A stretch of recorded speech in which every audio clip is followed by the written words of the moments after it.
Good afternoon, everybody. No, it's morning. Good morning, everybody, unless you're in another part of the world where it's afternoon. If it's France, bonjour. If it's Germany, guten Morgen, guten Tag. If it's Australia, good day. Welcome to Prescott Hill Climb, and we're blessed with fantastic weather. We've got an incredible entry. This is a round of the British Hill Climb Championship, so all the top runners are here. It's round 23 and 24 of 28 throughout the season, and when we get nearer to the top hill climbers and the runoffs, I'll explain more about it. But in the meantime, we've just finished cars having their third practice run. Yesterday was 2 practice runs, and also we had competition for the Ferrari Championship and the New Barn Championship, and they went fine. And then competitors in the various hill climb championships had a couple of practice runs, so they had their third run this morning.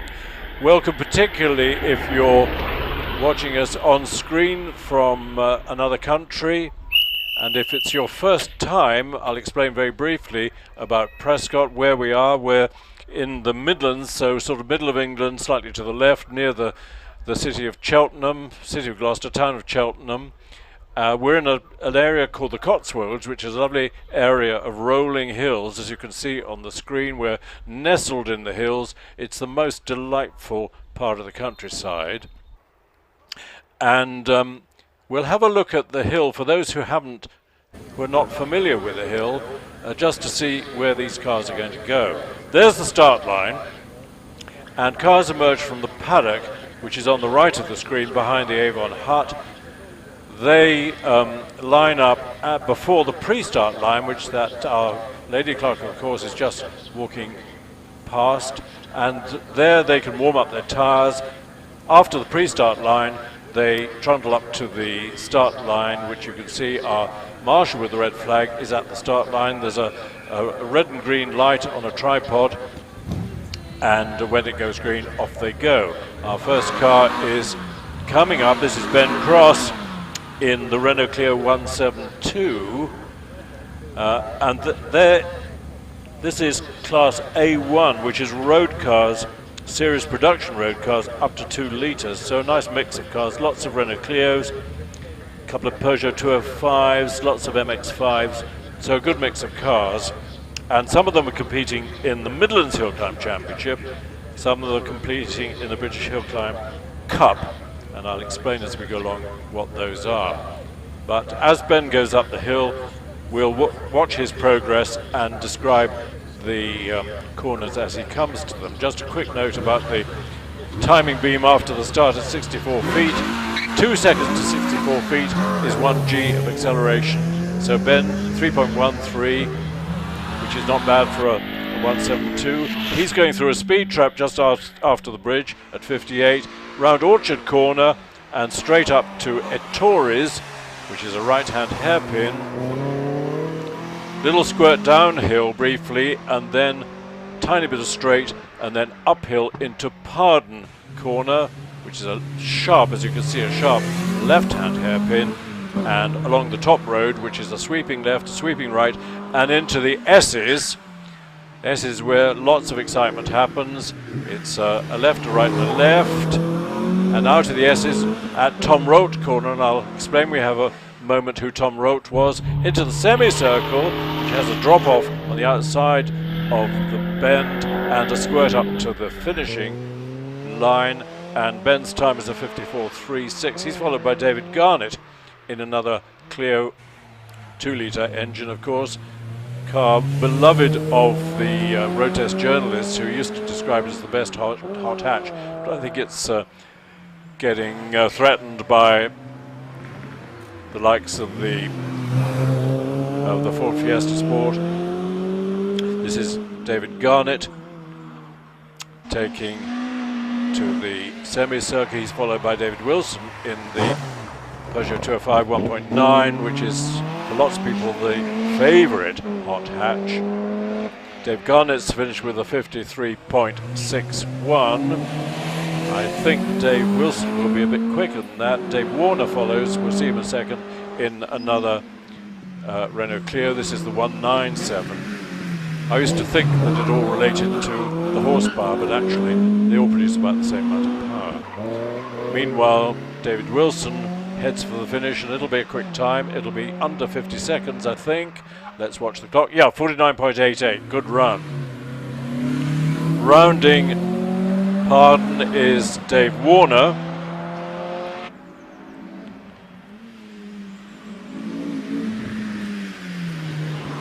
Tom Rote, corner. Tom Rote was a great engineer, passionate about steam engines, passionate about vintage racing, and passionate about the canals, and was a leading light in recovering the canals from the mess they were in before and during the war.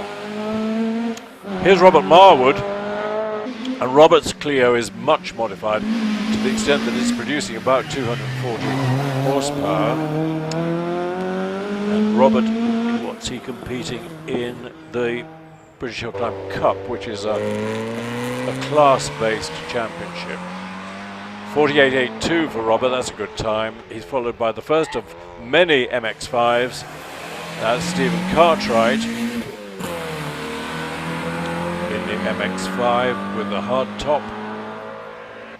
Interesting car following him, we'll see it in a second or two, but Sebastian smoothly through the S's. Tom Mogurossi in the Renault Twingo, rare car. I don't know whether the Twingo was officially imported into this country. The latest version is a little rear-engined one, which, based on the smart car, I think, which isn't imported. But Tom has decked this one out in traditional Alpine blue and orange colours. Looks really good. Tribute to the Alpine Formula One team that I hope are going to do quite well at Zandvoort this afternoon. Have we got a time for Sebastian Cartwright in the Mazda? We have 56.97. Tom finishes with a 56.55. James Robinson follows in another Clio. Great way of starting hill climbing in a hot hatch or a Caterham or a Westfield, and then gradually, if you want to, climbing up the classes until you're competing in the top 12 runoff. James Kerr has another 205 GTI. The ones that have survived, their value is going shooting up, but not many did survive. Lots of them ended up backwards through the hedge. We've got a time for James Kerr of, no, we haven't yet, for James Robinson of 56.11. James Kerr still running, and he's followed by Michael Thompson, who's leading his championship in the Honda S2000. Rapid two-seater sports car, as long as you get the revs up. That famous Honda engine with its variable valve technology doesn't really come to life until it's above about 4,000 RPM, but he's doing fine. James Kerr, good run in the 40s of 49 seconds exactly. That was James Kerr in the 205. Michael Thompson in the Honda has finished with an even better time, 48.72, and on his way now is a super little Lotus Exige, fairly early one with the Rover K series engine, but the Exige was the very much hotter and more modified version of the Elise, always with a fixed hardtop, although it had a hatch that you could remove, as you can see. So the Exige enters the S's. Lots of different lines through the S's, and lots of people using all the road as they get out of Tom Road corner. We'll watch Simon Curtin's time on the screen, but in the meantime we've got David Meek heading into Ettores in the VX220 Turbo.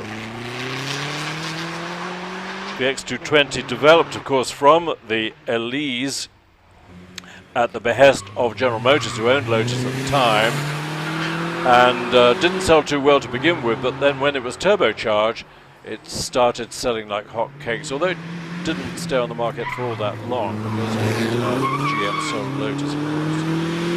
We've got a time for Simon Curtin of 49.7. How does David Meek get on? This will be a quick run. 49.94. What about a Morgan plus 8, making all those traditional Morgan plus 8 V8 noises? This one brought out to 5 litres from the original 3.5 litres of the Rover V8, which of course was developed from a little V8 produced by General Motors for Buick and for Oldsmobile.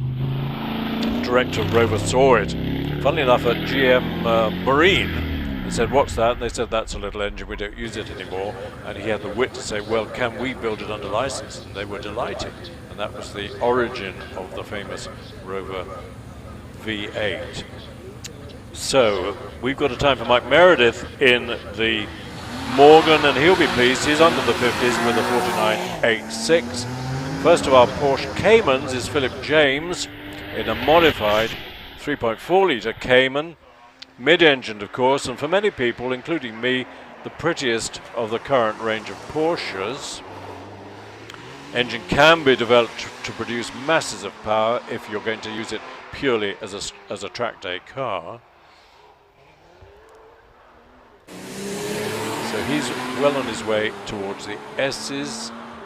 Next up will be a Porsche 997. We'll see it on the line pretty soon, but let's follow the Cayman for the time being.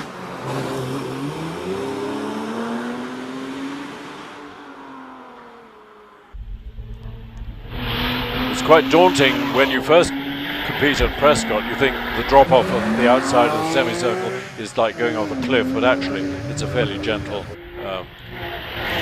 slope, so not much harm. Here's Richard York's Porsche 997 GT3, 11 years old, but the GT3 was always the fastest road car of the Porsche 911 range. We've got a time for Philip James of 51.74. Richard York just entering the S's. Got an even hotter Porsche on the line following Richard. We'll talk about it in a second or two. Can he get under the 50-second mark? We'll watch the time on the screen. No, the answer is he can't quite. 51.97 for Richard York. This is Robert Lancaster Gay's 997 GT3. Hugely experienced.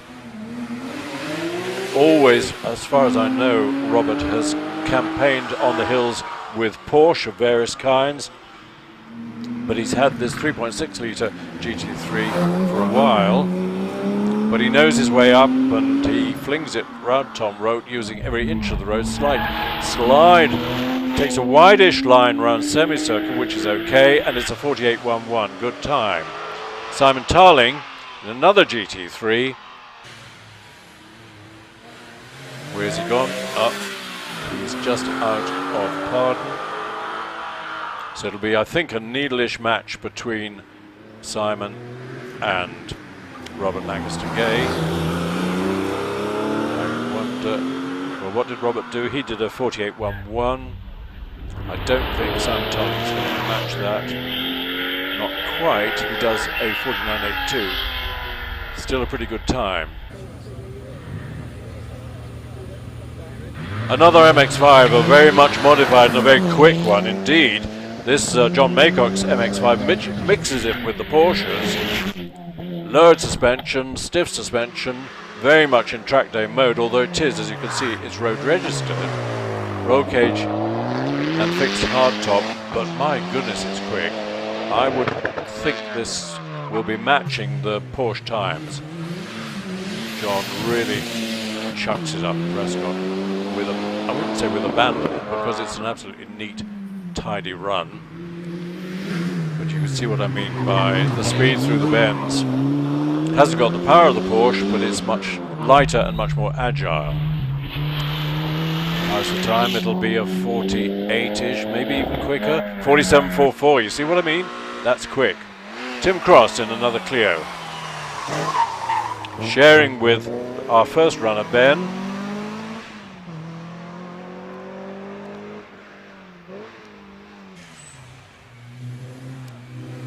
So shared cars, you can tell when the number on the car is a 7, it's a shared car. We've got 1, 2, 3, 4 shared cars in this class before we move on to A2, which is road cars over 2 litres.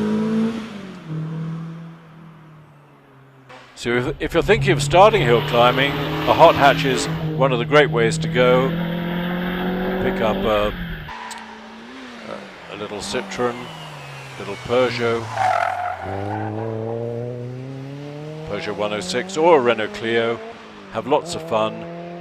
We run a driving school here at Prescott half a dozen times a year, and it's a great way of learning the tricks of the trade, because hill climbing is a very pure sport. You're against the clock.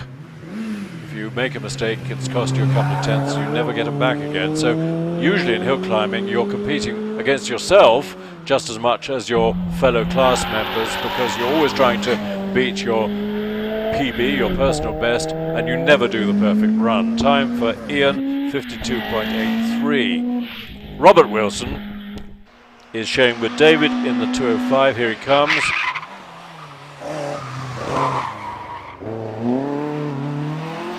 He was in the 49s in practice.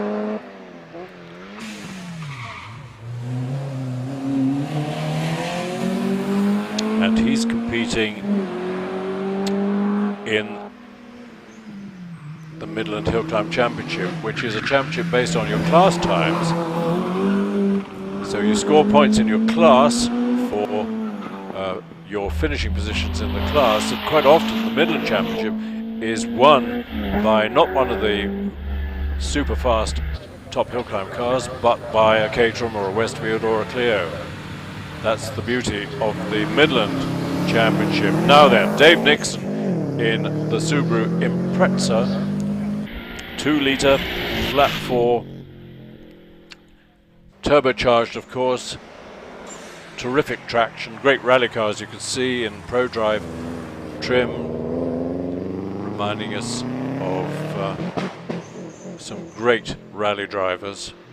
Sadly some of them no longer with us. But actually Dave is competing in A3, which is 4-wheel drive series production cars. So there are 3 cars competing in that class. 1 Impreza, an Evo 5 and a Toyota Yaris. We'll talk about them when they come onto the hill. But meanwhile we're watching Dave Nixon in the Impreza, and it's a 53.36. Here's Ian Fido, ex-single-seater, long-time hill climber, in his new toy, which is the Toyota Yaris GR Circuit Pack. This is, you know, the Yaris GR is a hot hatch, and it's been praised to the skies by the various road testers, but this one is even more modified. It's the Circuit Pack, and it's a new toy for Ian Fido. I think it's its 2nd competitive outing. We saw it at Chelsea Walsh a couple of weeks ago, and Ian takes it up in 55.21, followed by Bruce Bosley in the Caterham Supersport. It's amazing how Caterham, I mean, remember the Lotus 7, when did the first one appear? 1959 or something like that, and then Caterham took over from Lotus, and they're still building them, and they've got serious plans for what happens when internal combustion engines are no longer allowed. So there will be an electric or a hybrid Caterham that'll be just as much fun as all the rest of them. Let's watch Bruce around semicircle. This will be in the early 50s, I think. It's a 52.47. Now an interesting car. This is John Pick with the AMS Motaya, which is a special kit car based on Subaru Impreza underpinnings, the engine, the suspension, all in a much lighter fiberglass AMS Motaya body, so it makes a very rapid track and road weapon. John Pick, son of Harry, who we'll see in single-seater a bit later on, and he gets it in up the hill in 49.09. Meanwhile, we're watching Tim Higgins suffering serious understeer around Ettores, but no harm done. Keeps it out of the kitty litter. This is a Vauxhall-powered Westfield SEI.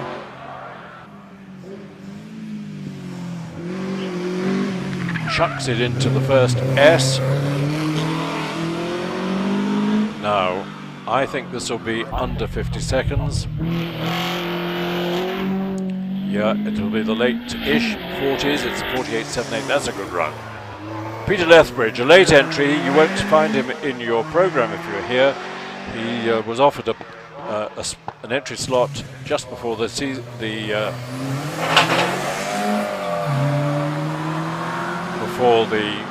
hill climb started, and he's really enjoying it in this little 1600 Caterham 7.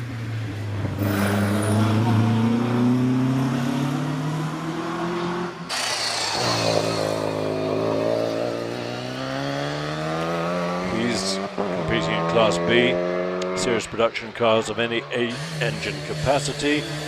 What have we got on the hills now? We got Ben Hamer in this incredible 1-litre Austin Mini Cooper. Looks pretty much standard, but it isn't. It's highly modified and it's very quick. That might have cost him a tenth or two going onto the grass on the exit from the S's. But he's over the finishing line in 52.13. He's followed by the Triumph Spitfire Mark III of Ross Lamas, who has spun quite neatly in the S's. The red flag will go out, but fortunately for the Triumph and for Ross, no harm done. Didn't manage not to reverse it into the Armco. Watch again on the screen. Yep, nice. Strictly Come Dancing, and no harm done. He will probably be encouraged by the marshals to make his way slowly to the top of the hill. And I'm going to have to leave you for a couple of minutes. I'll be back soon.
Sorry about this small pause, folks. Back in action now. Give you some times. Ben Hamer, 52.13. Ross Lammers spun the Spitfire, so we weren't taking notice of his time. Martin Rutter got flagged and gets another run. Phil Tucker went up in 48.51. Andrew Russell in the Ginetta, 50.5. Martin Rutter then had another run, 55.67. Eric Morey, 48.81, it's a good run. Will Kerr, 51.86. Andy Fraser in the Aston Martin, 48.34. And Paul Jones has finished with a 48.37. We're watching Peter Turnbull in the Porsche, and he finishes with a 47.26 and gives way to Mike Turpin in this incredible VX220, ex-rallycross car, much modified and hugely quick. And Mike Turpin really wrestles this car very rapidly up the hills. It's looking much smarter than it did when Mike first had it. Let's see, it'll be a run in the late-ish 40s, I think. We'll keep an eye on Mike Turpin. Four-wheel drive, turbocharged VX220, masses of power. Yeah, 46.65. He's followed by Paul Howells, howling the RSR, early Porsche RSR. This is a car from what I suppose the early 70s, with famous ducktail on the back. Actually, it's more of a whale tail than a ducktail, isn't it? But Paul is always extremely quick. In your program, you will see on page 7 the current championship positions in the Midlands and the top 10 challenge, and you'll see that Paul Howells is leading and finishes with a 44.31, leading by 3 points from Ash Mason. Now watch and hold on to your hats. This is Damien Bradley's, see, with about 800 horsepower, incredibly quick. He was competing in the Brighton Speed Trials yesterday. Left home at 4:30 to get up to Prescott. He's determined to win his class, which is C3.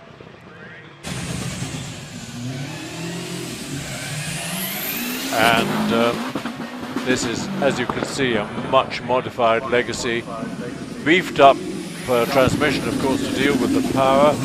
And Damien is really getting the hang of it. It'll be a 44, I would think. It is, it's a 44.75, and he's followed by Stephen Moore in another highly modified four-wheel drive Mitsubishi Evo 6, 2.3 litre turbocharged, again 600 or 700 horsepower. And these guys are competing in Class C4, series production cars, four-wheel drive of any engine capacity, and just these two competitors in this class. So can Stephen match Damien's 44.75? Not quite, I don't think. Let's see. Oh, he does, 44.38. So he's nudged ahead. Don't forget, though, that everybody gets 2 runs, and it's your fastest run that counts. It isn't an aggregate time.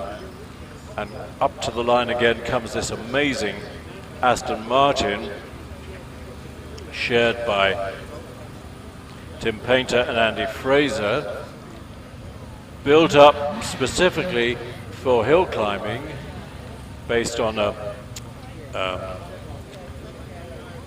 body shell they got from ProDrive.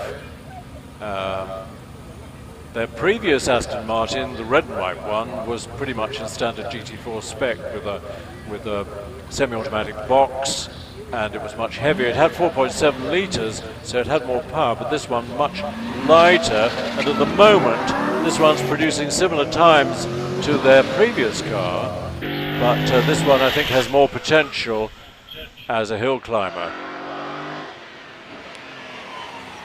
Left-hand drive, manual gearbox to a transaxle at the back. Lots of carbon fiber panels, lots of special manufactured components in aluminium or lightweight material, trying to save as much weight as they can. And I think this one is about 60 kilos lighter than their previous GT4 Aston. Let's see what time Tim does. It'll be a 47. It's a 47.56. Now who have we got on the hill? We've got Phil Fisher in the 2-litre Westfield. He leads off Class D, modified specialist production cars, which is a monopoly for Westfield and Caterham.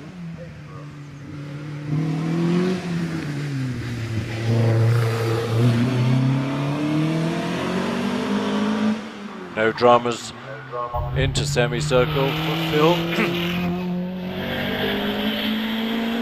And crosses the line with the 49.44.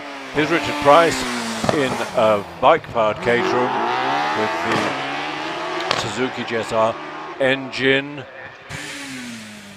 And it's a really interesting battle between the Westfields and Caterhams with 2-litre Vauxhall power or with the modified bike engine. Don't have chain drive, of course. They take the drive directly from the bike gearbox into the transaxle, and Richard scores a very good time of 43.21. Here's Ray Law. His is a car engine one. It's a bored out Vauxhall, slightly over 2 litres. Ray is a visiting professor at Oxford University, teaching engineering, and a lot of his students have gone straight into good jobs in the motor industry. And Ray is getting on a bit, but he's still very enthusiastic about teaching engineering to his young students. 46.92 is a good time for Ray. Now we've got Jerry Neary, again Vauxhall powered, and it's always been a fierce battle between Ray Law and Jerry Neary. So Ray did a 46.92. What does Jerry do? No, he's going to be in the 50s, 50.67. Now we've got Steve Garner, just over 2 litres. Again, I think Vauxhall powered, but this is a very rapid car indeed. Steve drives it with great brio, as you can see. Extensive roll cage from the Caterham Race Series.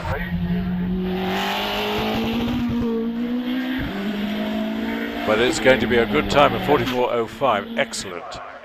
Simon Jenks. He's got a big bike engine in this car. And so I wouldn't be surprised if this is in the 42s.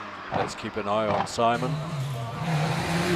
Steve Garner, 44.05. That was quick. What can Simon Jenks do? Neat and tidy into and through the S's. Doesn't use all the road coming out of the S's, but it gives him a good line to squirt it up to semicircle. 40.41, yeah, 42.32. Fantastic. Now what about Andrew Griffiths in an equally powerful Hayabusa powered Caterham? So he's got a 42.32 to beat. These guys are all competing in the Midland Hill Climb Championship. Ray Law and Simon Jenks are competing also in the British Hill Climb Cup, which used to be called the Leaders Championship.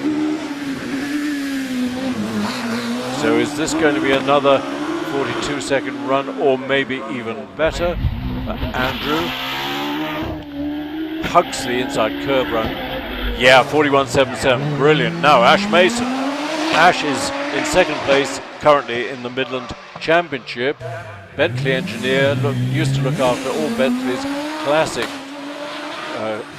group of cars, including the Le Mans cars, often demonstrated the Bentley 8 at meetings like Goodwood. Slides it out of S's, slides it through, and a brilliant time again of 41.18. So Ash may well win this class, which might threaten Paul Howell's lead in the championship standings. Meantime, Mark Puddle is in this unique RM Lakota.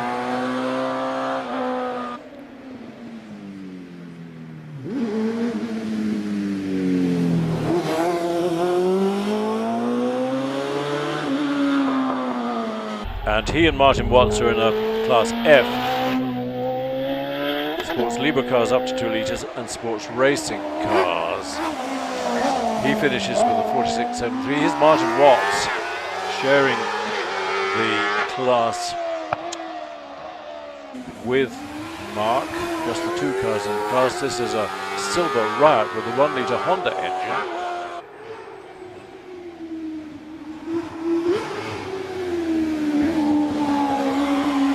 Silver, producer of kit cars or kits for cars, front wheel drive, rear wheel drive, 4-wheel drive, rear engine, front engine.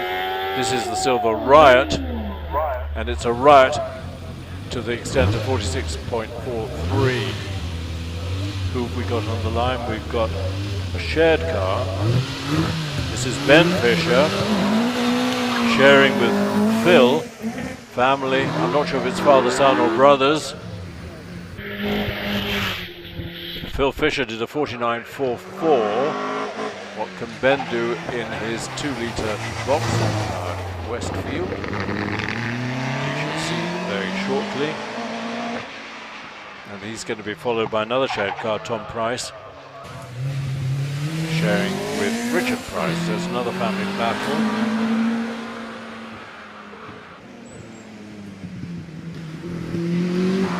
No dramas. You'll be keen to beat miles, 49.44. Let's see how he gets on. I'm watching the screen for his time. 48.3, so yeah, he takes the lead at the moment, but remember this is finished runs.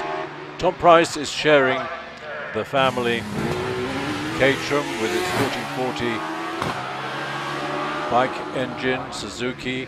Suzuki is the favorite bike engine among hill climbers. Relatively easy to run, relatively easy to acquire if you break an engine. What does Tom do? He does a 42.44.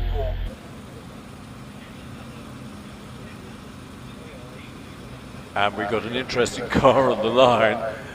Goodness me, what does it look like? Well, we've got a red flag. I'm not sure why. There may be a bit of sweeping to be done. Yeah, one of the bollards has been displaced. No harm done, it just needs replacing. Gives me a chance to say a thank you, as always, to our intrepid band of marshals, who, without whom we couldn't run events like this. Flags come in and on the line. What have we got? We've got something that's called a Morris Mini Evo. Doesn't have much Morris, has hardly any Mini, has a lot of Evo, and it has a lot of power and speed. This is Alan MacDonald. I asked him what Mini components he had. I think he said a boot hinge somewhere. Maybe the doors are hinged on Mini boot hinges, but it's very powerful. It's struggling to start at the moment. Often difficult to start a hot racing engine. I think he might have... Oh, no, it's going fine. Terrific. Watch his 64-foot time, because it's lots of power and it's four-wheel drive. Remember, 2 seconds is 1 G of acceleration. You get the green light.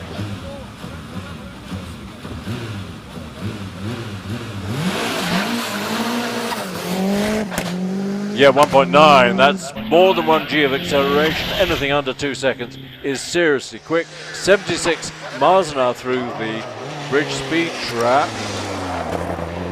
Windscreen might be, but I don't think it is. I think it's Perspex. You wouldn't call it in concours condition.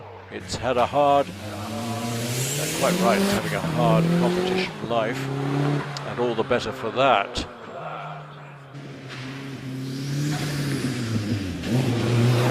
Chucks it through.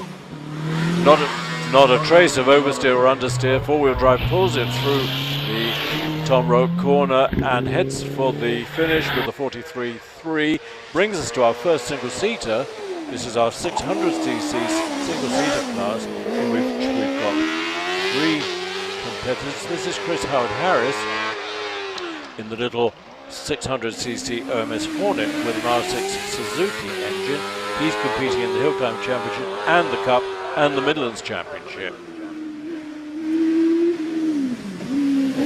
OMS built, of course, by Steve Owen up in York, who has built well over 100 track and hill climb cars. 44.75 for Chris. Here's Richard Walker in the Jedi. Jedi, a leading light in 600cc race cars. I don't know if they still have a race series on the circuits, but Jedi built a lot of these little 600cc cars. It's nice that we get a couple of entries, sometimes more, and no longer have to include them in the 1100 class. Let's keep an eye on Richard's time, facing 44.75 of Chris Howard-Harris, finishes with a 45.31, not quite as quick. Now there's a quick car. This is Adam Green and Andrew brothers sharing this car. Both of them quite likely to qualify for the top 12 runoff. This is the little 1 litre Empire Evo 2. Empire cars run. Oh, nearly lost it. Really chucked it through the S's. Gathered it all up very quickly. Might have cost him a 10th or 2. And again, an oversteery slide at at semicircle, but a 38.43 could well be a qualifying time for the first of our runoffs, followed by Mark Lawrence in the 1 litre or just over 1 litre OMS. Unusual car with that air intake in the nose cone. Not many OMSs have that. You can't get an OMS with space frame, most of them nowadays with a carbon fibre tub. Another one chucking it into the S's and unfortunately goes wide out of the S's over the grass. No harm done, but he had to lift right off, and that would have cost him a lot of time, and the time isn't appearing on my screen. So maybe, no, he won't have wiped out the timing gear, but we've lost the time at the moment. We'll just have another look at that. Chucks it into the first of the S's, goes wide out, and luckily misses the recticel at the end of that, so I don't think there's any damage to the car, but he won't, well, he will have recorded the time, but we can't see what it is. Now then, Richard Summers in the DJ Firehawk, husband of Lindsay, father of Alex, father-in-law of Debbie, so patriarch of the Summers Hill Climbing clan, sharing the DJ with new daughter-in-law Debbie, and records a 40.51. Now then, do you remember Robert Kenrick in the Raptor with the BMW engine? Well, that car is now in the hands of Richard Matossian. Having to get used to it. Had a lot of conversations with Robert, who temporarily, I hope, has stopped hill climbing, achieved just about all he could do, got this car into the 35s here at Prescott. Richard again flirting with the outside of the Tom Rock corner, but it's a 41.74, which is a good learning time for Richard in the GWR Raptor 2. Now then, Clive Austin's on the line in the Empire Wraith. Has a slightly hesitant start.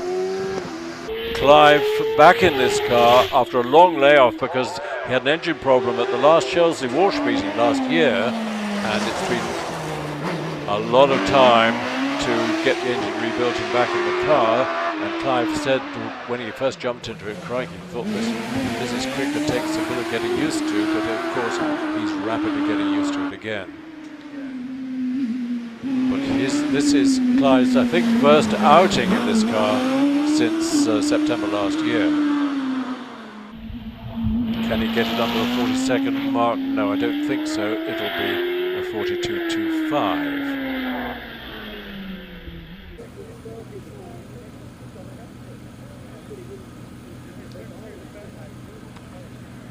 On the line is David Tatham,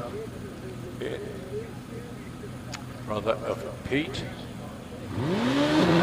Yesterday I said he was Pete's son, which was very flattering because he looked so young, but actually they are brothers. But 89 through the speed trap at Bridge is very quick in this little OMS, 1 litre OMS Hornet.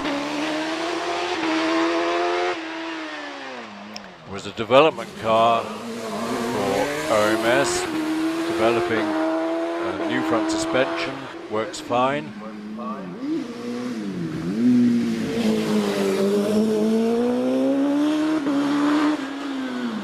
Can David get it under the 40-second mark? Not quite, it's a 40.93. He's followed by James Moore. We are in Class I, which is racing cars up to 1100. And we keep an eye on James Moore in the Empire Evo.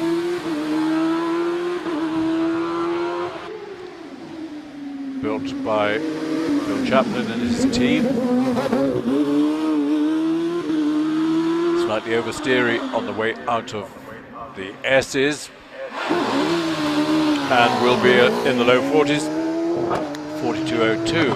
Here's an interesting car. This is Steve Marr in the PCD, designed by Martin Ogilvy, who was designed the Lotus for Ayrton Senna back in the 70s.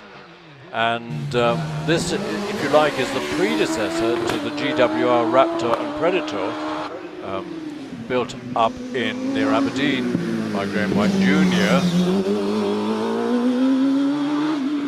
So lots of similarities between this car and the GWRs, and Steve Marr, he'll be pleased, under the 40-second mark, 39.25, brings us to our Formula Fords, Class J1, kicked off by Richard Weaver.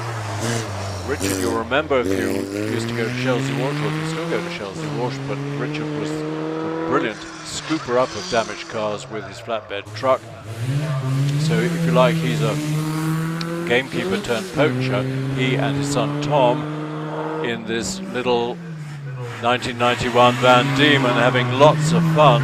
And Tom, who we'll see very shortly, has qualified in this car for the Masters Championship runs in Portugal in October, which is a great privilege and a great honour for Tom to have been invited to that. So Richard has finished with the 49.06. We're focusing on Les Buck in the well-known Pringet Mistral, built by Messrs Pringle and Bennett. Made a few of these Formula Ford cars. There aren't many left, a lot of them have gone overseas, but Les has had this one for a long, long time, and serious competitor in the Formula Ford gang as always. He's followed by Nicky Cottrell. Keep an eye on Les's time, but Nicky is in the final production racing car produced by Lotus, the Lotus 61. Les's time 49.52. Nicky competes in this car in the Paul Matty Lotus Championship, but they're not here this weekend. From the period when Colin Chapman was convinced that you could get downforce by a wedge-shaped body rather than having big wings. And Nicky is heading towards the finish, 50.38, followed by Steve Morgan in an even earlier Van Diemen, the 1989 model. Van Diemen named after Van Diemen's Land, which was the early name for Tasmania.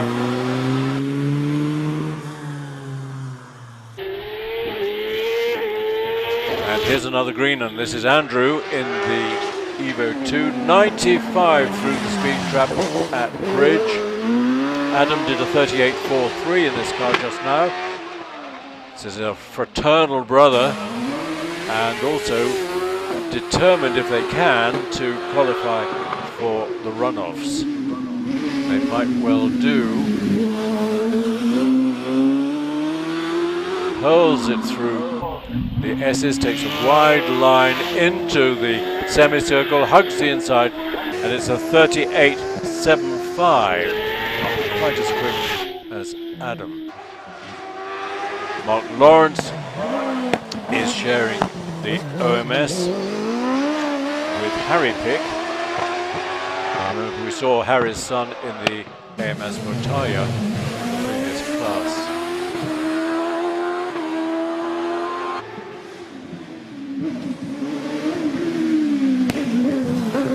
No dramas at the S's. Harry is the son. Right, thank you. I stand corrected. So, Mark Lawrence finishes with the 39.64. Here's Debbie Summers. Married Alex a couple of weeks ago. But it seems to have a transmission problem on the line. Debbie has switched it off.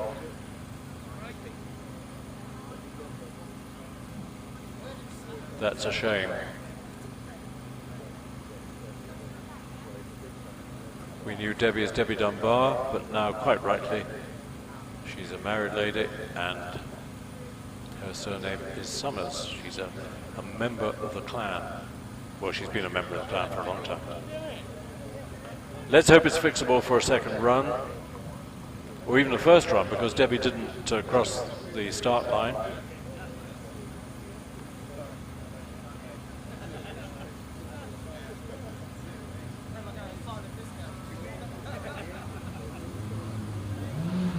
Could be a drive shaft.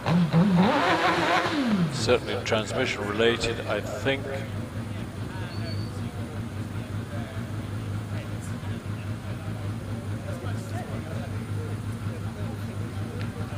And on the line is Liam Cooper in the Force TA that he shares with his wife Olivia.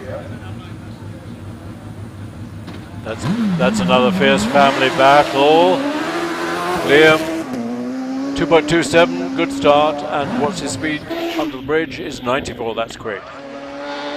Nice colour, this, not sure what you call it, but it's a delicate shade of blue green.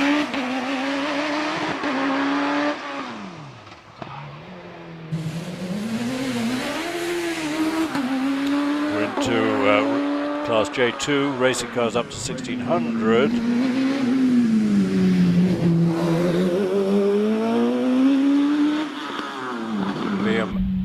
Safely around S's and semicircle. Can he get under the 40 mark? No, 40.4.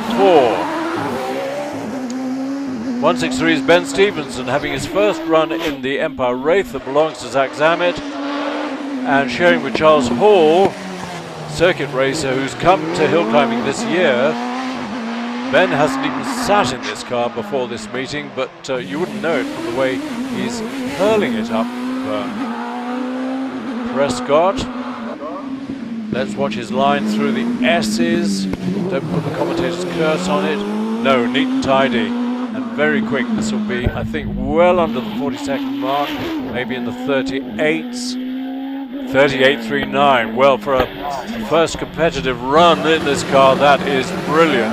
Alan Warburton sharing with son David in the GR59 Gould.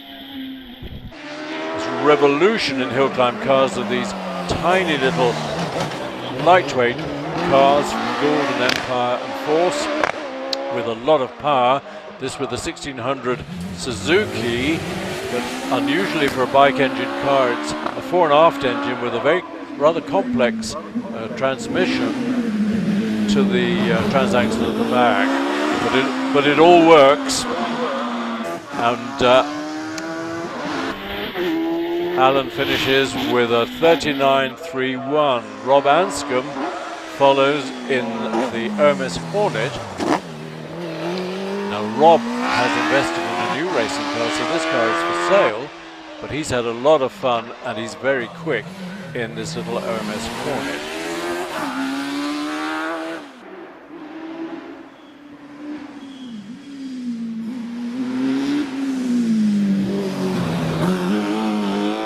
Rob heads for the semicircle. He's followed by Jason Tunnicliffe. Here he comes in Empire Evo 2, latest version with the slight hump on the nose cone at the front with a monoshock underneath it. Jason Tunnicliffe. What about Rob Anscombe? He's finished with a 44.74.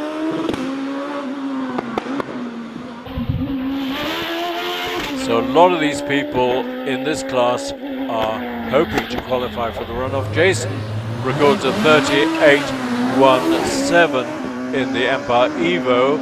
Force is another Force making these very sophisticated but very lightweight hill climb cars.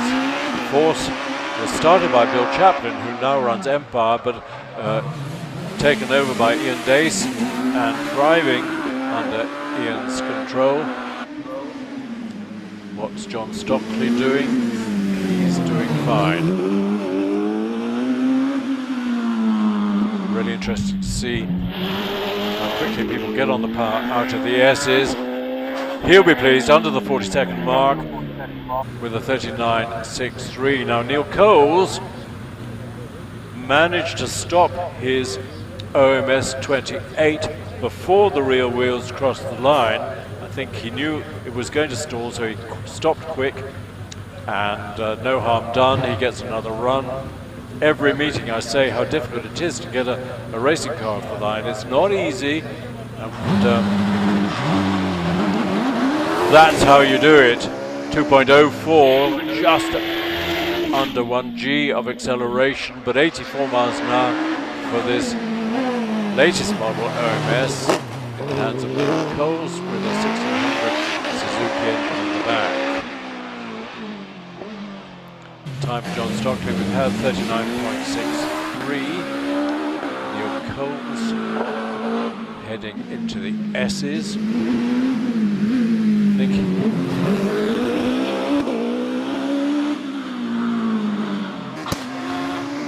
And we watched Darren Gumley doing exactly 2 seconds for 64 feet and 94. That's very rapid indeed. Through the bridge speed trap, nice line through Ettores. Neil Cole's time 41.11. Darren should be in the 30s in this another Force TA with a 1600 Suzuki bike engine. And I think chain drive to the transaxle at the back. It's a quick run, it's 37.57, that's good.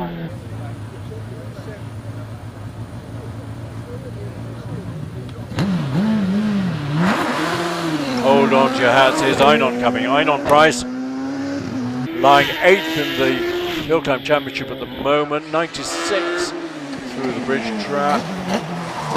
Pride of Wales, Einon in another Force TA. But he's always quick, should qualify. Hurls it along the top and into the S's.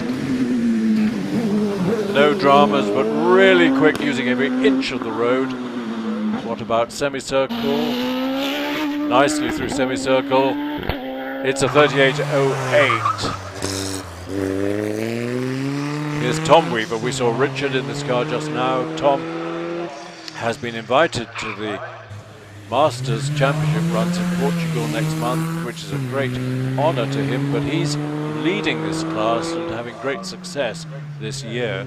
I think he first started hill climbing in the middle of last year, but he's had a full season this year and having a great time sharing this car with his dad.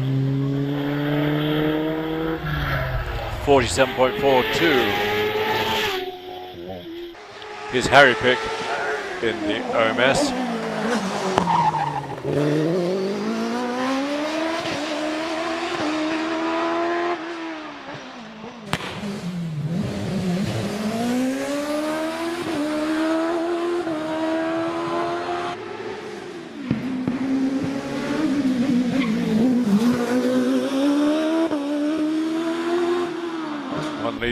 So we're back at class.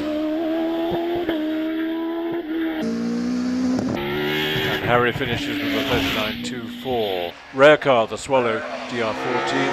Swallow built a number of cars for Formula 3, Formula Super Ford, maybe Formula Renault as well. In the 80s. And this car is being shared by Jonathan Evans and Kevin Craven. So we're normally aspirated cars, Class K, up to 2 litres. And Nicola Dearden sharing this Dallara, early 1994 Formula 3 Dallara, but with the Vauxhall engine, sharing as always with Andrew Henson. Jonathan Evans in the Swallow, 45.39.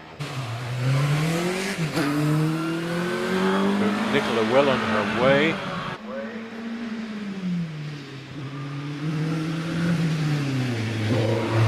And there's an interesting engine on the line, which we'll describe in a second or two. This is Tricia Davis sharing with husband Terry the Reynard, Formula 3 Reynard, but with Terry's own TKD engine, which Terry builds from 2 bike engines, making a 2-litre V8, this one Yamaha based. We've got a time for Nicola Dearden of 45.73. Tricia, long-time competitor, Marshall, used to run the Bugatti Spares, so she's a huge supporter of Prescott and of hill climbing. And Terry has built a number of his V8 engines, very much in demand by hill climbers. Tricia, 42.63. Olivia Cooper, sharing with Liam, of course, husband Liam. Olivia, daughter of Richard Brown, who's competing here in a Mark 11 Mallock. And Richard held the hill record at Shells Wash for a number of years in a Pilbeam MP58. It's always a needle match between Liam and Olivia, equally matched.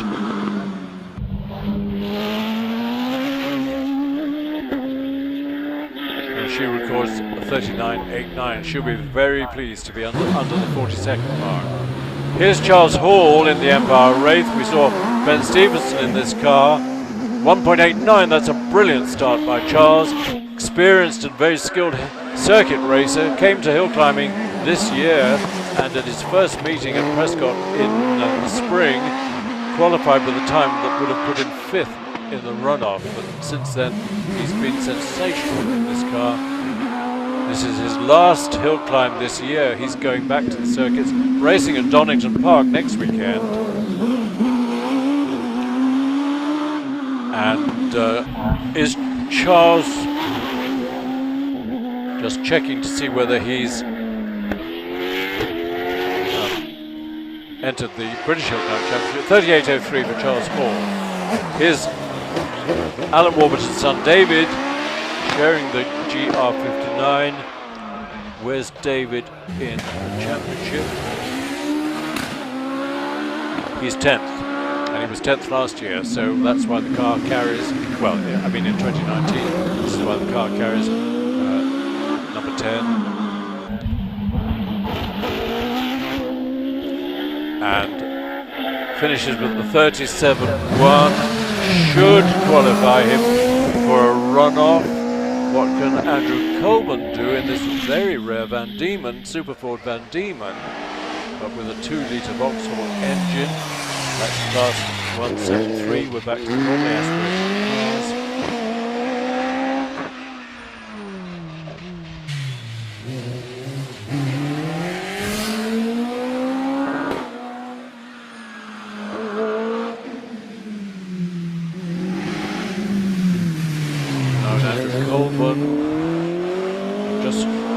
Looking to see if Charles is registered for the British Championship.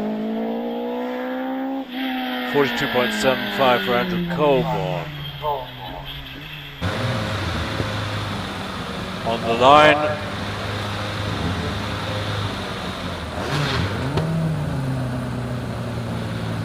is Joshua Moss in this Vauxhall-powered version of the Formula 3 Dallara. Dallara made so many Formula 3 cars. There are lots of them available from which you can make a very effective hill climb car, especially with help from people like DJ.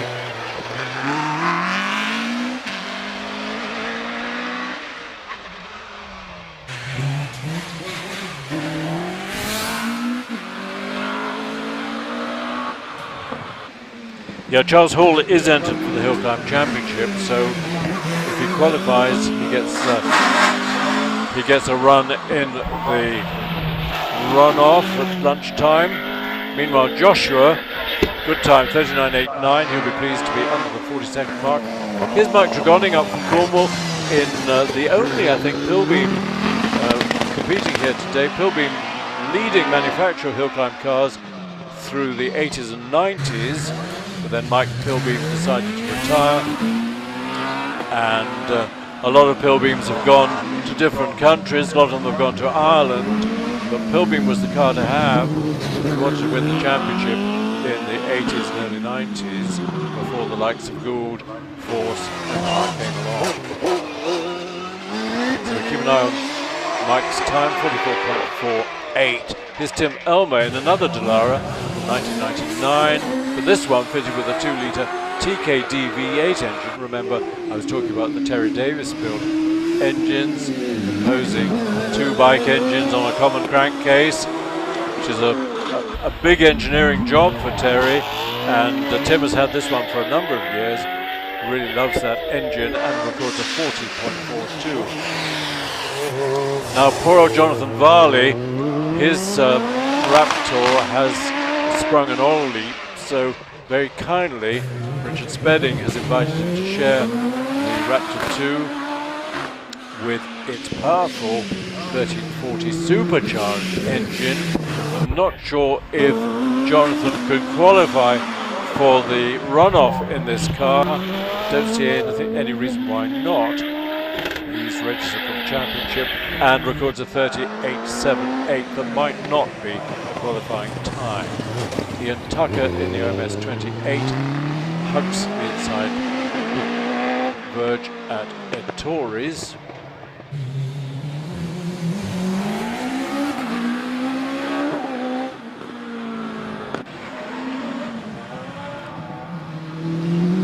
And no dramas, neat and tidy through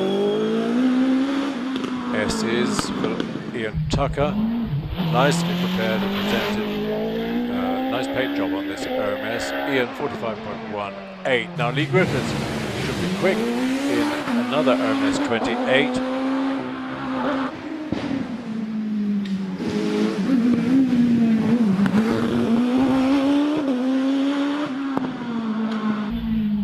Nicely through S's, hugs the inside curb at semicircle. That's a 37.95. Could be a qualifying time for Lee.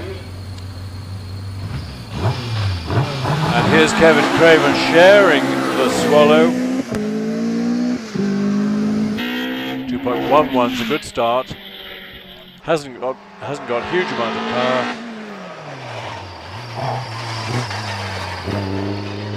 I think it's a Vauxhall engine in the back of the Swallow, built originally for, I think for Ford, Super Ford, which was the Formula Ford with slicks and wings. And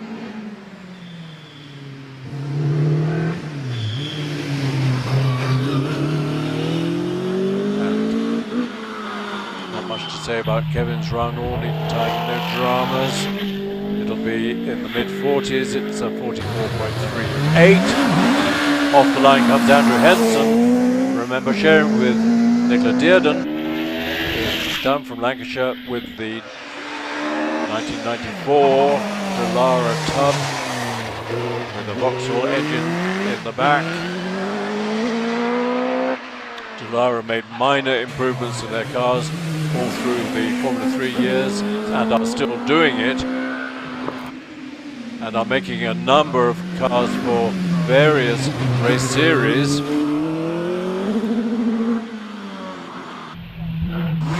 Andrew would dearly love to be under the 40-second mark and probably will, indeed, a 39.34. That's brilliant. Now here's Mr. TKD himself, Terry Davis with the V8 Yamaha-based 2-litre engine of his own construction.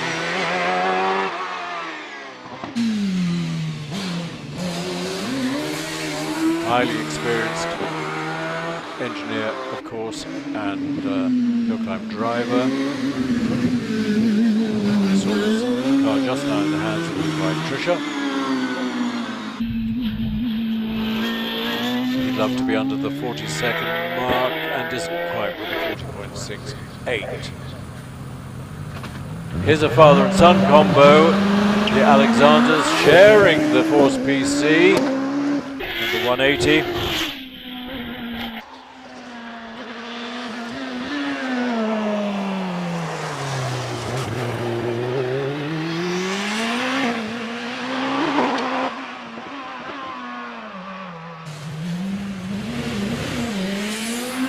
This is another Force built by Ian Dayson up in Rugeley in Staffordshire.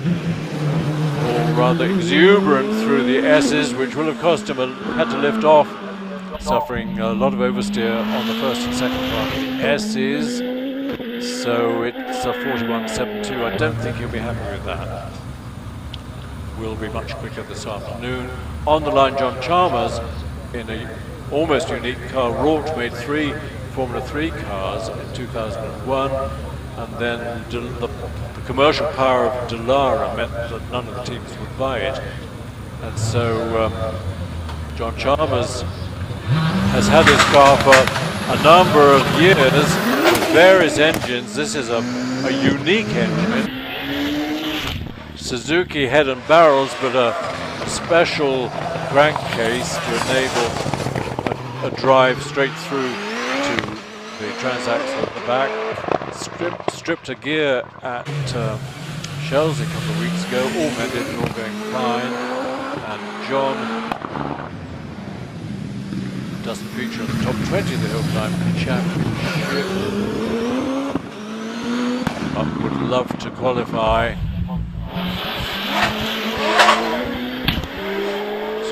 But a 39.48 I don't think will qualify for the runoff. He's followed by Kelvin Broad in another Force TA with the 1300 engine. This is the class of K2, which is for the blown racing cars up to 2 litres. So these cars have either got turbochargers or superchargers. Kelvin, I think this car is new to him this year, but loving it and really having fun. It's a 39.75. Now, definitely a contender for the runoff is Paul Hames in the latest model Gould, the GR59, with the blown Hayabusa engine. No harm done, but just trying to get the revs right. It's got launch control, as you can tell by the popping and banging, as Paul lines up the engine to leave the start line. Long as your rear wheels don't cross the line, that's okay. It isn't a failed run, and Paul will have another go.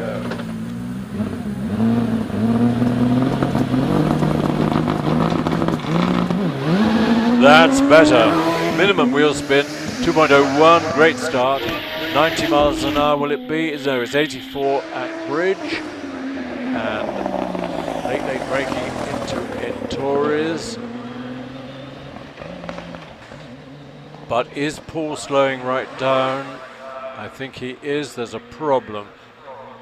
That is a nuisance and sad. Maybe the blower has gone and the engine's lost a lot of power, so Paul is going to crawl the car up to the finish, getting it out of the way, so we shouldn't have much of a delay. Pete Tatham on the line in the RMS 25. So let's hope Paul can fix the problem and get a second run this afternoon. But he would have been quite a contender. He's lying 7th in the championship at the moment. Pete Tatham in the RMS 25. We saw Brother David in the previous class. Pete is always a contender, although the OMS 25 has been overtaken by the OMS 28 technologically and from an aerodynamic point of view. A more competitive car than the 25. Doesn't stop Pete really having a go in this car. Would love to qualify, but I think that might be out of reach. Well, it's a 39.07. Simon Moyes in a similar car to Paul Hames, GR59, 1300 Suzuki blown, either turbocharger or supercharger. They each have their different advantages. Supercharger for giving you grunt at low revs, so pulling out of the corners, turbocharger for ultimate power. And Simon currently lies 17th in the championship. He's scored 77 points, so he's done pretty well. And that time of 37.53 could well be a qualifying time for Simon.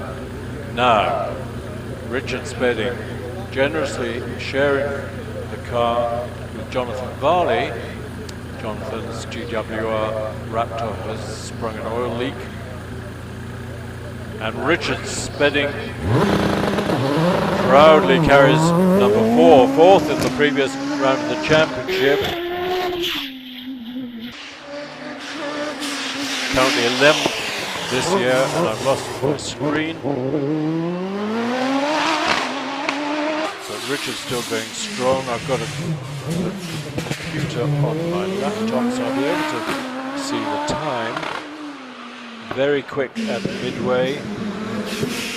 Slightly slower than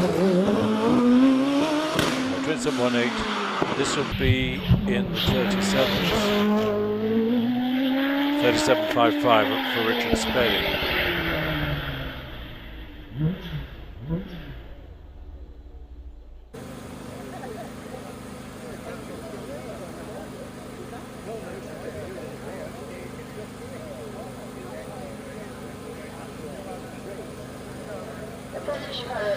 Could you join us in the Henneys championship? We go to the cars and we ready for launch instructions.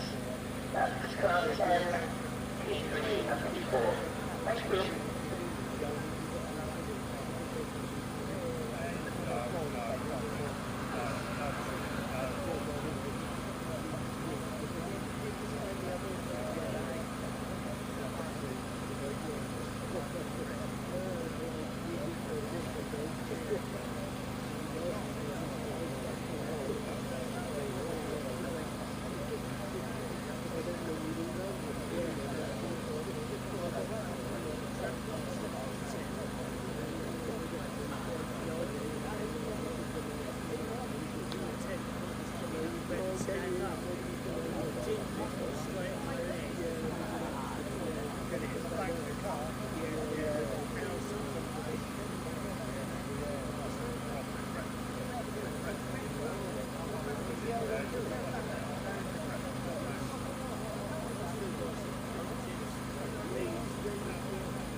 Okay, if you're watching on screen, I hope you didn't lose picture.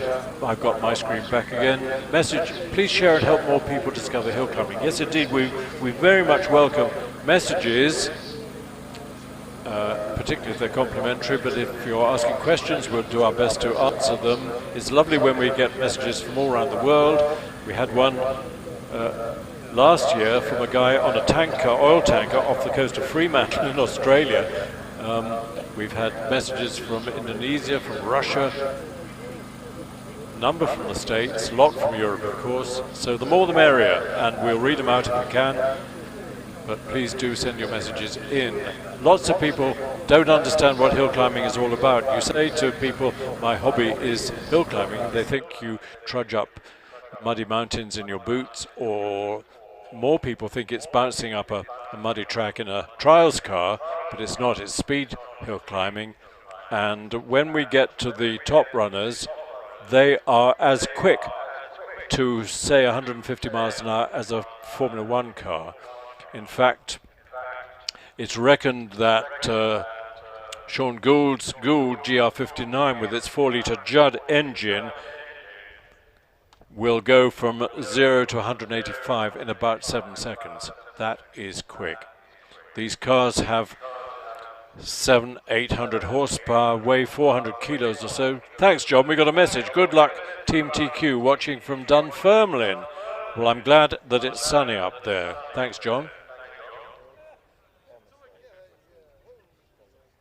TQ, of course, Telecountry Quarries has their team, Wallace Menzies, Nicola Menzies and David Uren all running under that banner. Here's Richard Alexander sharing with Paul, father and son relationship.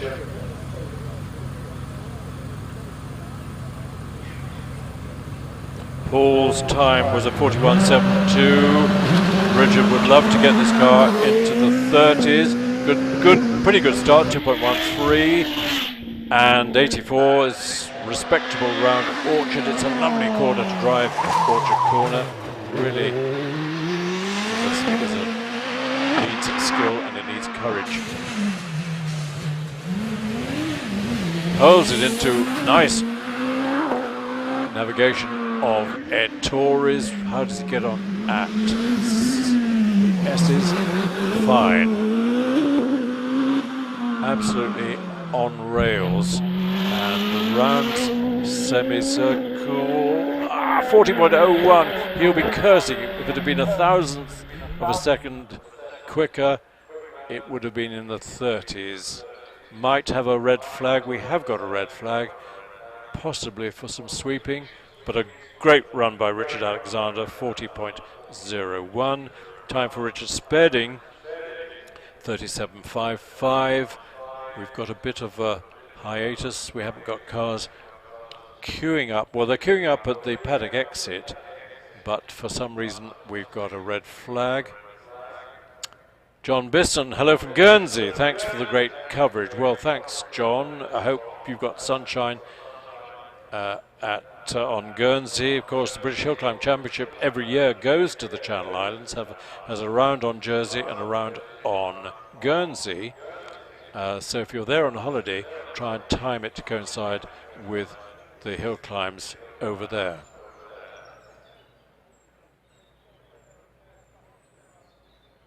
Peter O'Connor, good luck, John Maycock, flying it. He was flying in the MX-5. He did a 47, which is matches the Porsches in his class.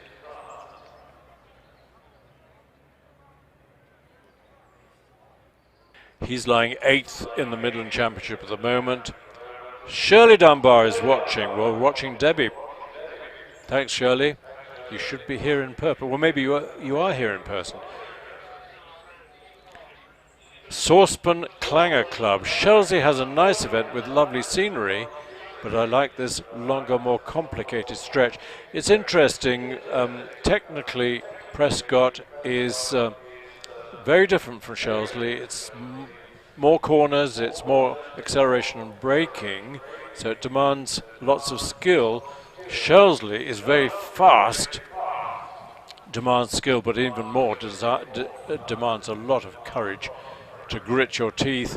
Cars are doing 130 or so into bottom S at Shelsley and 150 or so over the start. Here's the answer to our red flag question. We've got people who occupy the nice house on the outside of Pardon Corner, and every now and then they need to go off to Waitrose or somewhere, and so we stop the action and allow, of course, them to come down the hill anytime they want.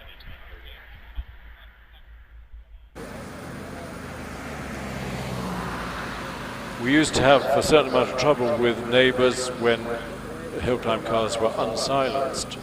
We had complaints from the other side of the valley from a certain family that bought a lovely house on the other side of the family, and we had endless trouble, which was a threat to Prescott, and as a result, hill climb cars are all silenced now, which raised a bit of a stir at the time, but actually made for a much more pleasant watching experience. They were too noisy.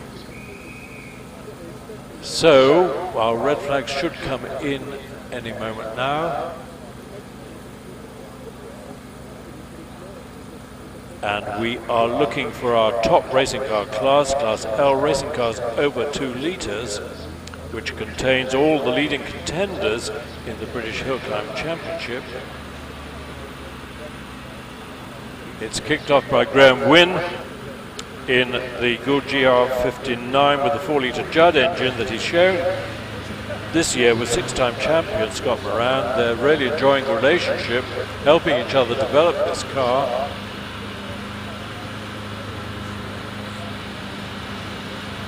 And Scott looks after the car in between meetings, brings it to the meeting, so Graham has to simply arrive and drive.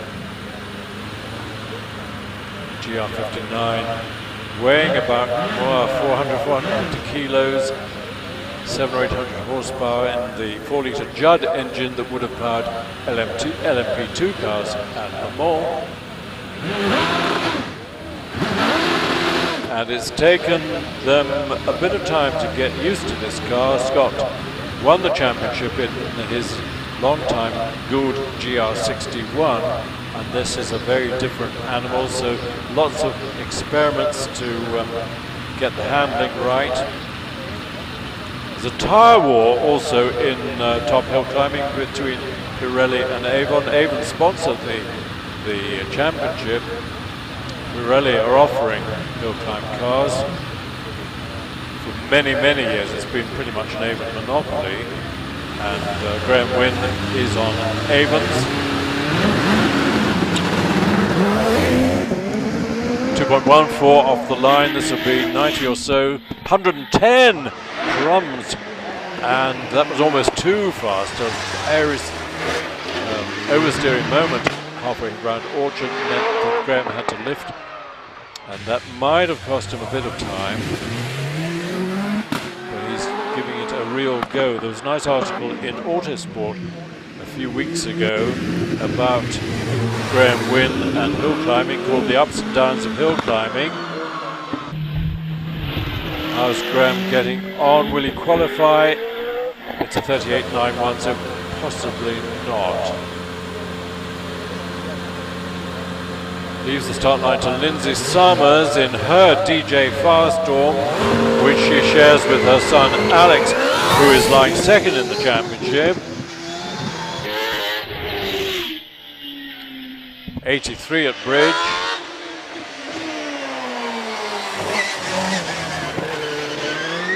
This is DJ Pleased by Del Quigley with its 2.6 litre IndyCar engine, Cosworth XD IndyCar engine.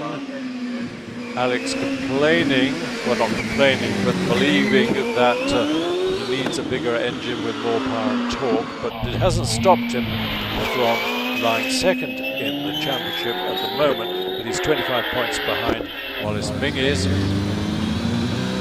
Lindsay finishes with a 41.07. Off the line in the OMS28 with its PowerTech V8 engine. Lynn Owen, Mrs. OMS, sharing with husband Steve, of course, as always. PowerTech RPE, the engine is described that as his radical performance engineering, and PowerTech, who built this engine, part of the Radical group.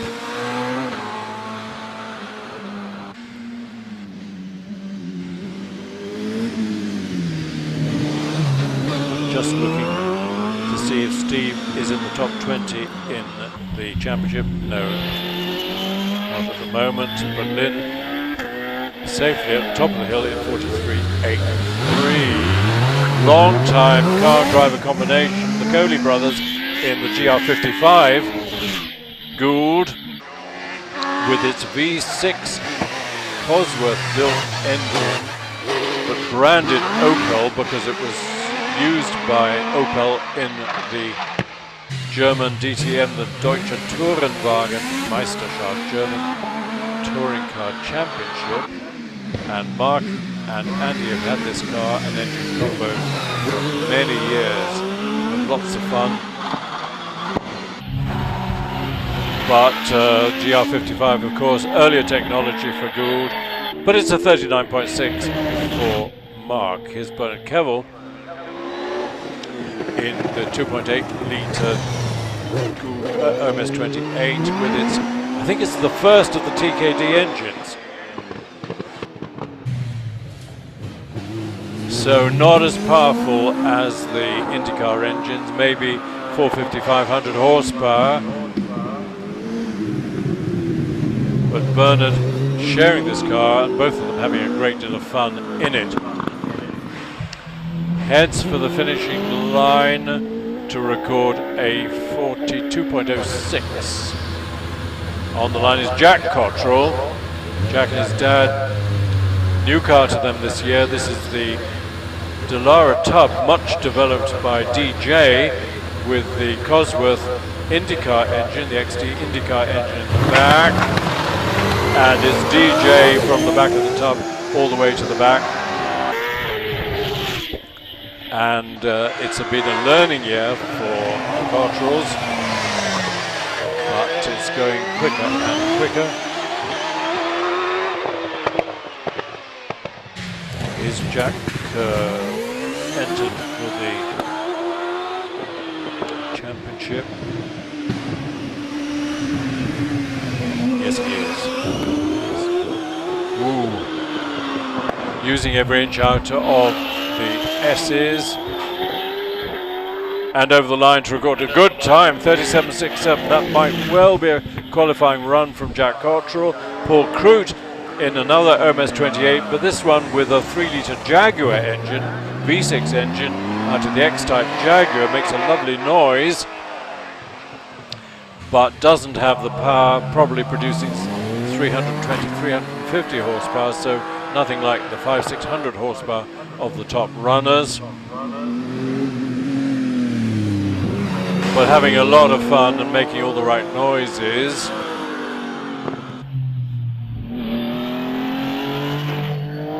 And a respectable time of 43.62, followed by Terry Graves in a much earlier Gould, the GR37, dating from I think 1997, with a 3.5-litre V8 Formula 1 engine, ex-Benetton engine in the back.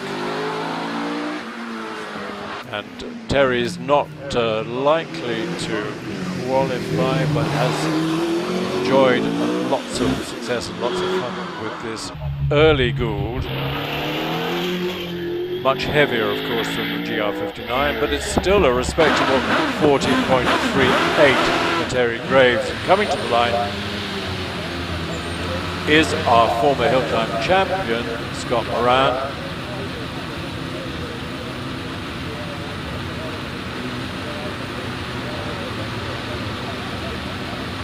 And Scotty is lying fourth in the championship at the moment, still relatively feeling his way in the new to him, the GR59. 2 seconds exactly, like falling off a log.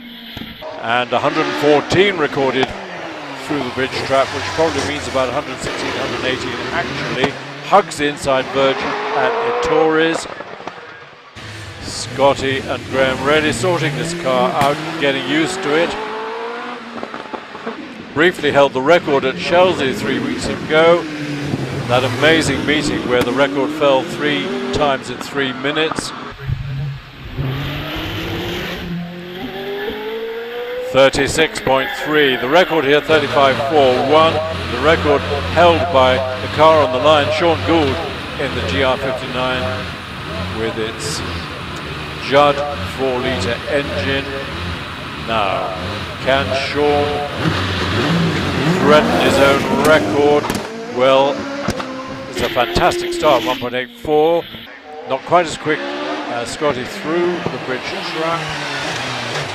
Sean is running on old, well, relatively old tyres and hasn't got a new set of tyres for the runoff, so that might handicap him a bit.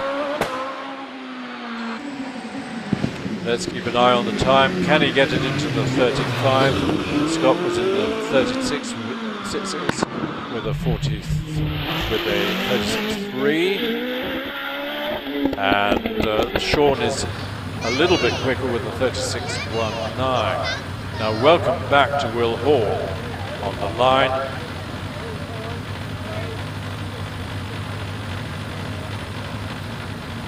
Will in the Force WH with the X-Tech 4-cylinder 2-litre, very much turbocharged engine. with which poor old Will had a mammoth accident at Gersten Down earlier in the season. And it's great to see the car in one piece and back again. Brilliant start, 1.96. It's not an easy car to get off the line. Lifts a bit early into Orchard. He's got to get used to driving the car again after 6 months or so of waiting for it and helping to get it mended. Got a new Gould wing on the back. Failure at Gersten was due to the rear wing collapsing at 153 miles an hour, which isn't funny. So it's brilliant to see Will back and on good form, but understandable that it won't be a qualifying time of 40.95. Trevor Willis has won the Hill Climb Championship 3 times in this OMS 28 that he's had for 6 or 7 years. Some components of this car go right much further back than that. PowerTech engine, of course. So Trevor is slightly outpowered in this middle-aged car, but nevertheless he's lying 5th in the championship at the moment.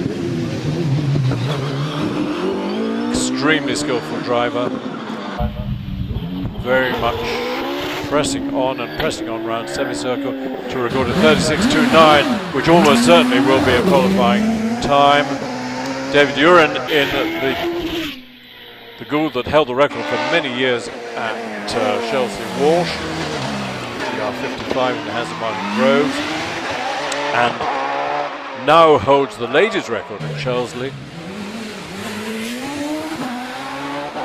driven by Nicola Menzies, who I think is sharing this car with David here in Prescott.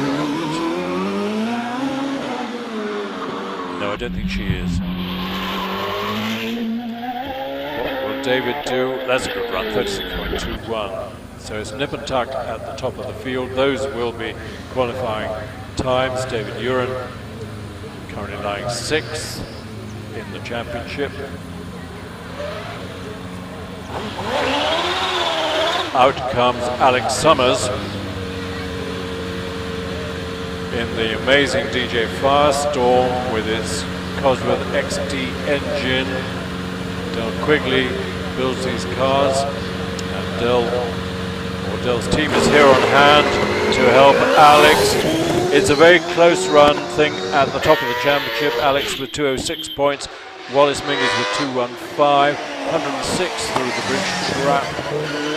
Alex is a brilliant driver. He's a development driver for the amazing Spearling, the sensational Batmobile appeared at Goodwood Festival Speed. In the meantime, let's focus on Alex through the S's. No dramas, neat and tidy as always. Will it be in the 35s? Not quite, 36.02, but I think that's our quickest run so far today. It is indeed 36.02 for Alex, 36.21 for David Uren, 36.29 for Trevor Willis, 36.19 for Sean Gould. Couldn't be much closer. Told you it would be a fantastic meeting, and it is. Waiting to come to the line is our current champion and current championship leader, Wallace Menzies, in the GR59 with its Indy engine bored out to 3.3 litres rather than 2.65 that is the standard capacity of the IndyCar engine. So he's got much more power and a lot more torque in particular than Alex, for instance, in the Firestorm. The question is Sean Gould's record going to come under threat? Well, 1.93 off the start for Wallace. Remember, he doesn't have to go crazy. He will certainly qualify anyway.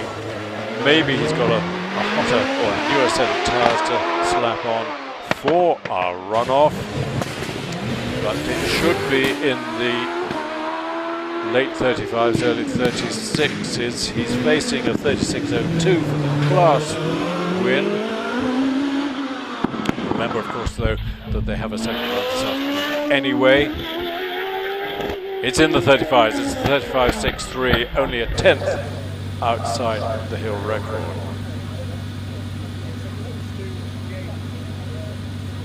Brings us to our double-driven cars in Class L, kicked off by Stephen Owen in the V8-powered OMS28 with its RPE Tech engine. A bit of a slide on the braking into the Tories. Won't have cost him any time at all, I don't think. A little bit of a slide out of Pardon again. Competitors were saying yesterday that the hill is in perfect condition, gives lots of grip. What can Steve do? 39.41, good time. Here's Andy Coley. We saw Mark earlier in the GR55 with its Opel badged V6 Cosworth engine.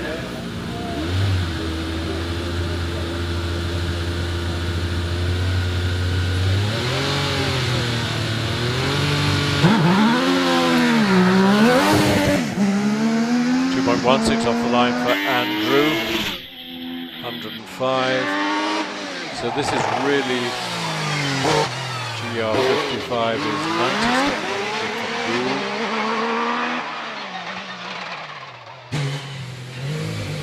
and I guess this V6 engine is producing 400 horsepower. It's the engine that powered Graham Wright Jr. in his GR55 to Hill Climb Championship a few years ago, but now being really outdriven by the 700-800 horsepower of the latest cars. Andrew's time of 38.75.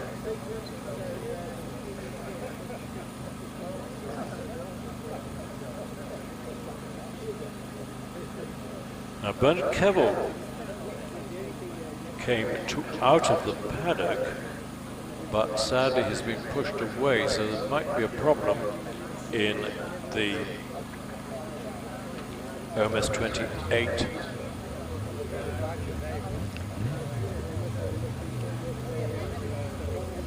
That he shares.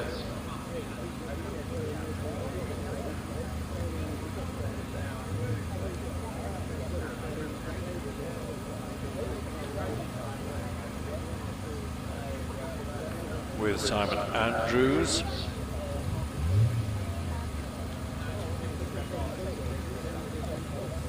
And I'm afraid Bernard is getting out, so it's not going to be an easy fix. Let's hope it's fixable for this afternoon.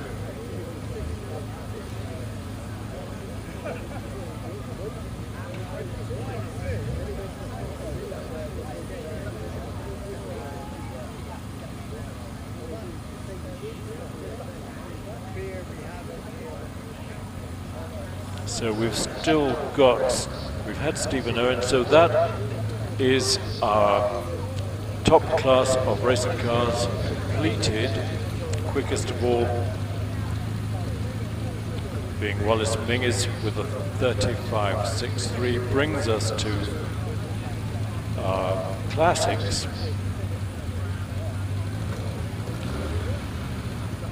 Kicked off by Richard Brown in the Mallet Mark 17. And I'm sorry to say I'm going to have to leave you just for a second or two. I'll be back.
Attention pilots, we have a problem with one of the cars which needs a little bit of string to have it distorted. It's not too bad, I would say.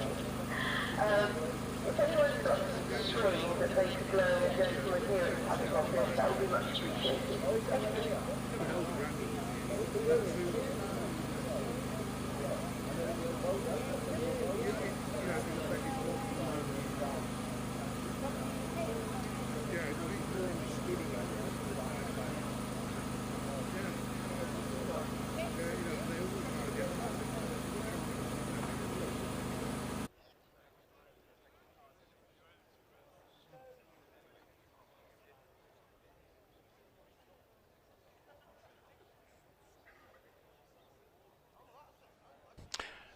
Okay, sorry about the bit of a pause.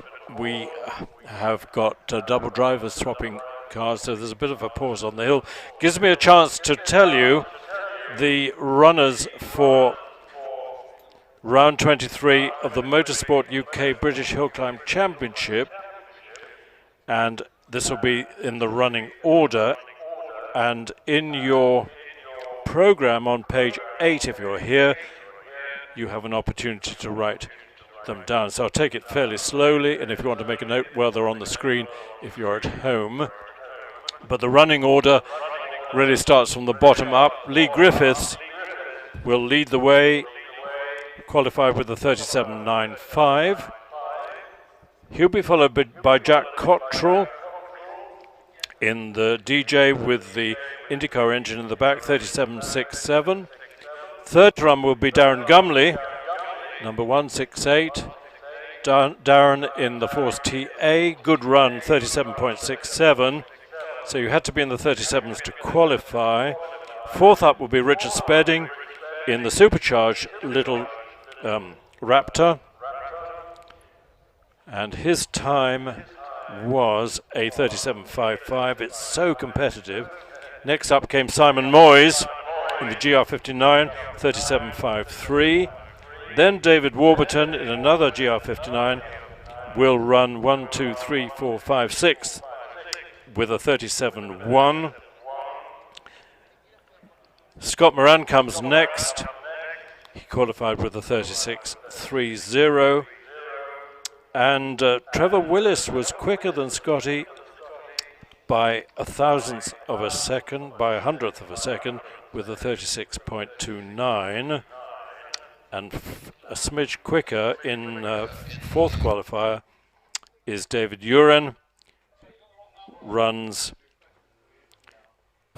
ninth with a 36.21. 10th runner will be Sean Gould, our record holder, with a 36.19. Penultimate runner will be Alex Summers, qualified with a 36.02. And our quickest qualifier, of course, is our championship leader, 35.63, Wallace Menzies. So there'll be some frantic slapping on of hopefully nice new tyres, fettling. And when we've had the classic cars, of which we have quite a number to run, then we'll have a bit of a pause and we'll have our runoff. Tom Brown sharing with his dad, Richard, in the Mark 17 Malloch.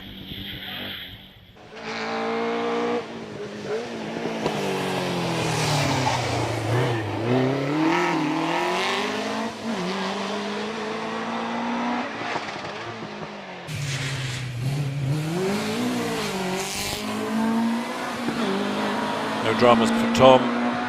Round partner into the S's. Absolutely perfect line through the S's.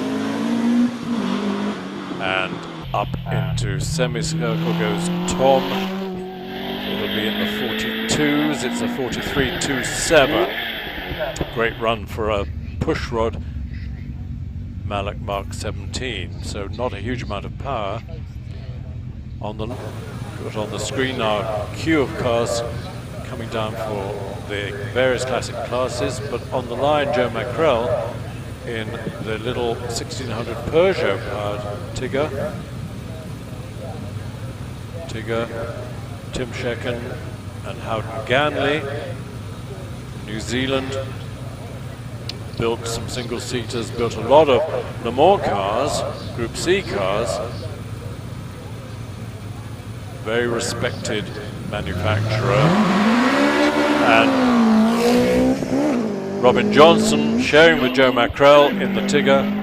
Fires off the line, good start, 2.17. They have a lot of fun with this little car. It's easy to run, neat and tidy, nice handling.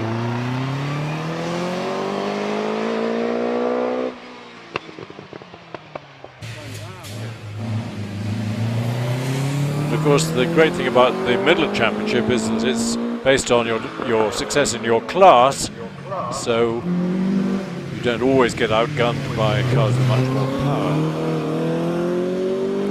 So Robin on his way round semicircle, he's followed by Mike White. We'll see him very shortly in the venerable MG Special. Here it is.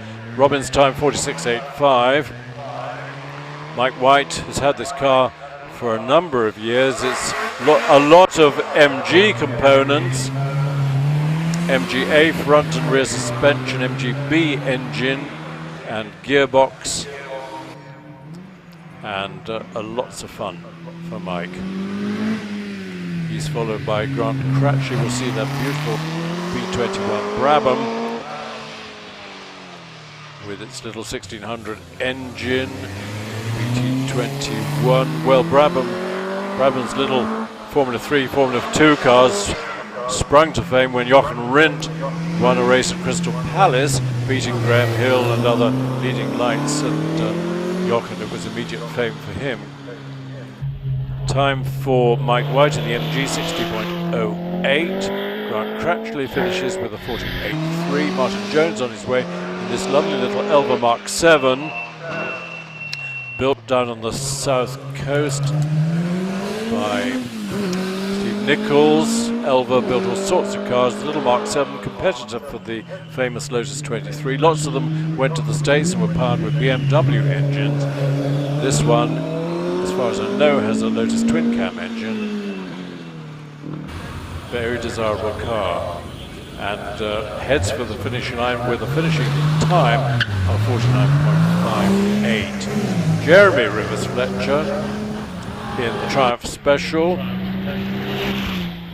Chassis based on a GT6, 2.5 litre straight 6 Triumph engine.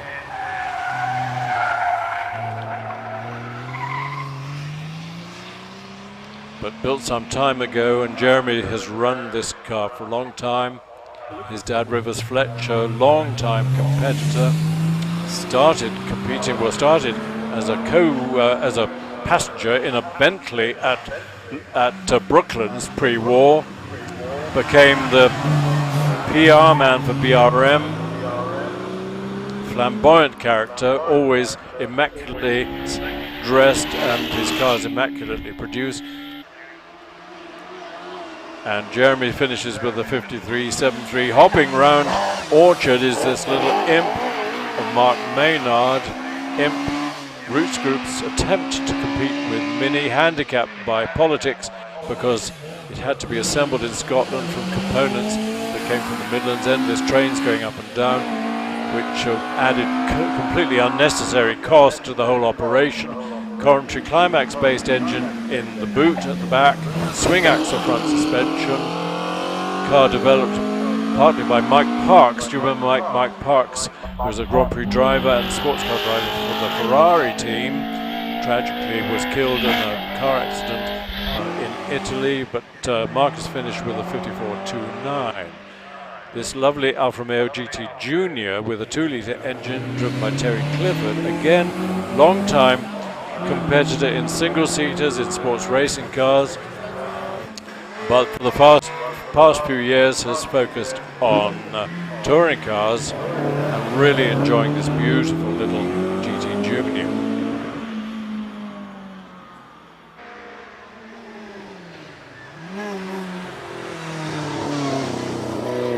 These guys are competing in the Bugatti Owners Club Pre-77 Handicap Championship, sponsored by Henneys Cider, Henneys great cider maker over in Herefordshire. Time for Terry Clifford in the Alfa 55.68. Here's Nigel Moss, who's campaigned his Hillman imp for a long time, got the handling sorted out. They used to say to make an imp handle properly, you put a bag of cement in the bonnet at the front. Tie it well down, it's effective. 54.44. Here's Mark Hobbs, Mark II Escort, very successful rally car, the Mark II, well, and the Mark I as well. But in contemporary rallying, Mark II Escorts are still very competitive, not just in classic rally. And talking of Mark I Escorts, we'll see one in a second. Hands of Simon Braithwaite. Meanwhile, we're following Mark Hobbs into semicircle, and here's Simon Braithwaite in the Mark I Escort RS 1600 version, maybe the most exotic version of the Mark I Escort, with its flared wheel arches and very powerful Cosworth engine. Here he comes into and through Pardon. We've got a time for Mark Hobbs of 52.57. Simon chucks the Mark I Escort all the way through, using every possible inch of the road at the S's. And he's followed by another Mark I Escort in the hands of Martin Saunders. So it'll be an interesting battle between these two. I think Simon's has the more advanced engine, but he records a 49.93. Can Martin get his version under the 50-second mark? We shall see.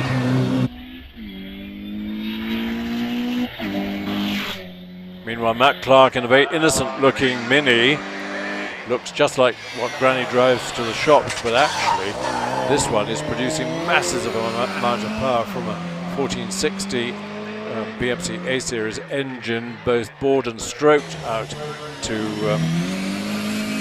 1460cc and producing about 130 horsepower.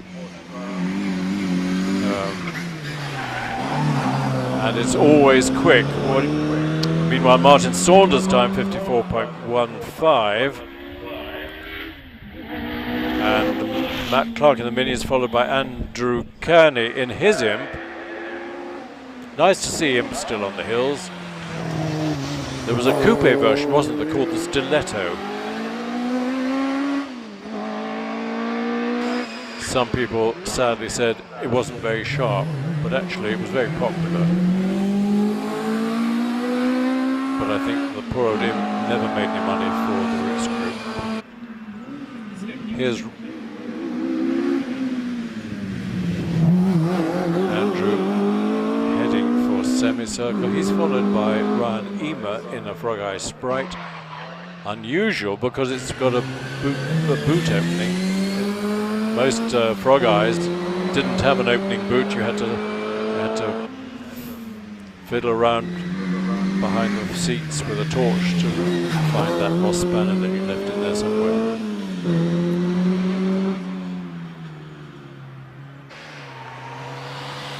And here's an unusual car. This is the Arkley SS of Chris Jones. Arkley modified sprites, both Mark 1 and Mark 2 sprites. Ryan's finished with a 51.49, put the special Arkley body on, which was much lighter than the sprite, and they sold as a kit. So you chopped up you modified your sprite chassis, and then you had all the body parts from Arkley, and a lot of them apparently went to the States.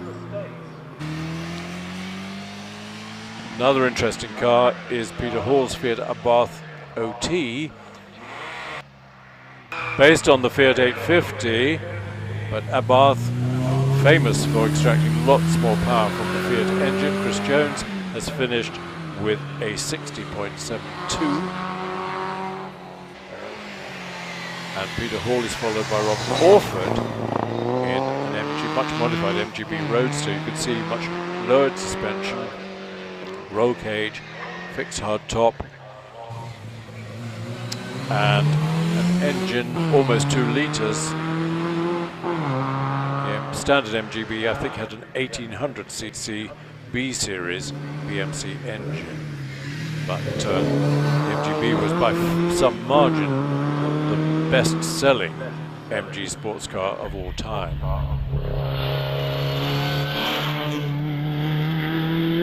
Peter Hall's time was a 70.75. Robert Orford has finished with a 54.16. Here's a standard MG Midget, early Mark 1 Midget. Midget was the slightly posher version of the Sprite. This one from 1963. Don't see many A-reg number plates with the A at the end. That was the first year that the letter came in to signify the year. So Keith Wilson finishes with a 56.03. Mike Fisher's MGB is another very quick one. Still with the 1840cc engine, but taking a lot of weight out of it. Has a bit of a struggle round Harden.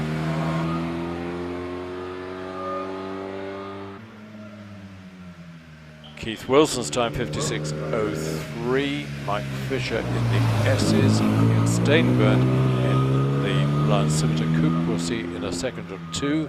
He's on his way into Ettores. Here he is, rounding Ettores. Predecessor to the Scimitar GTE, the hatchback version, was the Scimitar Coupe. In fact, even earlier was the Scimitar GT, which had the Ford Zephyr straight 6 engine, 2.5 litres. Pretty quickly they shoved the Essex V6 3-litre engine in, and it sold well, particularly when the GTE came out. And it's very sad that Reliant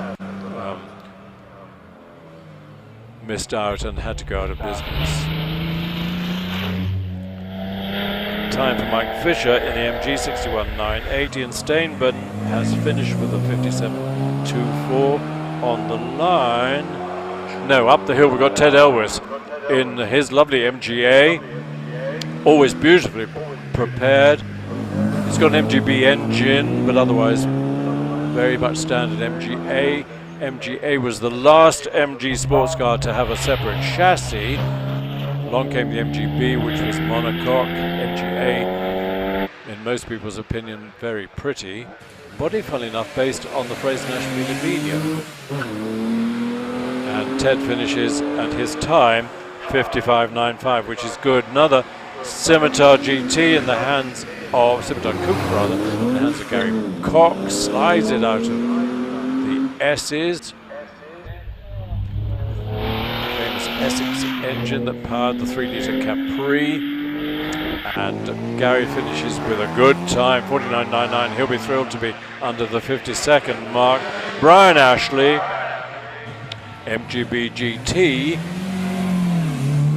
a nice hardtop version of the MGB, particularly when fitted with the Rover V8 engine, but this one's got the 2-litre MGB 4-cylinder engine. He's followed by Mike Henneys, sponsor of this championship, in the very pretty Lotus Elan fixed head. Brian Ashley in the MGB GT heads for the finish and records a 54.97. Mike Henney, one of these days he'll bring samples for the commentators. Produces a lot of cider in Herefordshire. Tells me this morning that this year's crop is, the apples are small but plentiful, so should be good for cider making this year. Mike finishes with a 52.08. He's followed by a rare car to see hill climbing. This is the Triumph Stag, which was a sad story. It should have been a huge success. It was very elegant, it went well, but Triumph, in their unwisdom, typical of the British Motor Corporation, didn't spend enough time and money developing the engine, so it rapidly acquired a terrible reputation for overheating, which could easily have been solved, and Triumph Stags running nowadays don't have the same problem. But it's great to see one with its original engine, 3-litre V8 engine, to record a time of 66.17. Ian Moss with the Austin Healey 3000, looking for all the world like the one that Pat Moss used to drive in rallies, with its white hardtop with the minivan extractor flap open in the roof. Good, tough old car. Intended to fry your passenger because the exhaust came out by her left, his or her left thigh. So imagine pounding one of these on the Rome-Liège-Rome rally, which was a rough event. But Ian Moss finishes with a 56.42, followed by Steve Fenner in the MGB.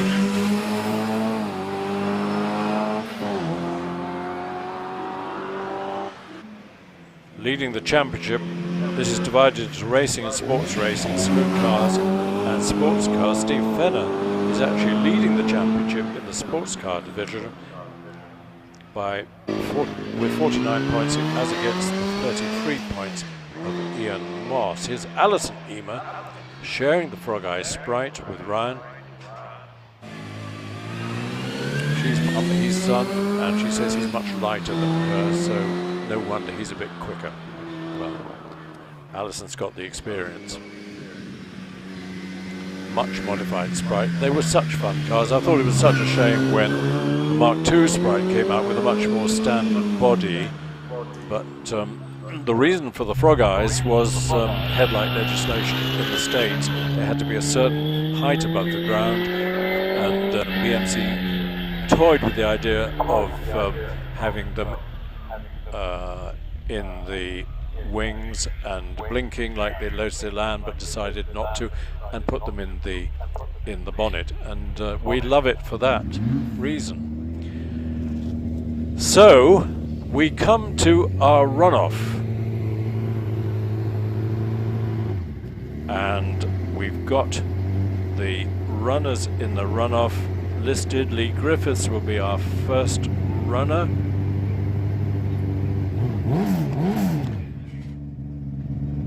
And the way it works is that there are 10 points for a win. So the top 10 out of the 12 score points. 11th and 12th have the honour of competing in the runoff but don't score points. Currently,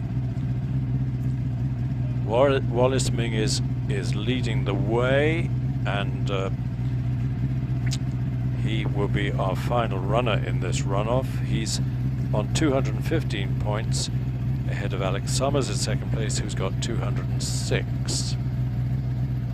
Third is Sean Gould, and those three competed in the last championship rounds at Shelsley Walsh, and at the end of the Sunday the record was broken by those three drivers 3 times in 3 minutes. I think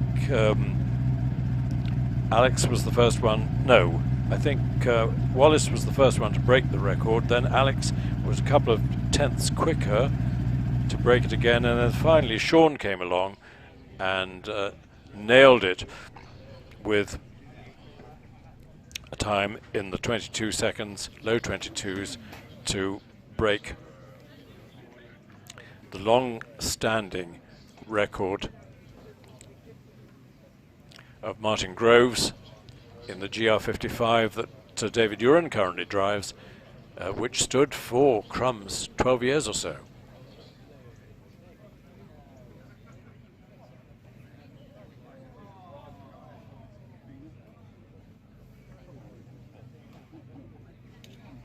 So there on the screen are your runners for the championship. We haven't got any double-driven cars qualifying this today, so when it's a double-driven car, tends to go first. Well, always goes first, so that they have time to swap over seats and things and get the other driver in to take up his rightful position, his or her rightful position in the runoff. This is round 23 of the British Hill Climb Championship. Motorsport UK and sponsored by Avon, but there's a big tyre battle going on at the same time. Yellow car on the screen, that's our first runner, that's Lee Griffiths, who will be leading the way. He qualified with a time of 37.95. There's David Warburton's GR59 with Dad Alan warming the offside rear tyre with his foot. Alan is about 6'4", 6'5", so how he squeezes himself into the little GR59, I don't know. I think his knees are somewhere around his ears. But that car has a really interesting and rather complex transmission, because the bike engine, the Suzuki engine, is fore and aft behind the driver. Then there's a shaft that runs to the transaxle, and the engine is angled slightly to one side and down, so it's quite complex geometry to line up the drive shaft with the transaxle at the back.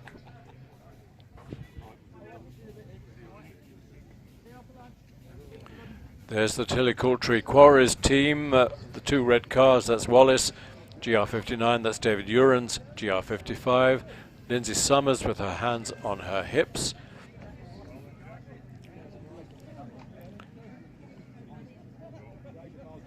Talking to Jack Cottrell, Jack's in the car, that's the DJ Delara with the Indy engine in the back. Mike Tregoning and his wife amble past, having their lunch on the hoof. He's got a long drive back to Cornwall this evening. It's a very, very friendly sport, hill climbing. It's not like championship circuit racing, where it's all needle. In hill climbing, if your car has a problem, very often your competitors in your class will gather round and help you mend it. Trevor Willis, hair has gone grey since he won the championship 3 times. Not surprising in the OMS 28 that he's had for a number of years. Slightly outpowered by and outweighted by the GR59s, which are much lighter and a degree more powerful. There's Sean Gould's Gould GR59. It's an extraordinary monocoque. The tub, which you can see, is one piece front to back. So it doesn't have a top opening other than the one to get the driver in. To get the engine in and out, you have to put it up on a lift and get the engine out from underneath. But although it's a one-piece tub, it's 3 different types of carbon fiber, depending on the role they play, front, middling, back, depending it's whether heat or it's has another purpose, and it's a really complex bit of engineering. But here's our first runner in the hill climb, British Hill Climb Championship runoff. It's Lee Griffiths in the OMS 28 with a 1.6 litre Suzuki engine.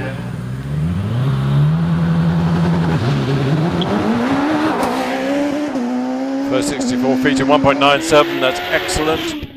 Speed 93 at Bridge, Rounding Orchard. Nice late braking and late-ish apex for Ed Torres. We'll get a 17.26 into Pardon. Watch him along the top. Midpoint 24.02. Into S is skirting with the limit, but no dramas and very quick. Will it be in the 37s? Not quite as quick as his qualifying run. 38.16 sets the target for our remaining runners. Next up will be Jack Cottrell. Jack qualified with a 37.67. Really interesting car. Dallara front of the tub. All the rest is DJ. Dale Quigley and his team, brilliant bit of engineering to get the IndyCar V8 engine in the back of effectively a Formula 3 car, Formula 3 chassis anyway. May have been a bit of sweeping, but now that he's summoned forward, he's beyond the pre-start line, so he won't be able to do much or anything in the way of tyre warming.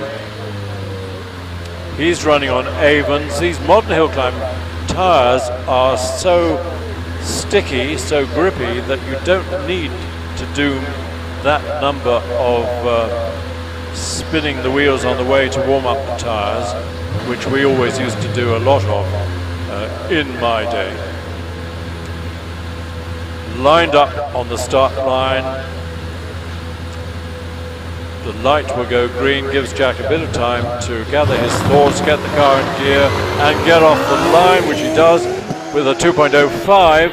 Not quite as quick as Lee for the first 64 feet, but his speed was 98 at the bridge track. Let's see him at the pardon entry. He's up by 18 hundredths at midpoint. He's half a second up, so this is a good run. This will be in the 37s probably, might even nudge the 36s. He qualified with the 37.67. What is 37.46? So an improvement on his qualifying time puts Jack into the lead at the moment. Here comes Darren Gumley. Now he qualified a 10th quicker with a 37.57.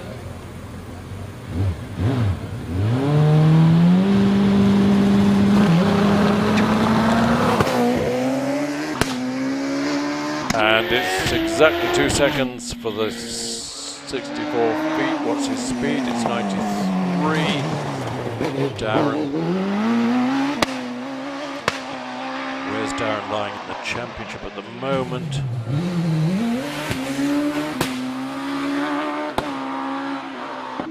He's not in the top 20, but he's doing really well here at Prescott. He's up by 200ths at the moment. The S is now. He's dropped a little bit at semicircle. Can he catch up the time? Not quite. Into second slot goes Darren Gumley in the Force TA with its 1600 Suzuki engine. Our next runner is Richard Spedding. 1300cc supercharged, producing something between 450 and 500 horsepower in this tiny little GWR Raptor. So from a power to weight ratio point of view, it's immensely powerful. And Richard, brilliant peddler of this car.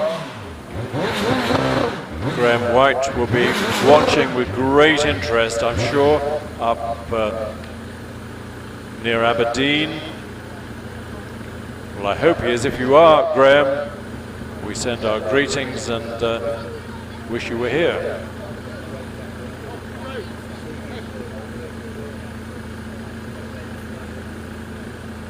So the Raptor, designed by Martin Ogilvy, developed by Graham White Jr. Off the line, 2.1, quick enough. 106 though, much quicker into Orchard. Richard is an extremely skillful driver, brings the most out of this car. Well, it's got plenty of power. Power to weight ratio is just astonishing. Probably weighs 400 kilos, tops. Look at the speed into the S's. This is just sensational. He's 100th quicker at the S's. Can he maintain it? Yes, he can. 1.6 hundredths at semicircle. It's a 37.02. Pops Richard into the top spot. Brilliant run. 37.02 out of 1300cc. Ain't bad. Fifth runner Simon Moyes, GR59. Blown 1300cc Suzuki engine. Gould, brilliant engineers. They supply components to F1 teams, Red Bull in particular. They demand top quality engineering and they get it from Gould.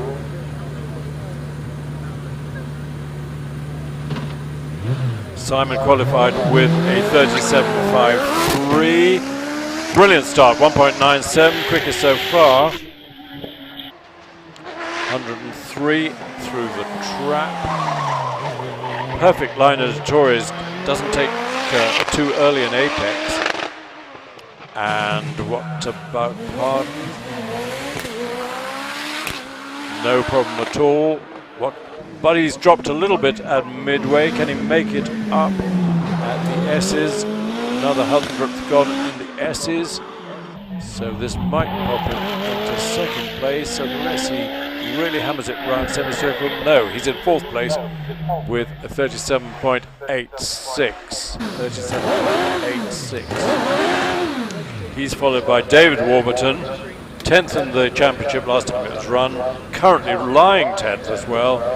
Qualified with a 37.1. Wouldn't David love to get a run in the 36s? He's on Pirellis, probably wearing its best suit of tires for this runoff. 1600cc unblown GR59. Start in exactly 2 seconds. 99 miles an hour.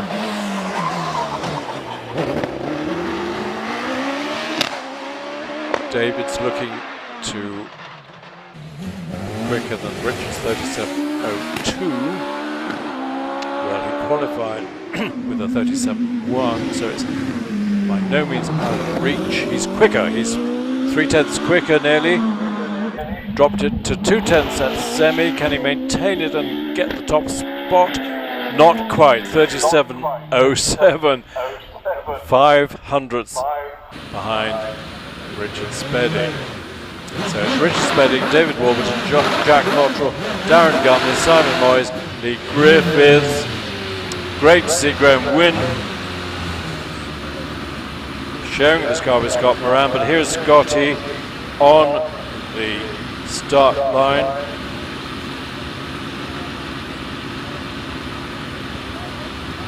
Still together with Graham, bedding down this 4-litre Judd Pod GR59.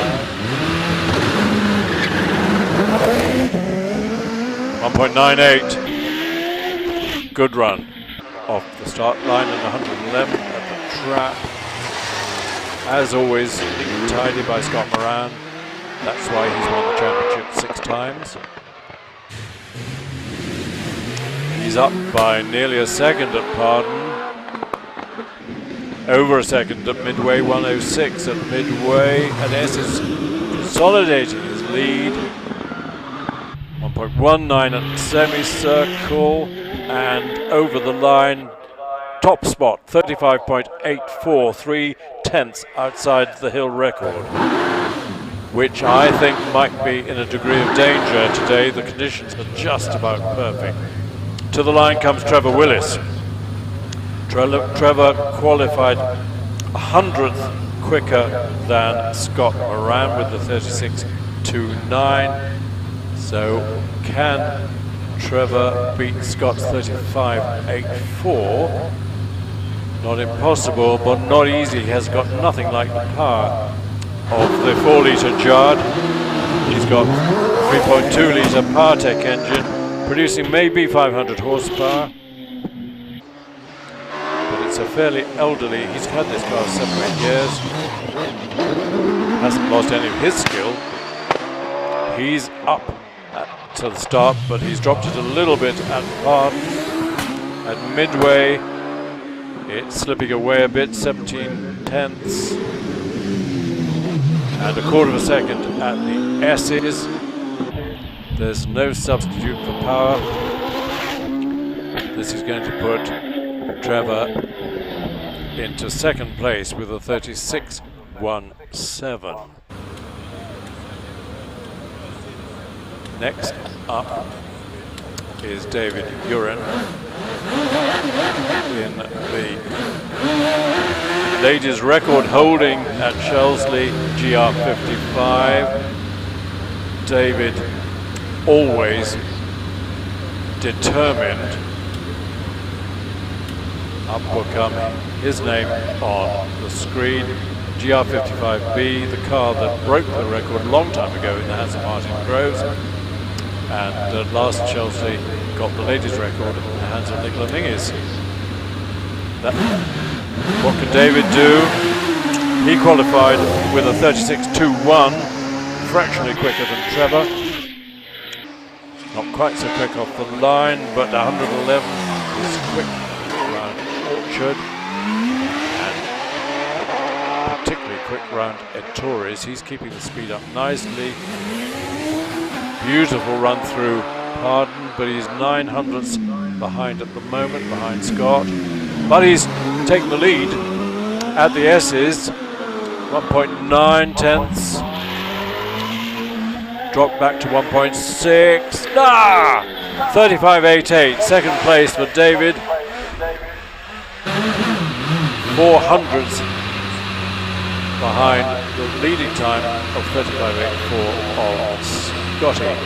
Now then, Sean, our record holder here with the 35.41. Gould GR59 with a 4-litre Judd, similar to Scott Moran's car, Graham Wynn's car. And running on Pirellis, but Sean was saying he hasn't got a brand new set of tyres, so these have done a few runs. Might handicap him a little bit, but it doesn't handicap him off the start line. 1.4 quicker for 64 feet at Torres. Skirting, but he's ahead by 600. Oh, that might have cost him a little bit. Getting the power down out of Parden. Yeah, it's cost him half a second. That's a shame. So Sean will struggle, I think, to match Scott Moran's time. Yep. He needs new tyres, 36.36. He's in 4th place. So we've got Wallace Menzies and we've got Alex Summers to come. Alex Summers on the line in the amazing DJ Firestorm with its 2 3/4 litre Cosworth XD X IndyCar engine, but not on methanol and not, oh, it is on methanol but not turbocharged. Brilliant start, 1.9, that's fantastic. 107 through the trap. Alex, neat and tidy as always, rapid and forceful driving. He's up by 3/10 at Parden. At midway, up by 3.6 tenths. Zooms into the S's and his lead is maintained. 0.4 at the semicircle. This will be the leading run. It is in a 35.5. 900ths outside the hill record.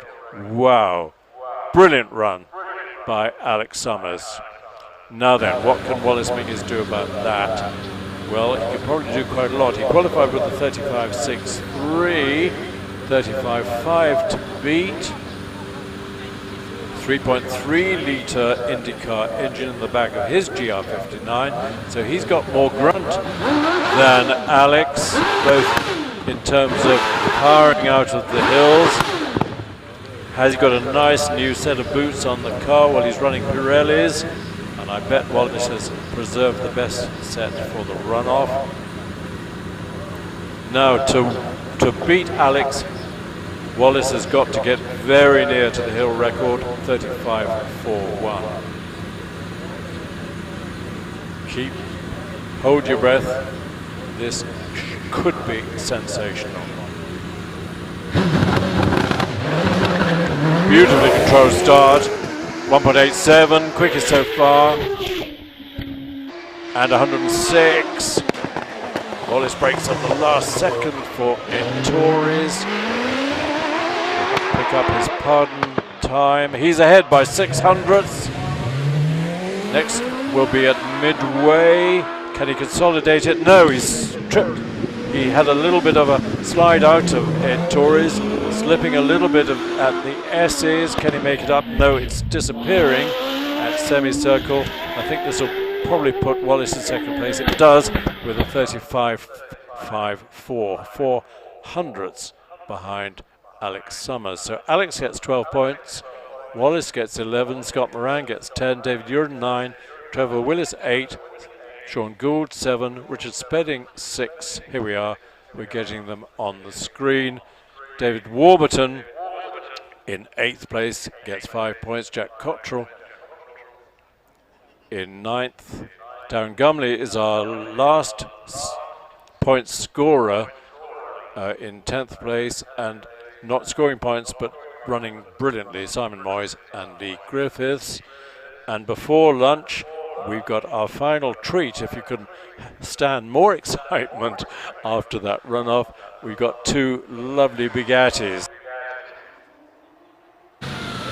Type 51 Bugatti, remember Prescott is the home of the Bugatti Drivers Bugatti Owners Club. It's the shrine of Bugattis. It's got the Bugatti Trust here, and the Type 51 was Ettores twin cam version of the famous Type 35 that first appeared in 1924 at the French Grand Prix, and then Ettore saw the Miller American twin cam cars competing in the French Grand Prix and said that's a way to get more power out of the straight 8 engine in the 35, and indeed about 30 more horsepower than the Type 35. They are rapid cars, but something's happened to Ed. He slowed right down. Now he's picked it up again. Maybe had a problem getting into second gear. All seems well.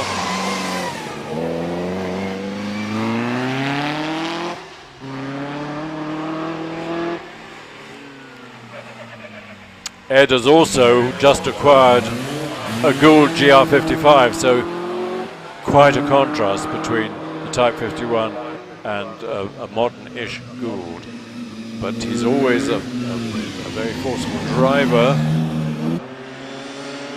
He's followed by another Type 51, this one road-equipped, in the hands of Colin Bullock with mudguards and headlights. Makes a pretty uncomfortable road car, particularly on the bumpy roads of Gloucestershire, but Colin has taken it touring in Europe. Time for Ed Burgess was the 56.47.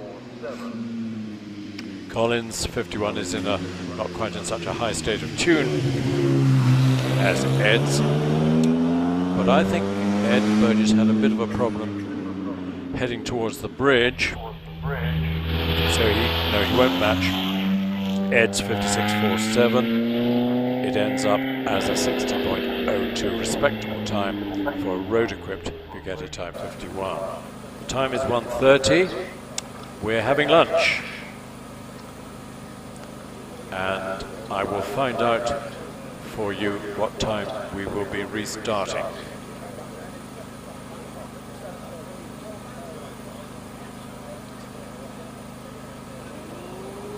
Say again.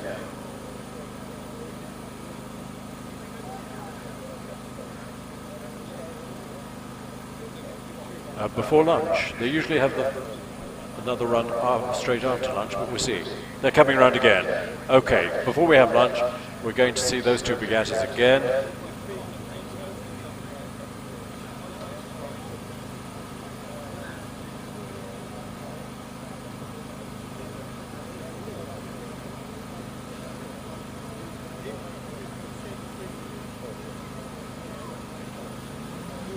So we're going to see those two Bugattis again. I hope Ed takes a second run. They return to the paddock. Yes, he's coming out of the paddock. So everything is okay with the Type 51. After these two Bugattis have had their run, we are taking a lunch break, and the first car after lunch will come up the hill at 20 minutes past 2. In the meantime, let's feast our eyes on this glorious Bugatti, the classic vintage racing car. The anoraks among us, we know it's a 51 by the two filler caps behind the driver. Type 35 only had one. Now, lots of smoke from the rear tires off the line. This time, no dramas at all for Ed into Orchard. His time was a 56.47 for his first run.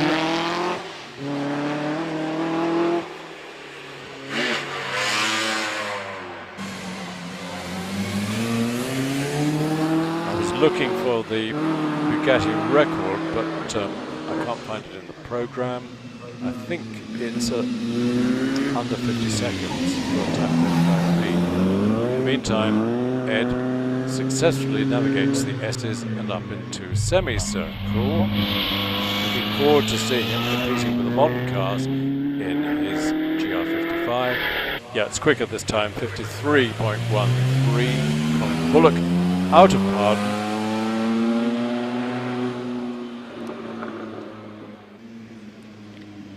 We had a big Bugatti celebration, their garden party last weekend. Lots of Bugattis came, and next Wednesday the Brescia Bugattis are celebrating the 80 years since the win at Brescia. And so on Wednesday they're going to assemble here. But in the meantime, Colin, 61.19 brings us to our last pre-lunch run. We will start again at 2:20. Meanwhile, we've got lots of entertainment on the screen to keep you amused while you munch your lunch.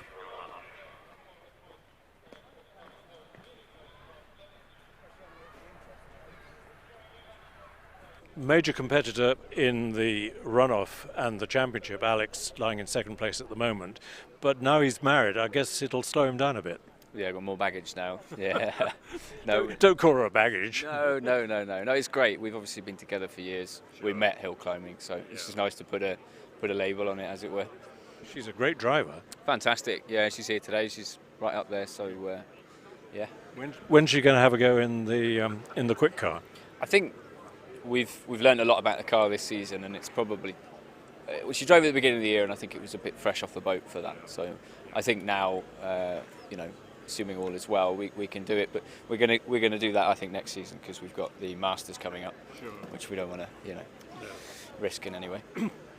Enough about hill climbing. You've been busy with a most extraordinary car that features actually in this week's Autocar, the McMurtry Spearling.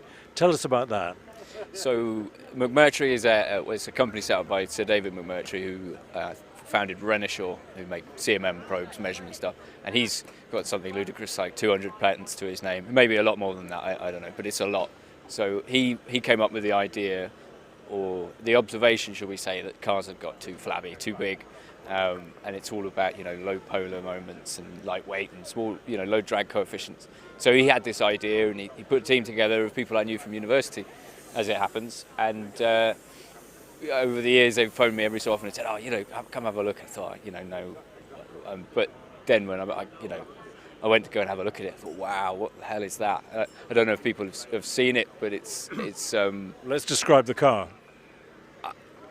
Some people have likened it to a mini Batmobile. I can't imagine why, but it's a very, very low drag. It's sort of like an LMP1 car, so covered wheels, covered cockpit.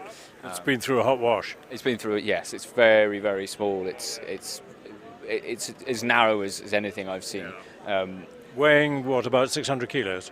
A little bit more with the batteries, won't it? It is a bit more with the batteries. It's under a ton, and it's 1,000 brake horsepower per ton in its current guise. We must add that it's all electric. Oh, sorry, yeah, I completely forgot that. No, I've got used to it, obviously. Yeah, it's a full EV, 60 kilowatt hour battery, self-developed systems on it. I mean, all the cells are common, but all the electronics and everything the guys have developed from existing equipment. And what they've come up with is superb. It's absolutely. So the key is downforce without aerofoils. Yeah, so that's the other thing. I mean, what the observation was that obviously, particularly with a battery-powered car where range is really critical, that if you carry lots of drag, that just directly impacts your range. And what some bright spark at McMurtry realised was that if you suck the air out with the fan, your energy penalty, even though that's coming off the main battery, of course, the energy penalty is actually lower than if you had a wing set, which blows my mind. So the coefficient of drag is massive. It's like a quarter of that of one of these. And you can see the size of the rear wing, front wing on this. To push that through the air is tons and tons of drag at 200 mile an hour. Sure. So that's it gives it this really curious feeling. In that most racing cars, when you get to 120, the acceleration starts to sort of die off, all things being relative. But in that, it just carries on going. So we're talking about 0 to 185 in about 9 seconds. I think that's what they're quoting. Yeah, we haven't actually gone. I think we managed about 150 at Donington, which is when you're developing a new car. I don't know how much people realise that you've got to creep up to it, because if the simulation says you can do that, but you've got to take it really nice and steady, and you've got to do things when systems are ready for it. And obviously, there's a lot of due diligence and things that we've got to go through. A lot of sensors on the car, reading loads, and making sure everything is as simulated. So we know what it will do, and it certainly feels like that's more than possible. But at the moment, we're developing it. Cautious optimism at the moment with a project like that, because it's so new. Well, one of these days, let's hope we see it at Prescott and or Shelsley. I think that's very much the plan. I mean, the guys at McMurtry, they're big hill climb fans. I think that's part of the reason why I got involved. And we were all in the Formula Student team at Bath, and obviously the current generation, God knows how much younger they are than me, I dread to think, but the current generation of Team Bath racing students who do the Formula Student competition, they're here today. So I'm sure they'll come and develop it, but we need to do it at the point where it's ready to compete. Scott Moran, 6 times hill climb champion in the GR61 Gould, now in a smaller, lighter car with probably as much power or more power, but it's taken a bit of getting used to, hasn't it? Yeah, it's taken a bit of it's getting out of the muscle memory from the old Gould, really. That's the difficult bit. And we got it's 4 litre Judd as opposed to the 3.5 litre Nicholson McLaren we had before. So it's a bit different. It's a bit more torque at the bottom end. So it's taken me a little while. Does that mean less gear changing? Not necessarily, no. But it probably here it is, but not everywhere. But no, it's just a different style. So how much lighter is this car than the 61? This is about 60 kilos, so it's a lot. Like our car really is sort of much the same as sort of Graham White Jr. won his championship with in 2000. So ours is really, it's 20 years old technology now. Sure. And so this has moved the game on a bit. So yeah. And from a handling point of view, surprised how it turns in? Yeah, the front end's very good. Yeah, it does. We've never had an issue really front end. It's always seems to be. We've had lots of tinkering. We put the sort of final nail in this coffin was we put the dampers off my old Gould onto the back of this for Wiscombe, and it made a big difference. So in what sense? Just more controllable. Just sort of it just felt more stable. It felt like it was sort of falling over at the back end quite a lot. So we've had these dampers set up much the same as the old, within reason. But yeah, it's feeling good now. So. And the transmission good and strong? Yeah, that's the same. It's a newer version of the Gould extract gearbox that was in the old car. It's just all newer and better, really. So next year, Champ number 7. be nice. It's going to be tough. It's certainly the competition at the front end is really fierce. It is fierce, isn't it? It's fantastic. I love it. Yeah. You really, if you want to win, you've got to really work at it. I was pleased to get one at Chelsea, which was nice. It's been such a revolution, these tiny cars with massive power. Yeah. Oh yeah. It's a big. It's just. Yeah, it's great fun. Yeah. That's all you can say. Great fun watching it as well. No, thank you. Yeah. Cheers, Chris. Thank you. Thanks, Scott.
It's really nice to see Will Hall back on the hill climb scene, because earlier in the year at Gurston Down he had the most horrific accident when the car broke at 153 miles an hour, which, Will, wasn't funny.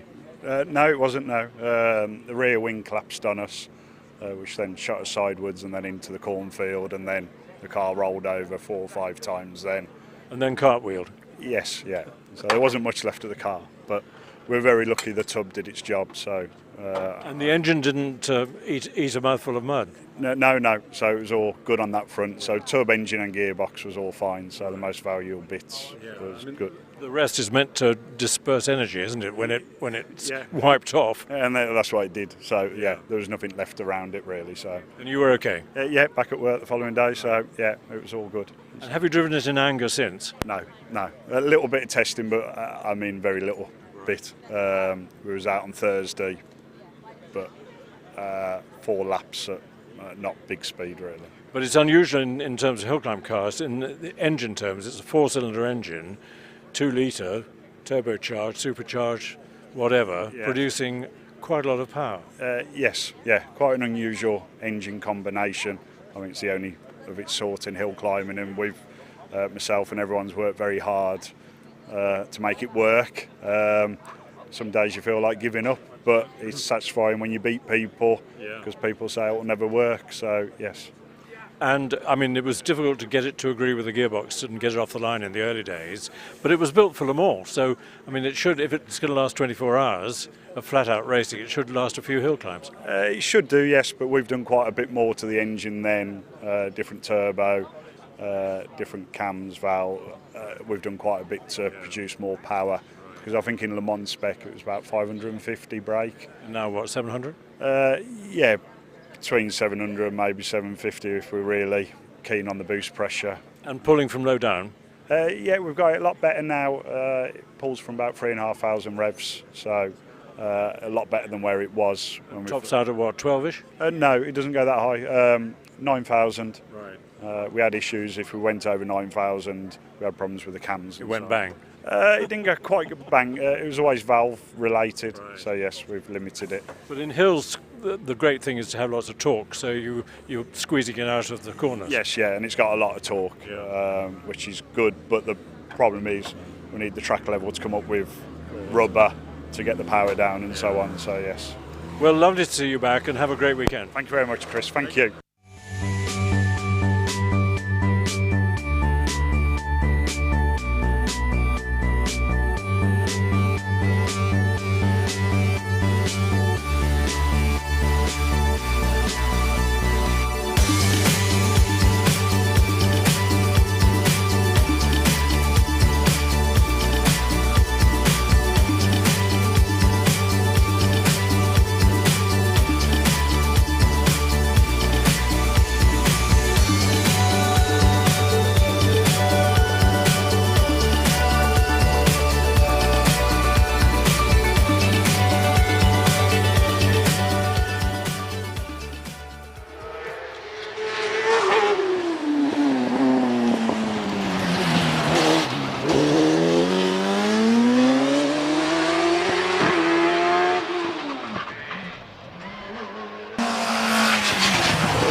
Last Hillclimb Championship meeting, there was an incredible finale when the Shelsley Walsh record fell 3 times in 3 minutes and ended up in the hands of Sean Gould. Sean, that was an incredible 3 runs, wasn't it? It was, yeah. So I think it's. I've never been at a meeting like that before, let alone taking part in it, and let alone won it.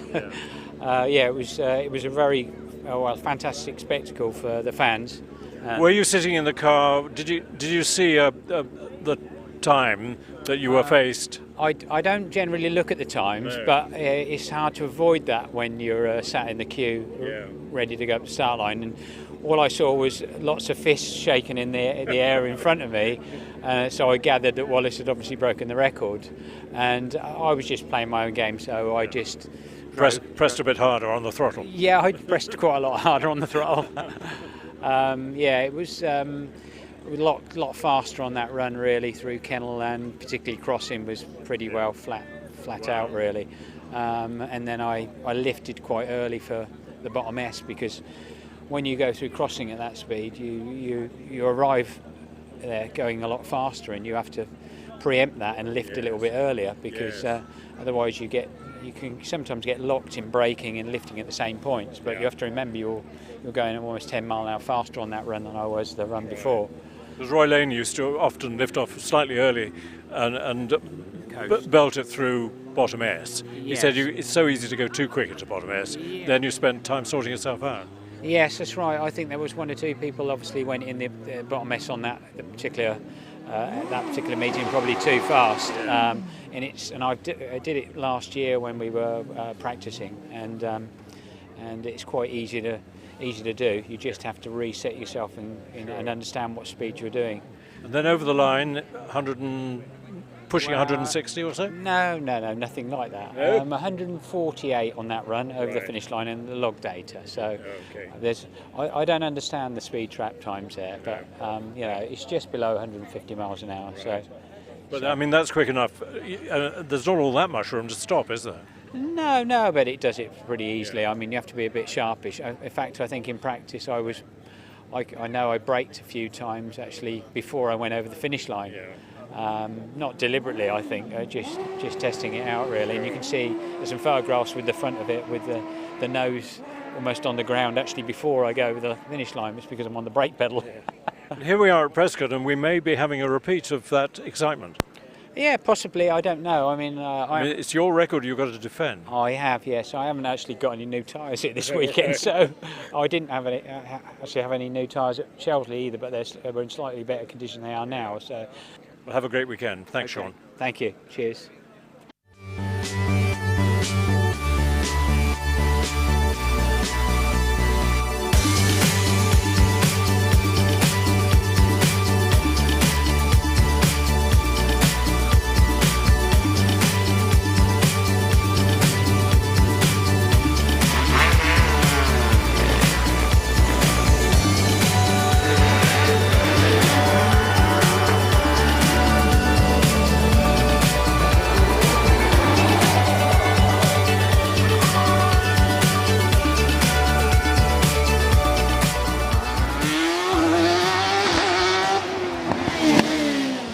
So back in the first Prescott meeting in April or May, whenever it was, we all had a bit of a surprise because a young man came along who had done a lot of circuit racing, but I don't think had ever seen a hill climb before, and blow me down, he qualified 5th.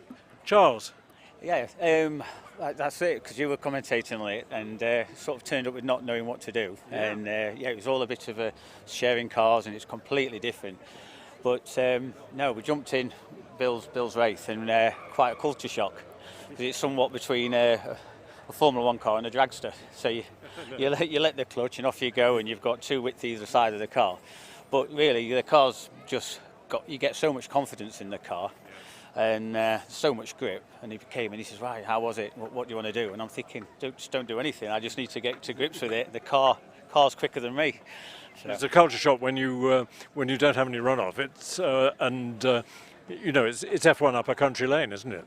That's right. It's you've got to have your wits about you, but you've just kind of got to forget that, and everything just travels past you. Because you go to Donington, everything on the outside slows down, and you know what you're doing. You've got a couple of laps to put it together. If you make a mistake, well, with this one, it's all again. You can only blame yourself, and you've got to sort of have that controlled aggression, somewhat. And you never ever have the perfect run, do you?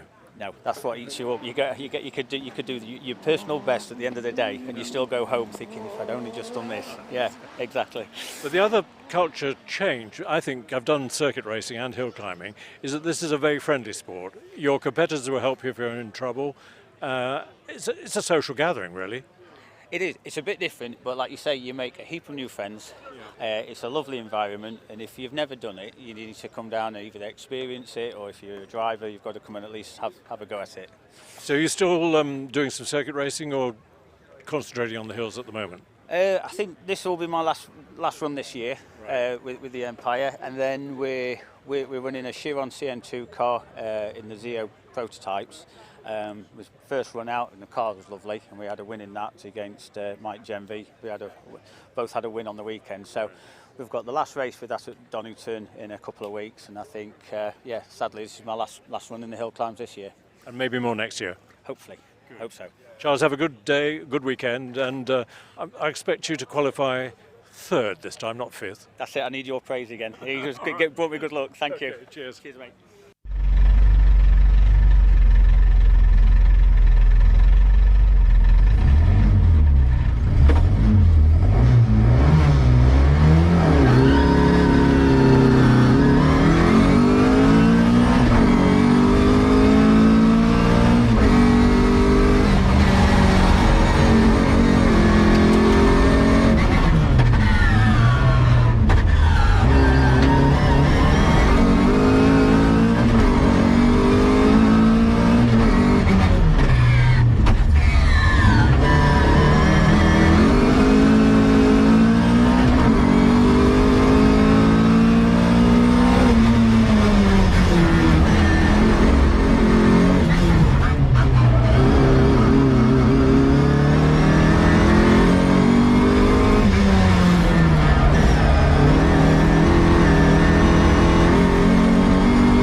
Back again live at Prescott. Lunch is coming to an end. Our first run after lunch will be at 20 minutes past 2 UK time. We hope you enjoyed our morning competition, particularly our top 12 runoff just before lunch, which was a close run thing, and Alex Summers came out on top, but I don't think he can threaten the lead of Wallace Menzies for the overall championship. Remember, they have to drop scores from now on. There are 5 more runs to go, 5 more rounds to go, one of which, of course, will be this afternoon. It's a glorious day here at Prescott. We're blessed with blue sky and warm temperatures. Couldn't be nicer.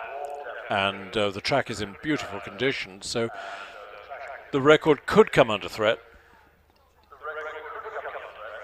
And Alex's winning time in the runoff was only a couple of tenths away from the record. So it's all to play for. Traditionally at Prescott, the last 2 runs before lunch are the Bugattis taking their 2 practice runs, and then the first 2 runs after lunch are the Bugattis again having their first competitive runs. We've got 2 Type 51 Bugattis here, if you've just joined us. Ed Burgess and Colin Bullock in their beautiful twin cam, dark blue, well, black for Ed, dark blue for Colin, Type 51 Bugattis. Prescott, I'll keep repeating myself, is the home of the Bugatti Owners Club, therefore the shrine of Bugattis in the United Kingdom. And down by the main entrance there's the Bugatti Trust, which is open frequently during the week and particularly weekends, and contains a huge amount of really interesting information about the Bugatti family, Bugatti cars. They've always got some Bugatti cars on display in there, and also engine parts and examples of the exquisite engineering that Ettore Bugatti produced in the 20s and 30s. Our competition runs this afternoon are a repeat of this morning's runs. In other words, we kick off with Class A1, series production road cars up to 2 litres, and that's kicked off by Ben Cross in his Renault Clio, and Renault Clios seem to predominate in that class. We've got 1, 2, 3, 4, 5, 6, 7 of them. A couple of Peugeot 205 GTIs, 1 Honda S2 2000. So lots of variety, MX-5s of course.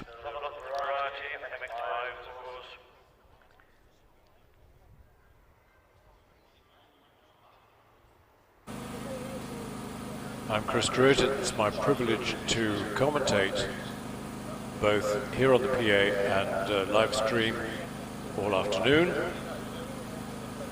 It's going to be a long and busy afternoon with lots of competition, lots of entertainment on the hill.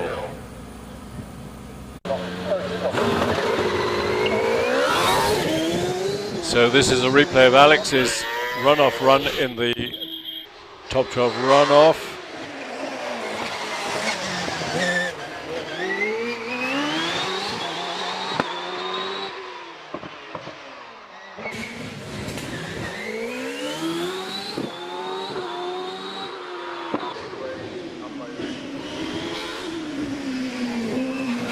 Alex's usual immaculate line up the hill. And if this is your first viewing of Shelsley, if you've not seen Shelsley Walsh before, you can get a pretty good impression of the hill during the afternoon, and I'll describe and name each corner as we go up. If you're overseas, and indeed if you're in this country, we very much welcome your comments. We had some lovely comments this morning, and as the screen says, live action will be due to start in 1 minute from now. It might be delayed a couple of minutes or so, but we're expecting action to start on the hill at 2:20. David Lonsdale, what enjoyable morning's runs they were, thanks to all my favourite UK motorsports venue. Hope to actually be there before long. Well, I hope so, David. I don't know where you're speaking from. Probably within the UK, so there's no excuse for not being here. Andy Lawrence, loving the lunchtime highlights. Oh, thank you. It's fun doing interviews with people here. Joyce Freo. Well done, Alex from Joyce and Gordon on Guernsey. Yeah, well, thanks, Joyce and Gordon. And absolutely, well done, Alex, for his win in round 23 of the championship. Let's hope we're blessed with a similar afternoon of entertainment and excitement. I can hear Bugatti engines.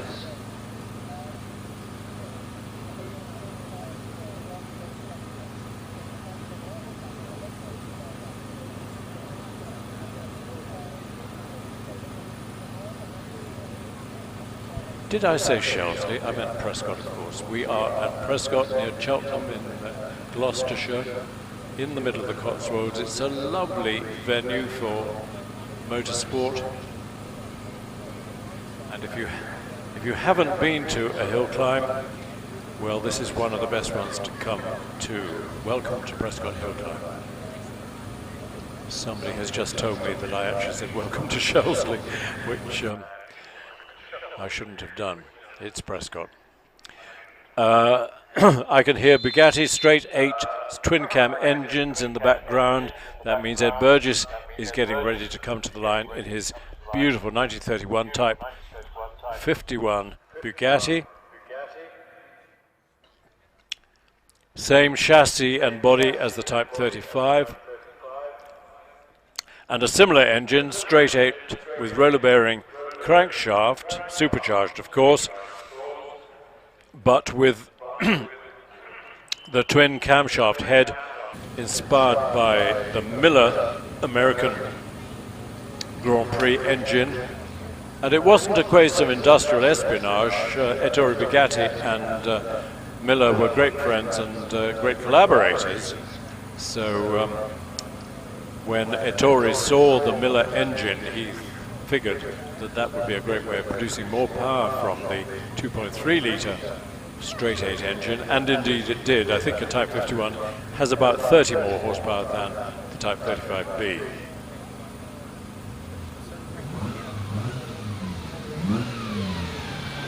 Here comes Ed out of the paddock in the Type 51. It's road registered, and actually Ed does drive it on the road without lights, without mud guards, because being a 1931 car, it doesn't by law have to have either of those things. Probably gets stopped by the cops every now and then, but he proudly says, I don't need lights and I don't need mud guards. It's a Type 51. And they tug their forelocks and say, yes sir, sorry we stopped you. Ed also has invested, he's bought a Gould GR55, ex-Tony Marsh car, so that'll be a contrast for him. He's off the line, 64 feet. What does that mean? Well, 2 seconds to 64 feet equates to 1 force of gravity, 1 G of acceleration. We've got a speed trap just after the bridge, through which Ed goes at 59, braking for the right-hand hairpin called Ettores, which has been here since 1959, past the original Orchard Corner that was constructed in 1937 for the opening season in 1938. Into the S's, and the final corner out of the S's is called Tom Rolt Corner in honor of the great engineer and author Tom Rolt. Up to the semicircle, which has a bit of a drop-off on the outside of the bend, but it's not too daunting, and over the finishing line for a time of 54.25. He's followed by Colin Bullock in a similar car, Type 51. Hasn't got any particular period history, but it's built up from genuine Bugatti parts, and Colin's had it for I think the last 8 or 9 years. Takes it touring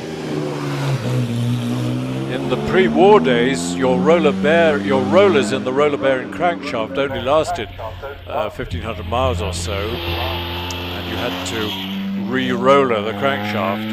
The crankshaft comes to bits. It's in 4 component parts, and you could split it in order to fit new roller bearings.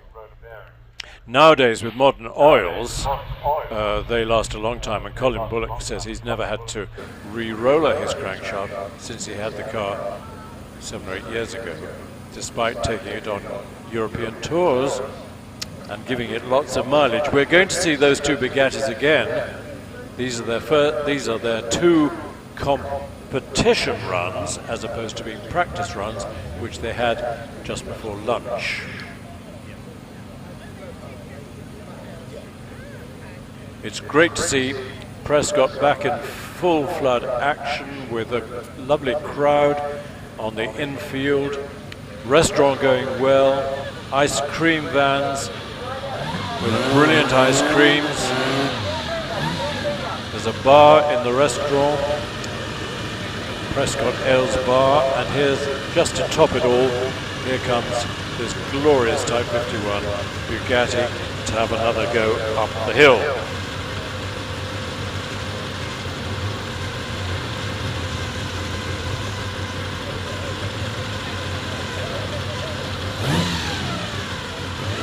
Ed watching the red light. When it goes green, he's got a little bit of time to engage first gear.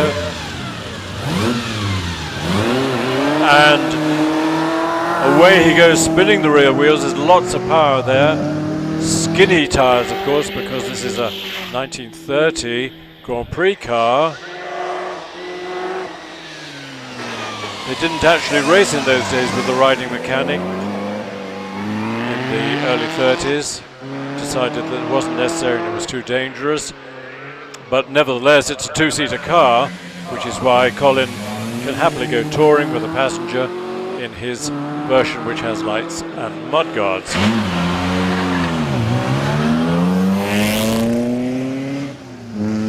So here comes Colin under the bridge at 52. Edmund was a bit quicker at 64.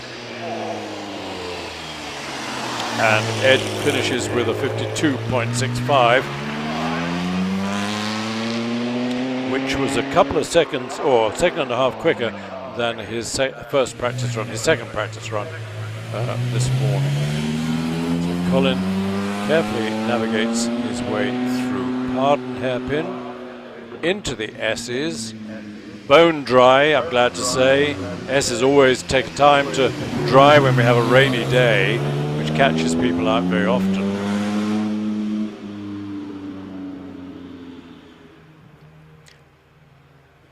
And so we're waiting for our next car. Here it is. This is Mike White in the MG Special with its MGB engine MGA suspension.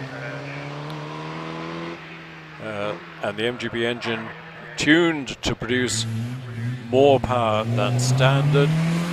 And Mike's had this car for 8 or 9 years. Bought it when it was half built, finished it, and it gives him a lot of fun on the hills.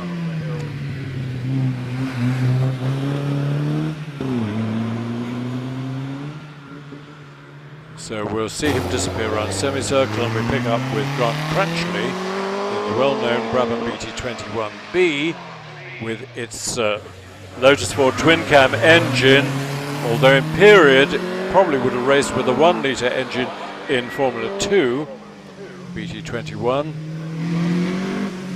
Brabham cars were always had a very elegant design of bodywork.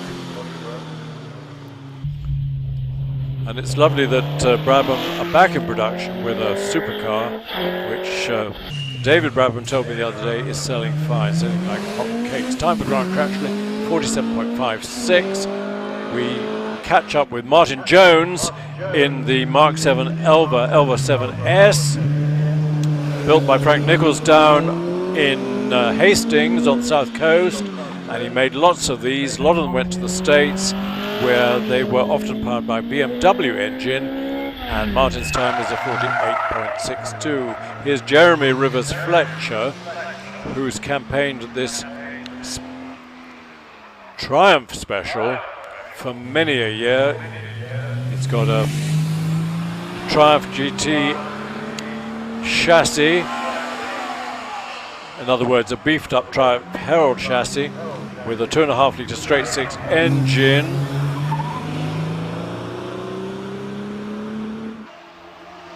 And Jeremy's dad, Rivers Fletcher, was a leading light in hill climbing and racing, particularly from a PR point of view, from the 1930s until his sad death 20 or so years ago. Now, Hillman Imp, Mark Maynard.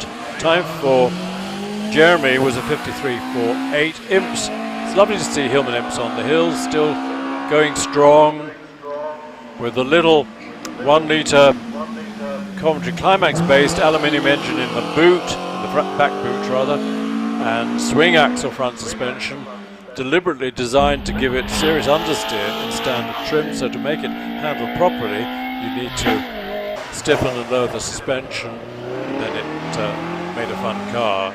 Here's Terry Clifford, long-time hill climb competitor in single-seaters, in sports racing cars. He had a Pilbeam MP43, and I used to compete against Terry in the 2 litre class in our single-seaters, but now he's got this lovely 2 litre powered Alfa Romeo GT Junior of the type that would have campaigned in the European Touring Car Championship in the 60s against the likes of Lotus Cortinas, and Terry finishes with a 54.51. On the hill is the Ford Escort Mark II of Mark Hobbs. We'll pick him up. I think he's probably, there he is, he's out of the S's into semicircle. The Mark II Escort, great and successful rally car in the hands of all sorts of famous people. Following Mark, who records a 52.04, is Andrew Carney in another Imp. Pretty colour and much modified, of course. Plenty of power available from the nice strong little Coventry Climax based engine. The engine of course was built by the Roots Group. It wasn't built by Coventry Climax, but it was based on a Coventry Climax design. Very lightweight engine. Andrew heads for the finishing line and finishes with a 53.94. Even more famous perhaps than the Mark II Escort was the Mark I Escort, and this is about the hottest version of the Mark I Escort with an RS 1600 engine. There was the Mexico, of course, but I think the RS engine was a Cosworth engine. And behind Simon comes Martin Saunders in his version. Still got the flared wheel arches, so it's a much modified. It's not an Escort Mexico. It's more powerful than that. Time for Simon, 49.27. Into semicircle. You may have seen during lunchtime him on board of Matt Clark in his Austin Mini, and here it is, looking for all the world as if it's perfectly standard. Drive it down, Granny drove it down to the shops, but actually this one is highly modified. It's a 1460 A-Series BMC engine, i.e. bored and stroked out to nearly 1500 cc, producing nearly 130 horsepower. Dog gearbox, straight cut gears in the gearbox. It's immensely quick and hugely entertaining. Ultimate Q car, really, because it looks just an innocent little Mini, but records a 50.56. Equal fun is the Frog Eye Sprite. This in the hands of Ryan and Alison Emer. Ryan the son, Alison the mum. And it's a unique Frog Eye in that it's got an opening boot in the rear bodywork. Most of the standard ones didn't have a boot opening at all. And Ryan finishes with a 51.13. Here's another unusual car based on the Sprite, which is the Arkley SS, which came as a kit you chopped up your Sprite body, and you've got a much lighter body to fit from Arkley, and Chris tells me that lots of them have appeared in the States. They were never officially exported in the States, but I think lots of people bought the kit and did the conversion over there. Time for Ryan Emer was a 51.13. And here's an interesting car as well. This is the Fiat Abarth, based on the Fiat 850, rear-engined, sort of mini, well, not very mini, slightly bigger than mini Fiat, but when Abarth blew on it, it produced much more power. Now, does it have the rear bonnet, the rear engine cover open? It does. If you race an Abarth, you've got to open the engine cover for extra cooling. Carlo Abarth was famous for the amount of power he could extract from Fiat engines. Peter Hall finishes with a 67.84. Here's Robert Orford in a much modified MGB Roadster. MGB, the best-selling, at its time, best-selling sports car in the world, and by far the best-selling MG.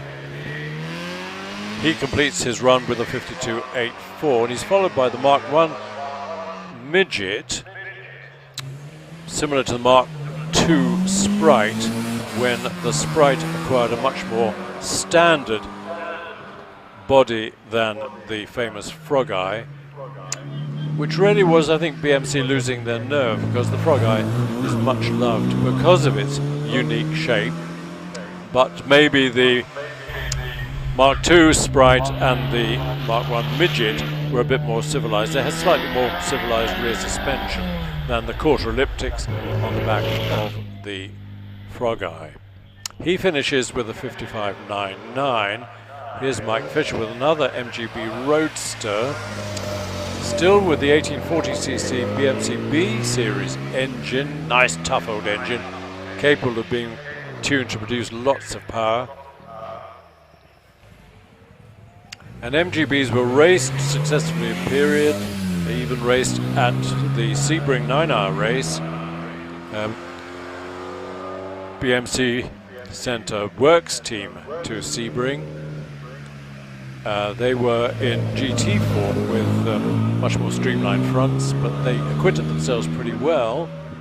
And Mike is heading for semicircle, to be followed by Ian Stainburn. Here he is in the Reliance Scimitar Coupe. Tragic that Reliance no longer in business. They produced some interesting cars. Del Trotter's three-wheeler, for example. But the Scimitar was a successor to the Sabre. The Sabre sold in very small numbers and had very complex and ineffective rear suspension. But then came along the Scimitar GT with a straight six Ford Zephyr engine, but this bodywork.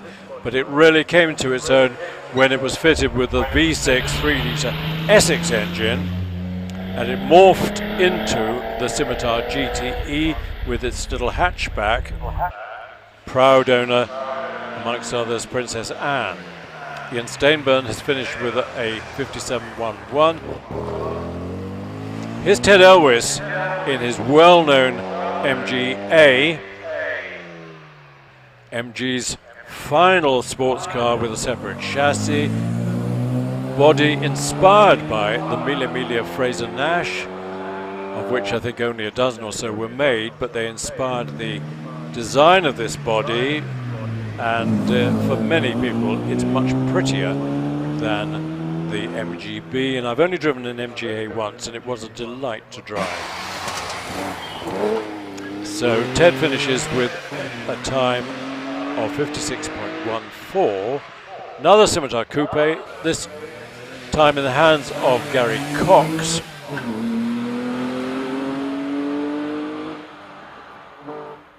There are a number, about 4 or 5 Scimitar Coupes on the hills. Today we've only got 2 of them, but Gary has disappeared. But he must be nearing the finish. His semicircle, he will be appearing. Well, he's finished with a 50.05. That's a good time. followed by Brian Ashley in the MGB GT, which again was a great success with its opening hatch at the back, and made a great touring car, particularly when fitted with the 3.5 litre Rover V8. The Rover was never officially fitted into the soft top MGB, although the whole idea was, the name has escaped me, the guy who first squeezed 3.5 litre Rover V8 into his soft top MGB, and MG at Abingdon said, hey, that looks and sounds pretty good, let's copy that. These people are competing for the Mike Henney Championship of classic cars, both in saloon, sports and racing cars, and here's the patron, Mike Henney, who produces gallons of, or litres of, delicious cider in Hereford, and takes his Elan up the hill in 51.07. He's followed by Alistair Clark in the Triumph Stag Super Touring car. Take the lid off.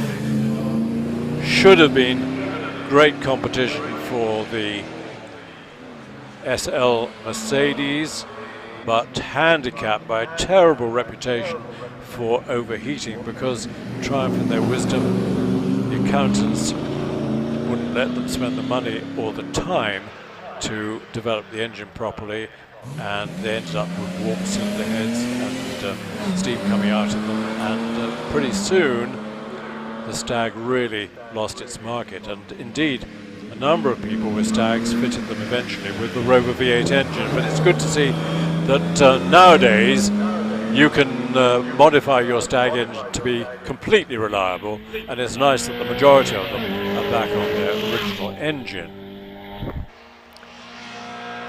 We've missed Ian Moss in the Austin Healey 3000. He's finished with the 54.33. He's followed by Steve Fenner in the MGB. Steve, a leading light in this championship, who in fact is, I'm looking for where he is in the batting order. Yeah, he's leading the sports car section of the Henneys Championship in the MGB. There's a complex handicap system, don't ask me to explain it. Here comes Alison Ema. We saw Ryan. Did we see Ryan earlier in this car? Lovely to see this frog eye. Always immaculately driven. Ryan is the son, Alison is mum. And so it's a nice family battle, of which we have a number at Prescott this weekend. It's a great way of sharing a car with your brother, your son, your dad, whatever. And here's probably the most well-known of the imps on the hills. This is Nigel Moss in a 1965 example. Time for Allison was 57.52.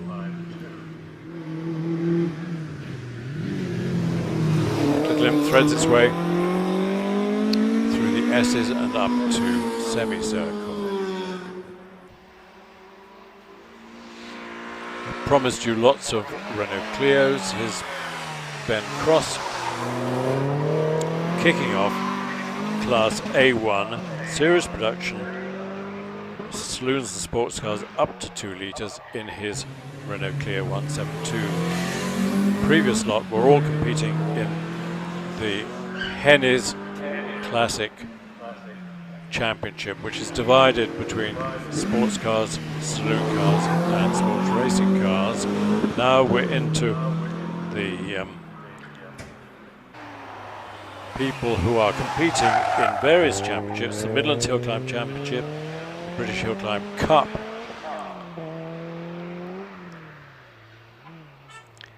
And the Midlands Championship is based on your positions in your class. You win points for winning your class, and at the end of the year, very often the Midlands Championship is won by a little saloon car or a Caterham or something like that that happens to have been the quickest car in their class throughout the season. So it's a lovely mixture of cars fighting for the Midlands Championship.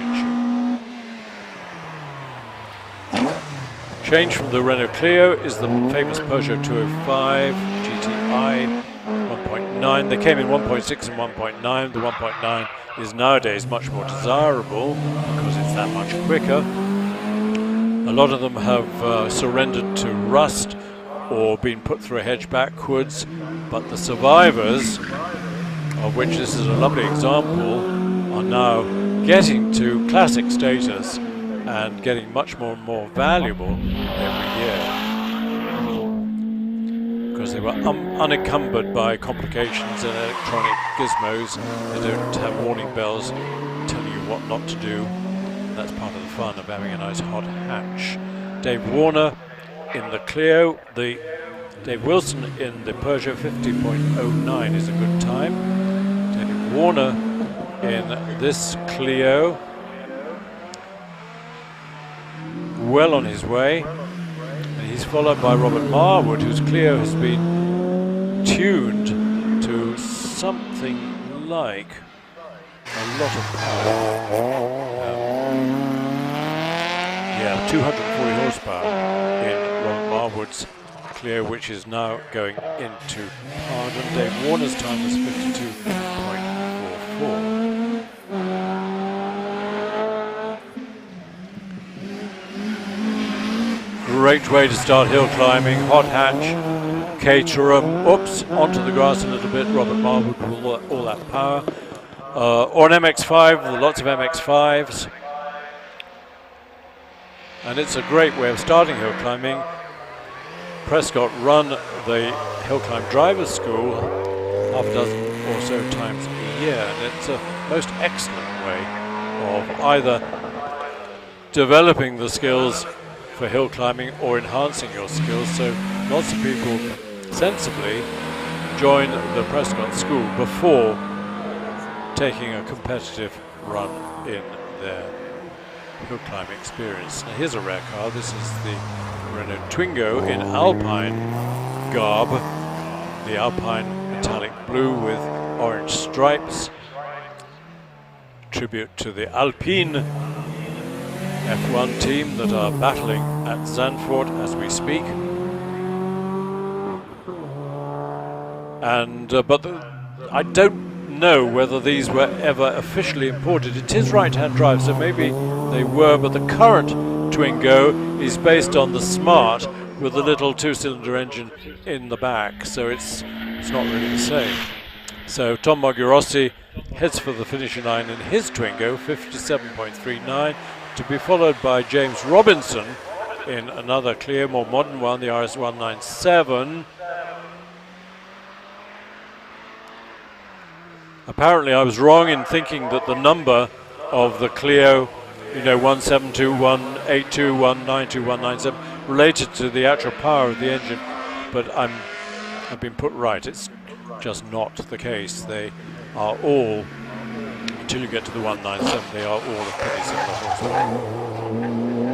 Another 1.9 Peugeot 205 in the hands of James Kerr. We're watching to see what James Robinson's time is in his Clio. He's clicking up on the screen and ends up with a 56.8. James Kerr, well on his way in the Peugeot, chucks it through the S's, immaculate line both in and out of the S's, and throws it round semicircle to be followed by this Honda S2000 of Mike Thompson, who's leading the championship there. His part in the championship at the moment in this S2000 Honda. Very popular sports car.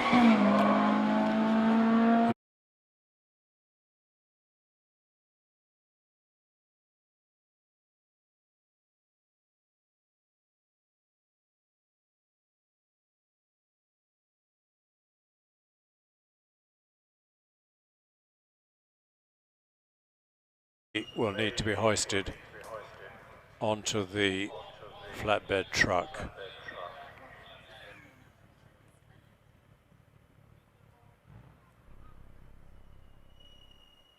So as a matter of precaution, our rescue cars, our ambulance go up. Nothing sinister, they always do, just in case.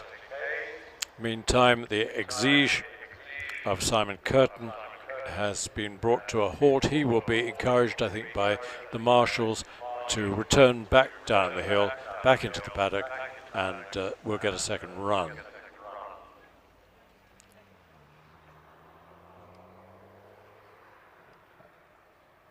As soon as we get official word, we'll tell you how Michael Thompson is.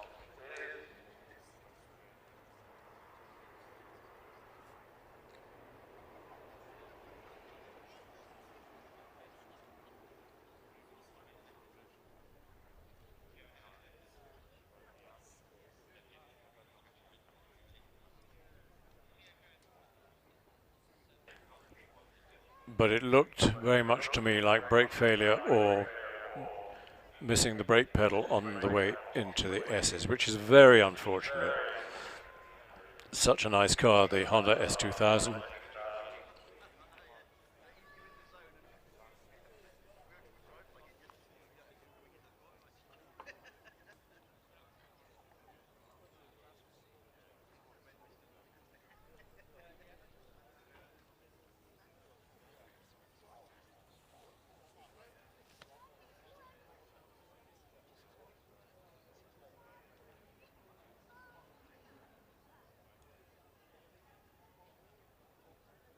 Okay, thanks.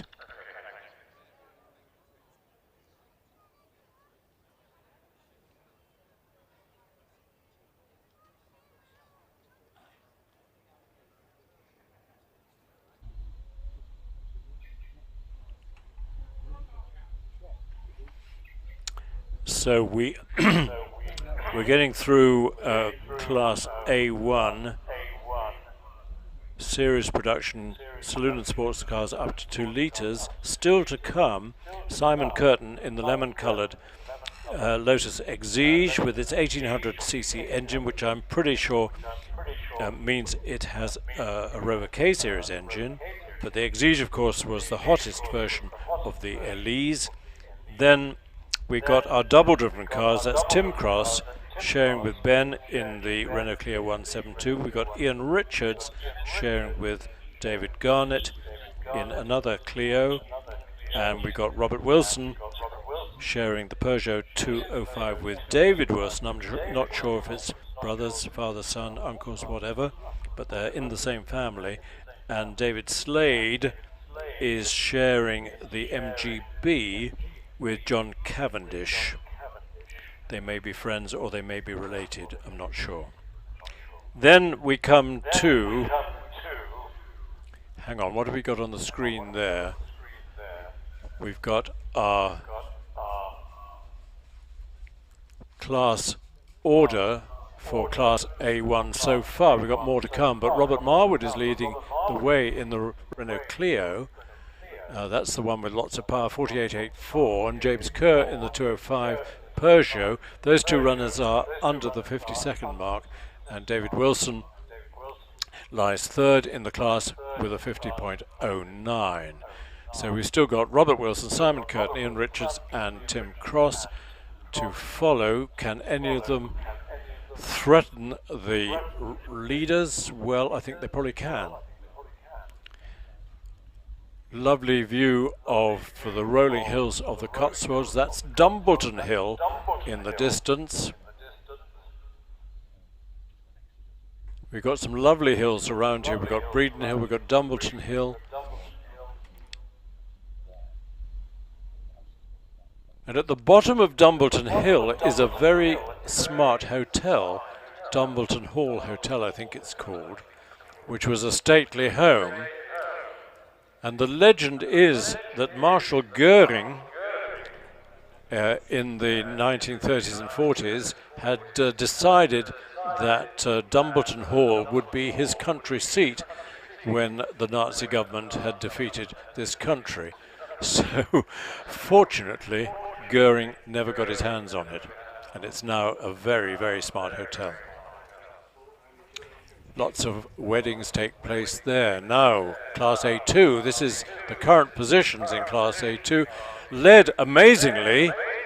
Well, I shouldn't say that because he's always quick, but John Maycock in his much modified MX-5 Mazda is beating a parade of Porsches. I was going to say a panzer group of Porsches. The Porsches are led by Robert Lancaster Gay, highly experienced in his white 997 GT3. Then Simon Tarling in his GT3. Mike Meredith pops in between the 911s with the 5-litre Morgan plus 8. Those are all in the 47s in the under 50s. David Meek also under the 50 mark in his VX20 220 Turbo, the car that was developed by Lotus for General Motors based on the Elise. I think we're going to have to get Tonka Toy to go and hoik the Honda onto a trailer. So it will be a fairly protracted pause, I'm afraid. We've got 2 runners in Class A3 because Class A3 is for 4-wheel drive cars of any engine capacity. We've got 2 runners. We've got David Nixon in Super Impreza and Ian Fido, his second appearance in this really interesting and dinky little Toyota Yaris GR with the circuit pack. It's the new hot mini hatch from Toyota that has had rave reviews in all the magazines, in road tests, and is selling like hot cakes, justifiably. And the circuit pack makes it even nippier and even quicker. And Ian Fido has got a long experience on the hills in single-seaters, sports racing cars, but now in the Toyota. Then road cars, specialist production, that's Class B. 4 runners there. Tim Higgins in the Vauxhall-powered Westfield, quick run of 48.78. And then John Pick, Daddy of Harry, who's at a single-seater, in the really interesting AMS Murtaya. It's a kind of kit car based on the mechanicals of the Subaru Impreza. So it's got the flat 4 engine, turbocharged, it's got 4-wheel drive, Impreza suspension, but a much lighter either carbon fibre or fiberglass body, and it's called a Murtaya. Really interesting. We look forward to seeing that. Then Peter Lethbridge is in his Caterham 7, and Bruce Bosley in his Caterham Super Sport. That's Class B.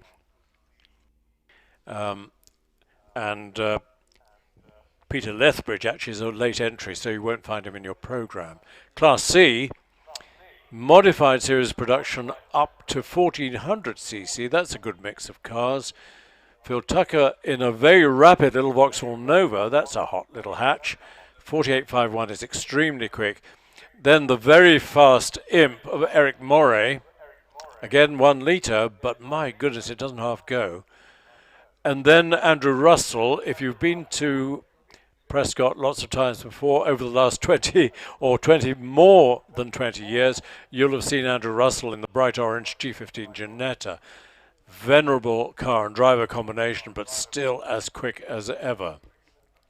Will Kerr's got a Cooper S, surprisingly, only 1 litre. When the Cooper S first came out, you had a choice of 1 litre, 999cc, then I think 1100, and the top of the range 1275. And it's interesting that lots of people went for the 1 litre engine, which was a much smoother and higher revving engine than the 1275. Martin Rutter has the Fiat X1. Oh, Ben Hamer is sharing that Mini with Will Kerr.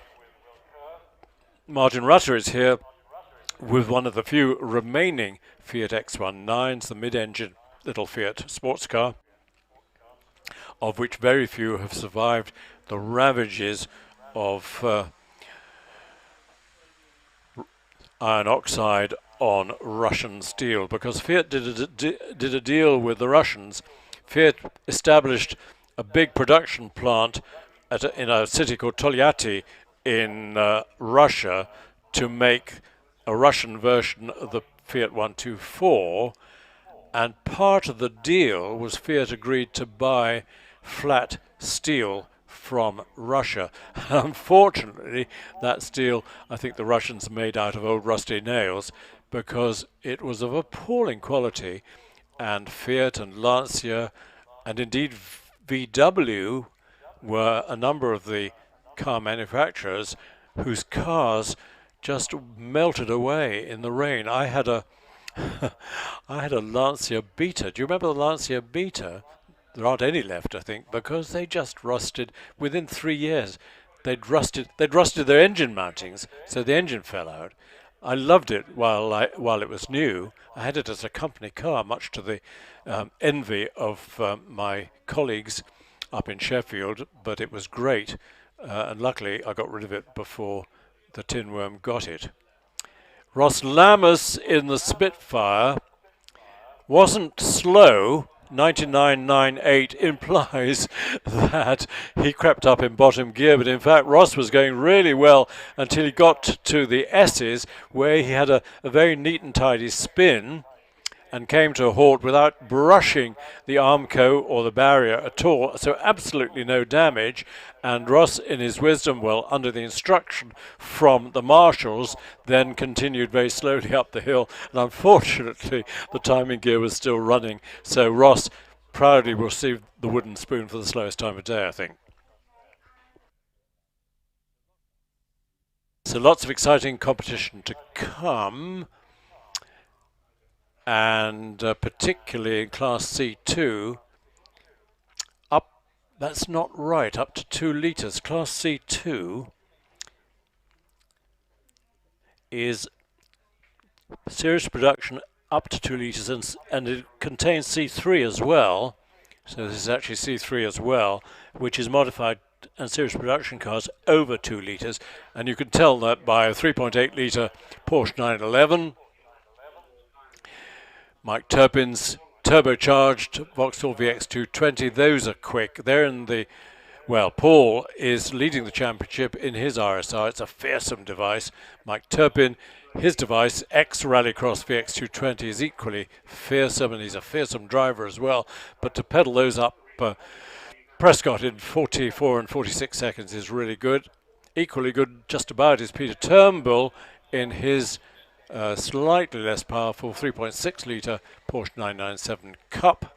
Then Tim Painter and Andy Fraser sharing their second version of the Aston Martin Vantage. They competed for a few years in a GT4 Aston Martin in circuit trim, which meant it had a 4.7 litre engine, and it had a double clutch gearbox and was fairly heavy.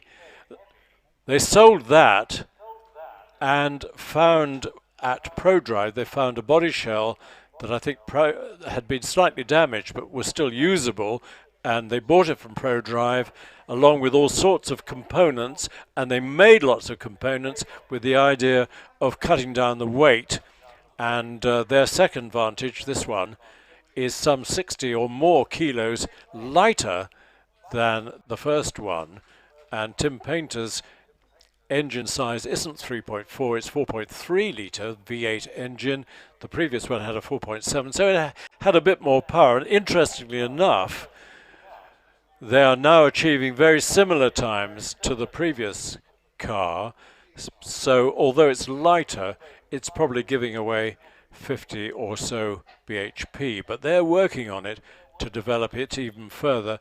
It has a manual gearbox linked to a transaxle at the back, and they're developing this car specifically for hill climbs, and it's a lovely car to look at and to listen to with that lovely V8 boom from the Aston Martin engine. Then comes Paul Jones in the Lotus Exige 1900. I still think that's a Rover K series engine, but it might be the 4-cylinder Toyota engine. I will find out. And then interesting that Neil Brogden is running in this class.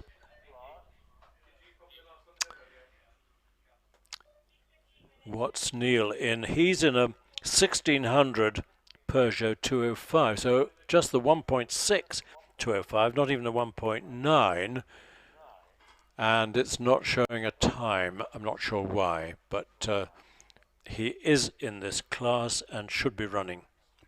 So those are some of our current class positions at the moment.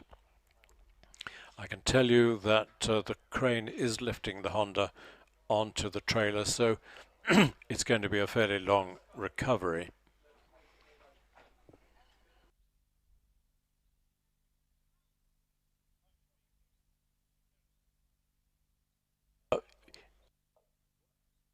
What about the Alex Summers about the electric car, the Spearling?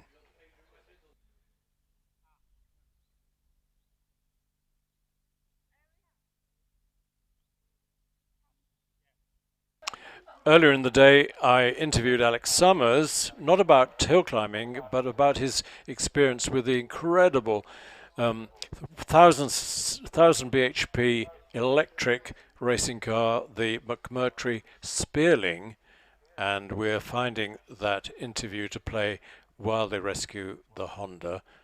So that'll appear on the screen pretty soon. Major competitor in the runoff and the championship, Alex, lying in second place at the moment. But now he's married, I guess it'll slow him down a bit. I'm not getting any volume now. Yeah, no, don't call her a baggage. No. It's great. We've obviously been together for years. We met hill climbing, so it's just nice to put a label on it, as it were. She's a great driver. Fantastic. Yeah, she's here today. She's right up there. So yeah. When's she going to have a go in the quick car? I think we've learned a lot about the car this season, and it's probably she drove at the beginning of the year, and I think it was a bit fresh off the boat for that. So I think now, assuming all is well, we can do it. But we're gonna do that, I think, next season, because we've got the Masters coming up, sure, which we don't want to risk in any way. Enough about hill climbing. You've been busy with a most extraordinary car that features actually in this week's Autocar, the McMurtry Spearling. Tell us about that. So McMurtry was a company set up by Sir David McMurtry, who founded Renishaw, who make CMM probes, measurement stuff, and he's got something ludicrous like 200 patents to his name, maybe a lot more than that, I don't know, but it's a lot. So he came up with the idea, or the observation, shall we say, that cars have got too flabby, too big, and it's all about low polar moments and lightweight and small, low drag coefficients. So he had this idea, and he put a team together of people I knew from university, as it happens, and over the years they've phoned me every so often and said, come have a look. I thought, no, but then when I went to go and have a look at it, I thought, wow, what the hell is that? I don't know if people have seen it, but it's. Let's describe the car. Some people have likened it to a mini Batmobile. I can't imagine why, but it's a very, very low drag. It's sort of like an LMP1 car, so covered wheels, covered cockpit. It's been through a hot wash. It's been through it, yes. It's very, very small. It's as narrow as anything I've seen. Yeah. Weighing, what, about 600 kilos? And it'll be more with the batteries, won't it? It is a bit more with the batteries. It's under a tonne, and it's 1,000 brake horsepower per tonne in its current guise. We must add that it's all electric. Oh, sorry, yeah, I completely forgot that. No, I've got used to it, obviously. It's a full EV, 60 kilowatt hour battery, self-developed systems on it. I mean, all the cells are common, but all the electronics and everything the guys have developed from existing equipment, and what they've come up with is superb. It's absolutely. So the key is downforce without aerofoils. Yeah, so that's the other thing. I mean, what the observation was that obviously, particularly with a battery-powered car where range is really critical, that if you carry lots of drag, that just directly impacts your range. And what some bright spark at McMurtry realised was that if you suck the air out with the fan, your energy penalty, even though that's coming off the main battery, of course, the energy penalty is actually lower than if you had a wing set, which blows my mind. So the coefficient of drag is massive. It's like a quarter of that of one of these. And you can see the size of the rear wing, front wing on this. To push that through the air is tons and tons of drag at 200 mile an hour. Sure. So that's gives it this really curious feeling. In that most racing cars, when you get to 120, the acceleration starts to sort of die off, all things being relative. But in that, it just carries on going. So we're talking about 0 to 185 in about 9 seconds. I think that's what they're quoting. Yeah, we haven't actually gone. I think we managed about 150 at Donington, which is when you're developing a new car. I don't know how much people realise that you've got to creep up to it, because if the simulation says you can do that, but you've got to take it really nice and steady, and you've got to do things when systems are ready for it. And obviously, there's a lot of due diligence and things that we've got to go through. A lot of sensors on the car, reading loads, and making sure everything is as simulated. So we know what it will do, and it certainly feels like that's more than possible. But at the moment, we're developing it, cautious optimism at the moment with a project like that, because it's so new. Well, one of these days, let's hope we see it at Prescott and or Shelsley. I think that's very much the plan. I mean, the guys at McMurtry, they're big hill climb fans. I think that's part of the reason why I got involved. And we were all in the Formula Student team at Bath, and obviously the current generation, God knows how much younger they are than me, I dread to think, but the current generation of Team Bath racing students who do the Formula Student competition, they're here today. So it's I'm sure they'll come and develop it, but we need to do it at the point where it's ready to compete.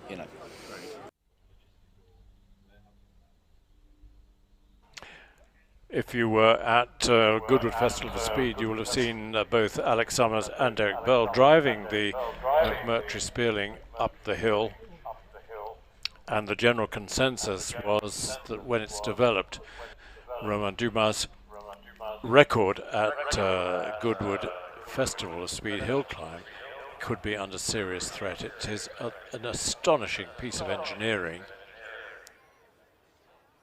And indeed, this week's Autocar magazine has a nice full-page article about the Spearling.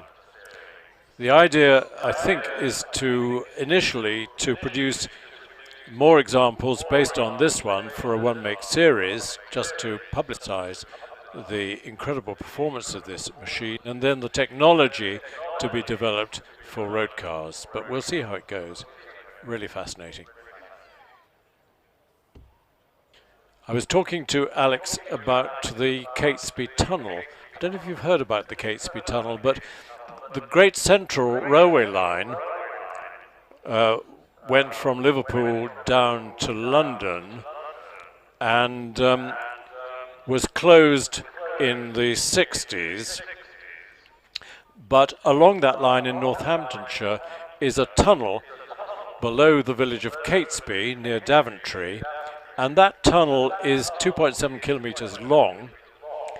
It's absolutely level, well, maybe it's got a 1 degree slope uphill, and it's wide, it's big, and it's being redeveloped as the world's largest aerodynamic testing facility, because it has all the advantages that you don't have on a rolling road. You don't have the interference of the wind over the rollers.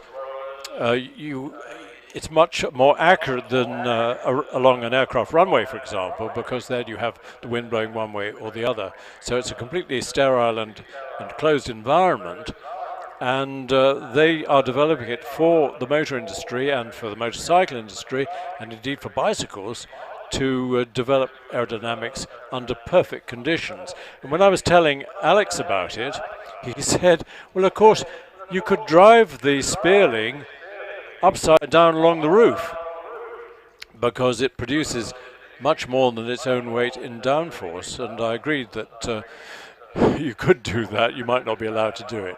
But people have often thought all this downforce going through a tunnel, you could actually drive along upside down along the roof. But of course, if the engine fails, then the thing falls off the roof, and that's pretty uncomfortable for the driver. But you could do that at Catesby. If you are a walker around Northamptonshire, and you walk around the village of Helidon, between Helidon and the village of Catesby itself, you see the tunnels, the ventilation shafts along that tunnel, all along the side of the road. And it's really makes you realize how long and straight that tunnel is. And it'll be fun when they get the thing up and running. They're a bit delayed. They were hoping to open it in the spring, but of course COVID has delayed everything. But it'll be quite disconcerting when you're riding your bike along that road and suddenly there's the sound of a racing engine coming out of this tunnel to your right in the field alongside you. I think we've now got a picture on the screen of the rescue process for recovering the Honda.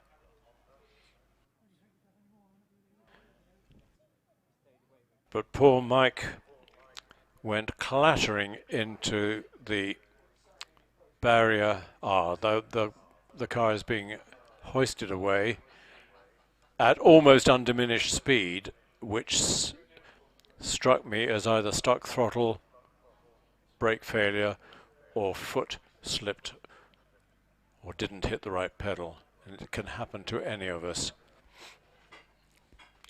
I will let you know how Mike is. I think he's okay, but I'll let you know officially when we get official word. The tyre barrier on the outside of the, as it says on the screen, tyre wall needs to be rebuilt.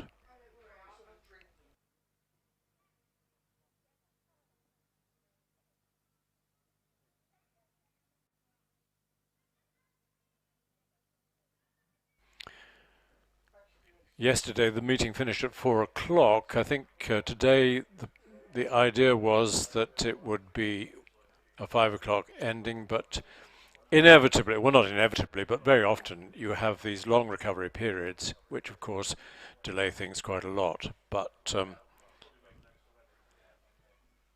it may well be that today's meeting goes on towards 6 o'clock.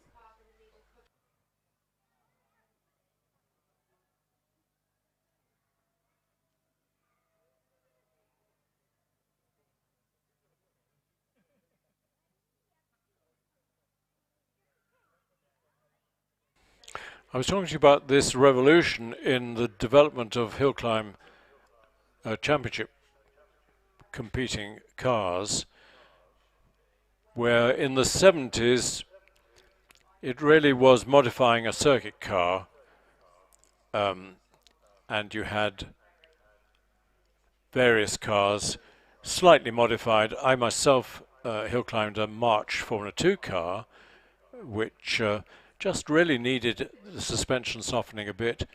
The gearing changed, of course, and made a perfectly adequate hill climb car. And then it was the era of Pilbeam, and Mike Pilbeam, his first car was a development of a Brabham circuit car, but then he started designing and building his own hill climb cars and found there was a ready market for Pilbeams on the hills. And at the same time, or later on, he was producing the sports racing cars for Le Mans, the Pilbeam MP92 and things like that. But for 10 or 15 years, Pilbeams with Hart engines, Roy Lane had one with a BMW engine, were the cars to beat in the championship. And then along came the Cosworth V8, the 3-litre Cosworth Formula 1 engine, and when they got within reach financially, a lot of hill climb cars shoved the Cosworth engine in the back, and eventually the Cosworth DFL, which was the 4-litre version, powered a number of hill climb cars. There was one Pilbeam with a 5.7-litre Repco engine in the back, and that won the championship in the hands of Charles Wardle. Then along came Gould. Well, Gould came along in 1984 with their little 2.5-litre Hart engine car. As David Gould and his son Sean, although Sean was probably too young then to be involved, but David, in the garage of his house near Newbury, built the little 1984 2.5-litre Hart-powered Pilbeam, not Pilbeam, Gould, which won the championship in the hands of Chris Kramer. Then there was a long pause, and then in sort of the late 90s, David and Sean together produced the Gould GR37, which usually had a 3.5-litre Formula 1 V8 engine in the back, and we got a nice example here today in the hands of Terry Graves. developed from the 37 was the 55, and the 55 ruled the roost for a long time, indeed up to a couple of years ago. And Scott Moran's GR61 was a development of the GR55, pretty much the same car, but with a slightly different design of cockpits around, so aerodynamically a bit better, and that was taken by Scotty, as we know, to 6 hill climb championships. Then out came the GR59, the little GR59, tiny little, well, you've seen it on the hill, relatively tiny little car with its incredibly advanced engineering, one-piece monocoque, carbon fiber tub all the way from the front to the back, so the only hole in the top of the tub is for the driver to get in. The engine and transmission go in from underneath, and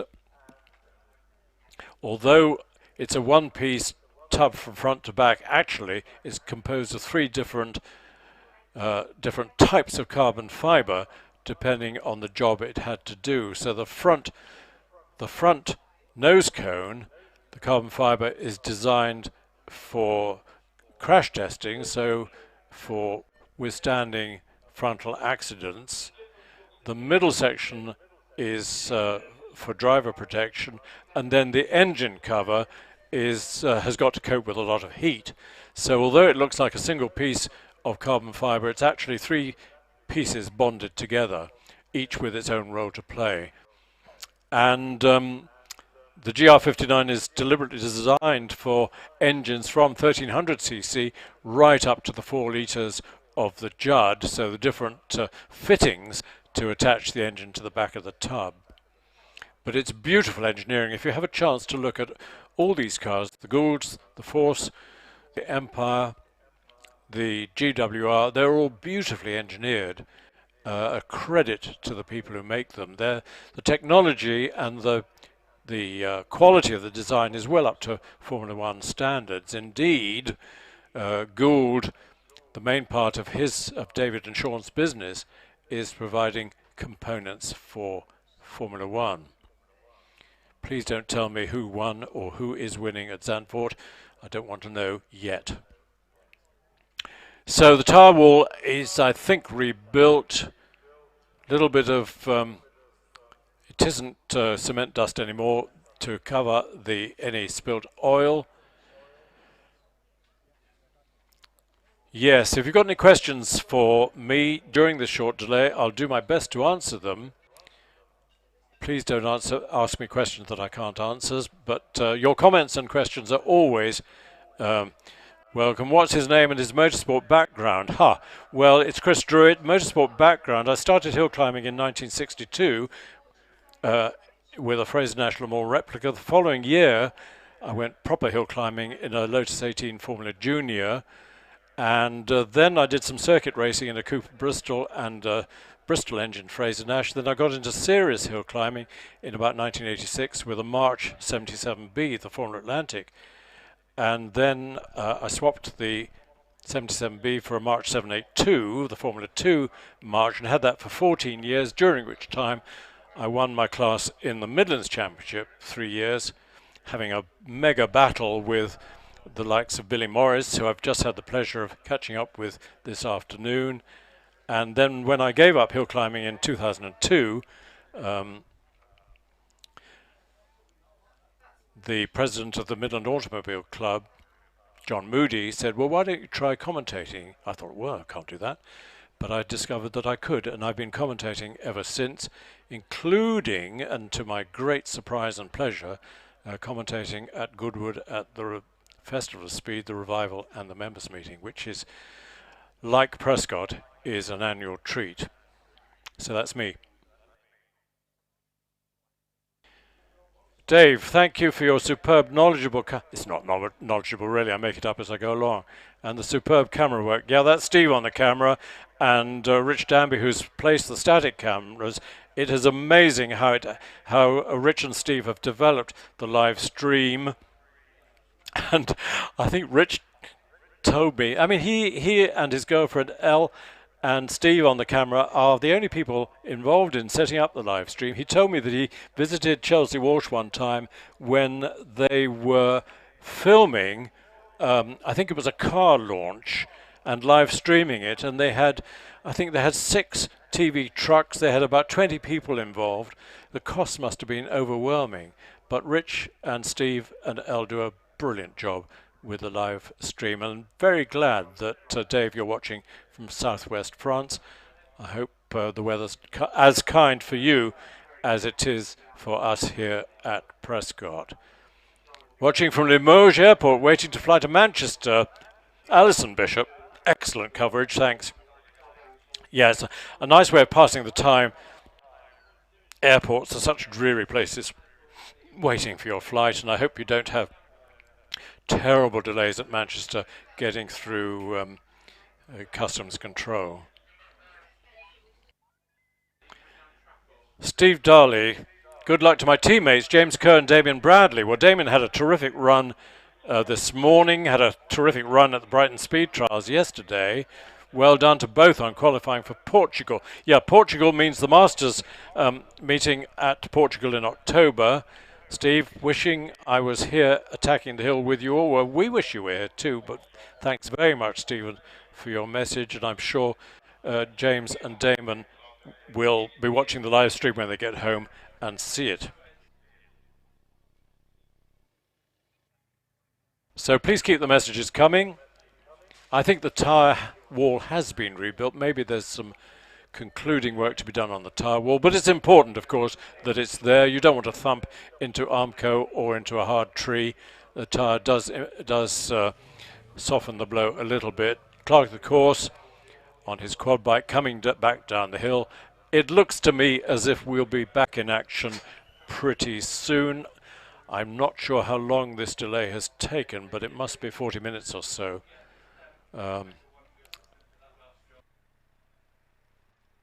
But these things happen.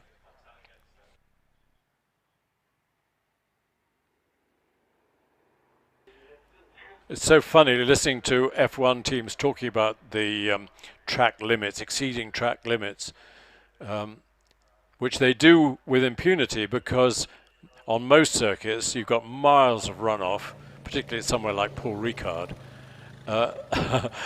Your punishment, if you exceed track limits on a hill climb, can be a bent motor car and a pain in the wallet. But here's the good news. Red flags are in. Our next runner will be coming.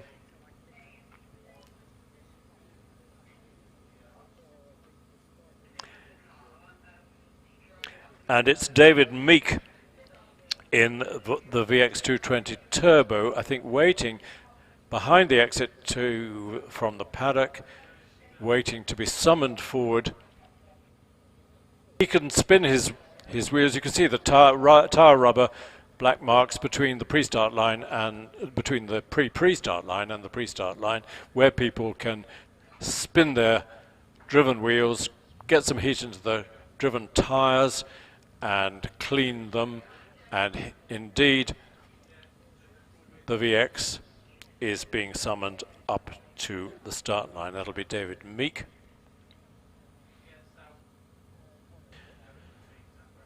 Quick runs in this. Well, Robert Marwood, I didn't notice, but Robert Marwood in his Clio with 240 horsepower has broken the class record. That was number 26, class record being 48.85, and Robert did a 48.84, so he broke the record by a hundredth of a second. Well, it's a new record, and that's great. No, it isn't the Vauxhall that's coming to the line. This is the Exige in the hands of Simon Curtin. You remember he was red flagged, so was ushered back down the hill to have a rerun. Simon Curtin in the Exige with its 1800cc engine, so pretty much certainly a Rover K-Series engine. It's a car from 2005, before the Toyota came along to power the Elise and the Exige. But you could develop a K-Series to produce well over 240 horsepower, although when it's that amount of power, it was a lovely engine, a very cleverly designed engine. It probably needed a rebuild every so often. Got a bit of a reputation of the K-Series because when it was fitted mid-engine, a long way from the radiator, it used to suffer a certain amount of overheating problems because it was designed to be alongside the radiator, to be alongside the Metro, which had the K-Series engine. Simon Curtin on his way to semicircle, should be in the late 1440s. We'll see in a second, but here comes David Meek, 49.82, just under the 50s for Simon Curtin in the Exige.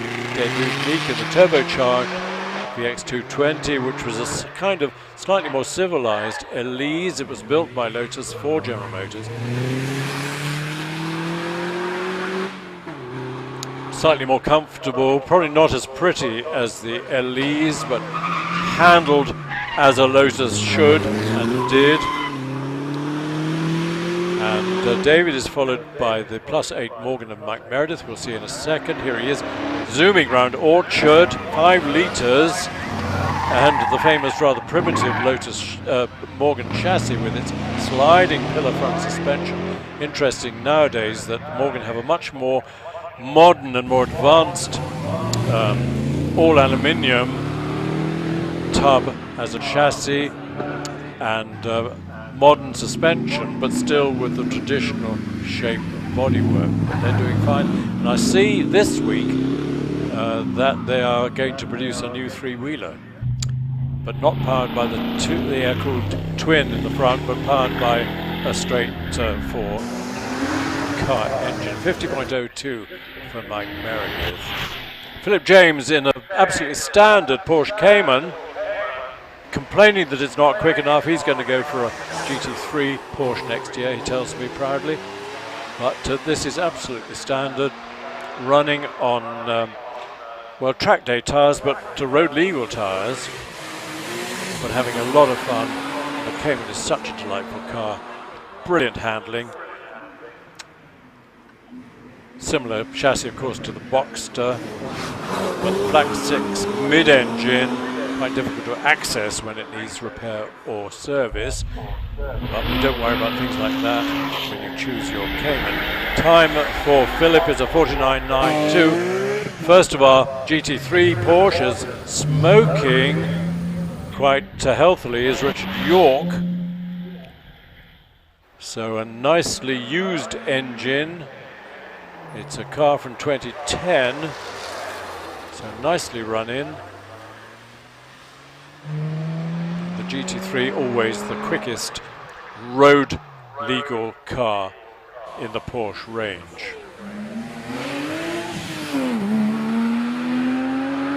And this is a needle match of the 997 Brigade, but the cat among the pigeons is Tom Maycock in the MX-5, who we will see pretty soon. Richard York heading for the finish, records a time of 55.5. Remember, it's 3.8 litre GT3. Much more experienced, long-time hand at the wheel of Porsche GT3s is Robert Lancaster Gay in his 997. Nice line through the first part of the S's, every inch of the road on the way out. This should well be in the 40s, I think. Keep an eye on the clock on the screen. It's followed by Simon Tarling in a similar car. Yeah, 48.21 for Robert Lancaster Gay. Simon Tarling probably won't be quite as quick as that. And on the line, John Maycock waiting for this. This is a stunningly quick Mazda MX-5. But in the meantime, Simon Tarling in and out of the S's. That's the era of Porsche with what they call the poached egg headlights. And the poached egg records a 49.91. Now here's John Maycock in the MX-5. This is a quick car and a quick driver. He's actually leading this class. know how much power this 1.8 litre engine in John's MX-5 is producing. I should think 240 maybe, and taken as much weight out as it can. Load the suspension, really stiff suspension. It is road registered, but probably not a terribly comfortable road car, but it's a hugely effective weapon on the hills. John finishes with a 47.98. What can Tim Cross do? He's sharing the Renault Clio with Ben Cross.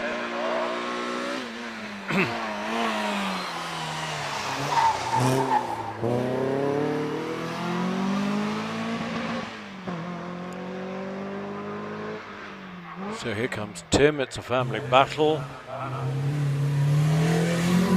And it emphasises the number of Clios that we've got here today, emphasises how appropriate the Clio is as a starter car for hill climbing. So, I mean, lots of people have decided that they'll continue to have fun and race their Clios for a long time.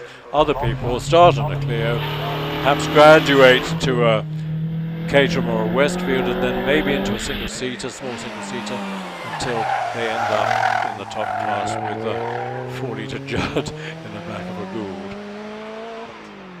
Tim Cross's time, 54 seconds exactly. Ian Richards.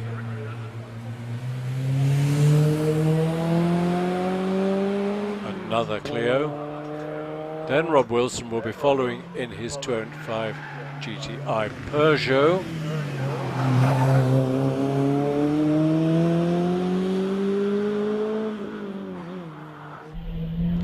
So Ian disappears and reappears around the semicircle and completes his run with a 52.56. Here Rob Wilson, 92.99, the 205 GTI. I'm glad that so many of them have survived in good condition, and deservedly are increasing in value all the time if they haven't had too hard a life up to then. Now, can Robert put the cat among the pigeons? Cat among the Clio pigeons? We shall see. But Dave Nixon's Subaru Impreza has just left the line, and Robert records a 49.51. Not as quick as John Maycock, but pretty quick. He's up there mingling with the Porsches. Dave Nixon in very much rally spec Subaru Impreza, very much in pro-drive colours, reminding us of Colin McRae and the incredible career he had. What a shame it had to end as it did. That was tragic. Now, can Dave? No, Dave went as quick as the Peugeot. It's a 53.06. Here's Ian Fido, ex-single-seater racer, hill climber, in his newly acquired Toyota Yaris GR with the circuit pack, and a brief word with his friends around the car, and they said how much Ian is really enjoying this car, and that's good news.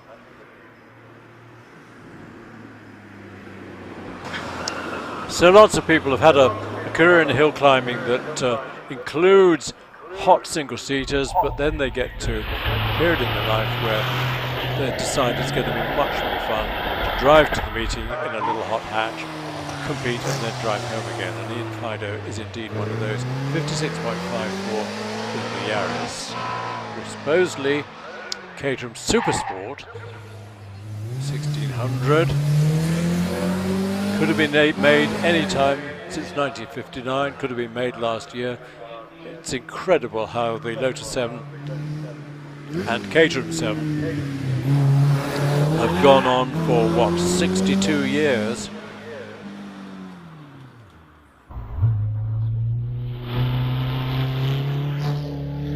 And Bruce whizzes around semicircle and completes his run in 53.83.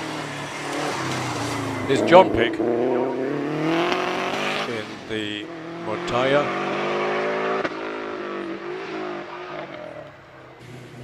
as we said earlier, Subaru Impreza mechanicals under a lightweight fiberglass body of quite elegant design.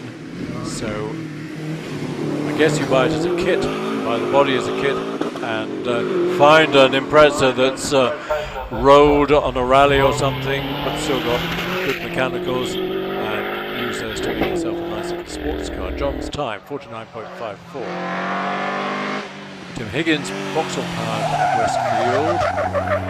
Westfield got away with what effectively was a copy of the Lotus 7 or Caterham 7. There was a battle in the courts about it, and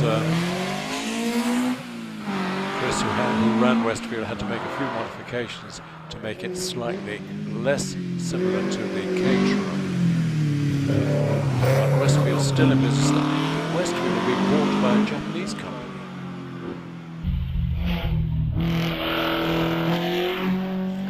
Anyway, the Vauxhall engine takes Tim to a 49.2. Here's Peter Lethbridge. You won't find him in the programme. Late entry in his 16 or 1700cc Caterham 7. This has got a Ford Crossflow engine, so probably the least powerful of the Caterhams that we've got here today. But Peter's having a lot of fun. He had a last-minute invitation to enter this event, grabbed it with both feet.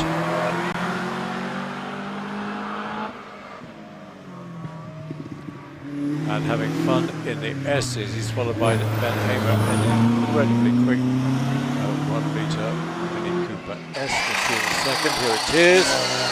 Again, from the outside, doesn't look much modified.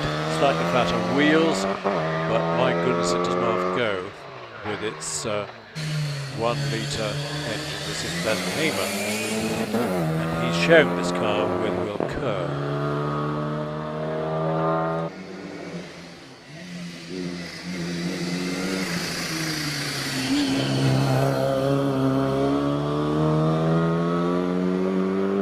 So Ben Hamer takes the Cooper S through semicircle and up to the finish to record a 52.31. That's a good time. Now here's the Triumph Spitfire of Ross Lammers, hoping not to repeat what he did on his first run, which was to have a very neat and tidy spin in the S's with no damage whatsoever to the car or the driver, except perhaps a little bit to his pride. It's sporting the rather streamlined front that the Works Triumph Spitfires had when they raced at Le Mans and places like that.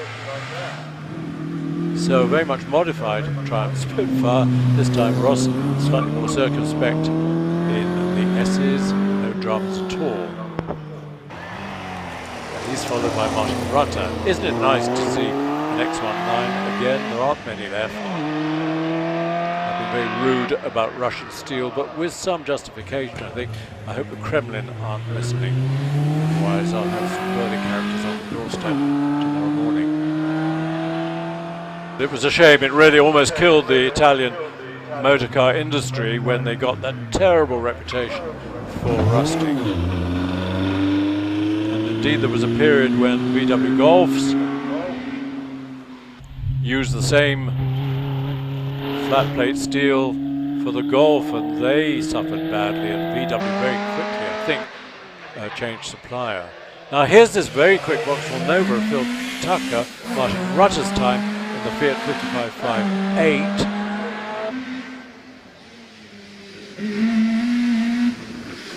Very stiff suspension, bounces slightly over the curb at the S's, but Phil going really well. I think this will be under the 52nd mark, which is really quick for a little Vauxhall Nova. Well under with a 48.34. That's a brilliant run. That's almost Porsche 911 speed. Andrew Russell, I guess if you've been hill climbing, you've seen him before. Andrew has been campaigning this Ginetta for over 20 years. It's always immaculate, it's always immaculately driven, and it's quick. It's got the 1120cc Hillman engine in the back, sticking out of the back, but it's a very light engine.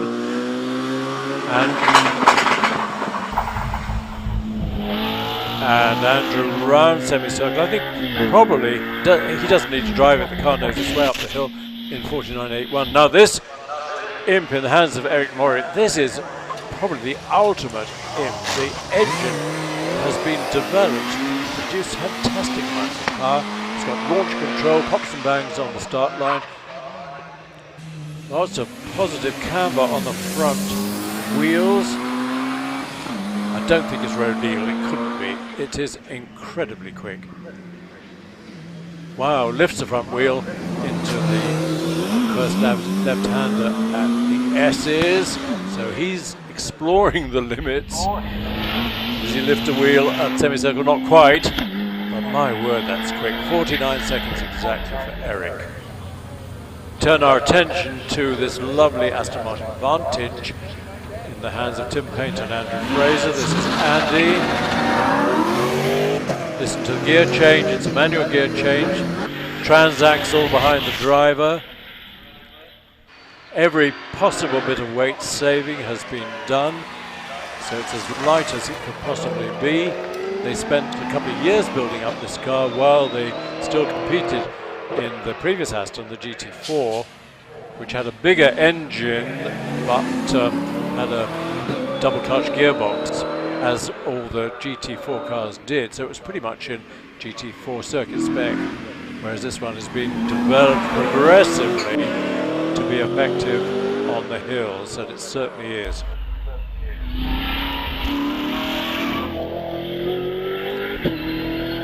.47.66, that's a times equivalent to the GT3 Porsches.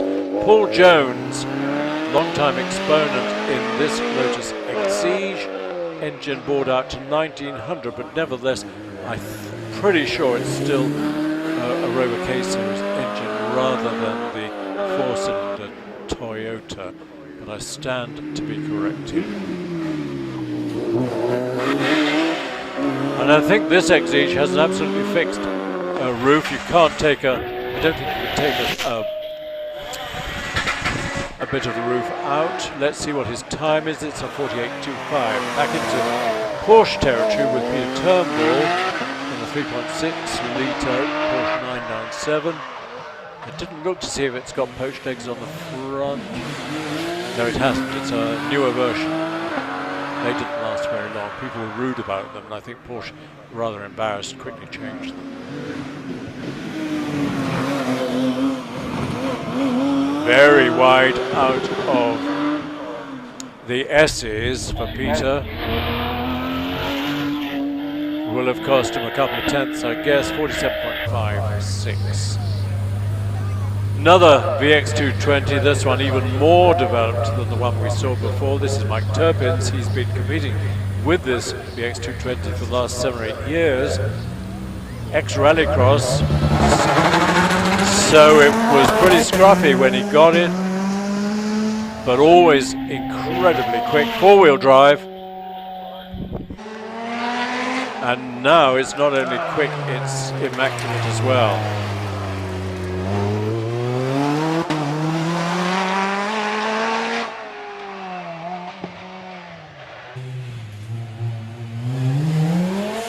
So might get below 45 in the VX220.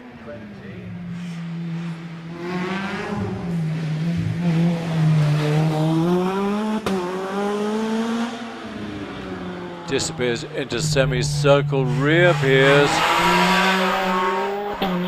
and completes with a 46.64. Paul Howells, lovely to see a traditional 911. This is quite an early one, but the nice body shape. Still got pretty much flared wheel arches and a big whale tail at the back. Trying to look at the number plate to see what year it dates from, but I think it's late 70s, early 80s possibly. But it's fitted with a 3.8 litre engine, so it's a much later engine.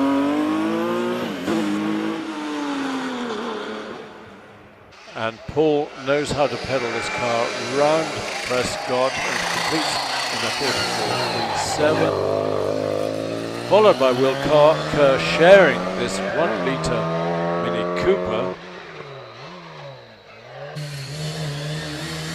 Ben Hamer.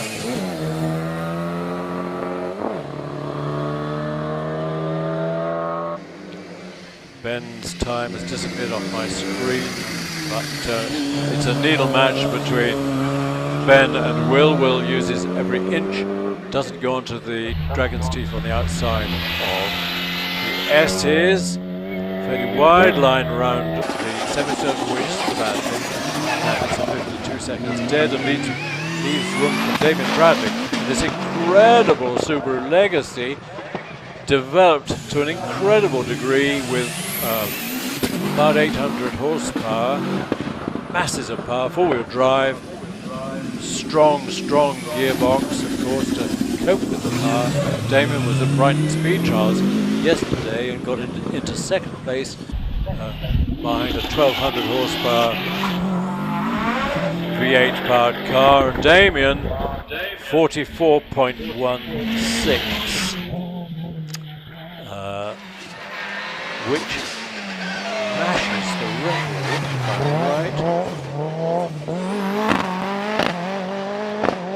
No, the record in the class four-wheel drive class is 43.84 to Damien in this car, but he hasn't matched his own record. Here's Steve Moore in the Evo 6, not equally powerful, but still extremely powerful and four-wheel drive.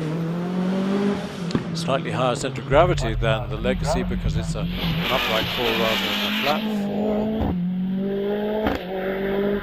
And it's a 44.88 as opposed to Damien's 44.16. So lovely to see a needle match among the four-wheel drive cars. Now we've got our car, of course, going up the hill. I'm not sure why. So a small pause while we wait for Phil Fisher to come up to the line in his Westfield SE.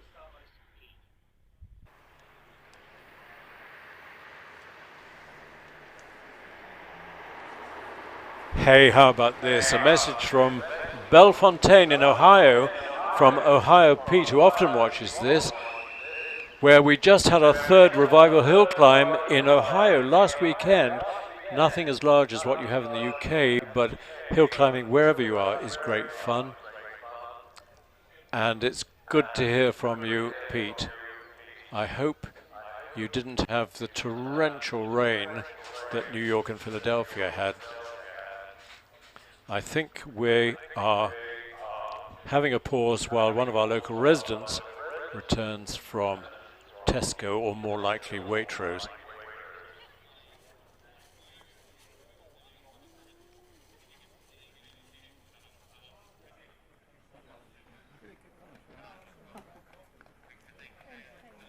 Good afternoon from sunny Jersey. Great coverage. Thanks, Adrian.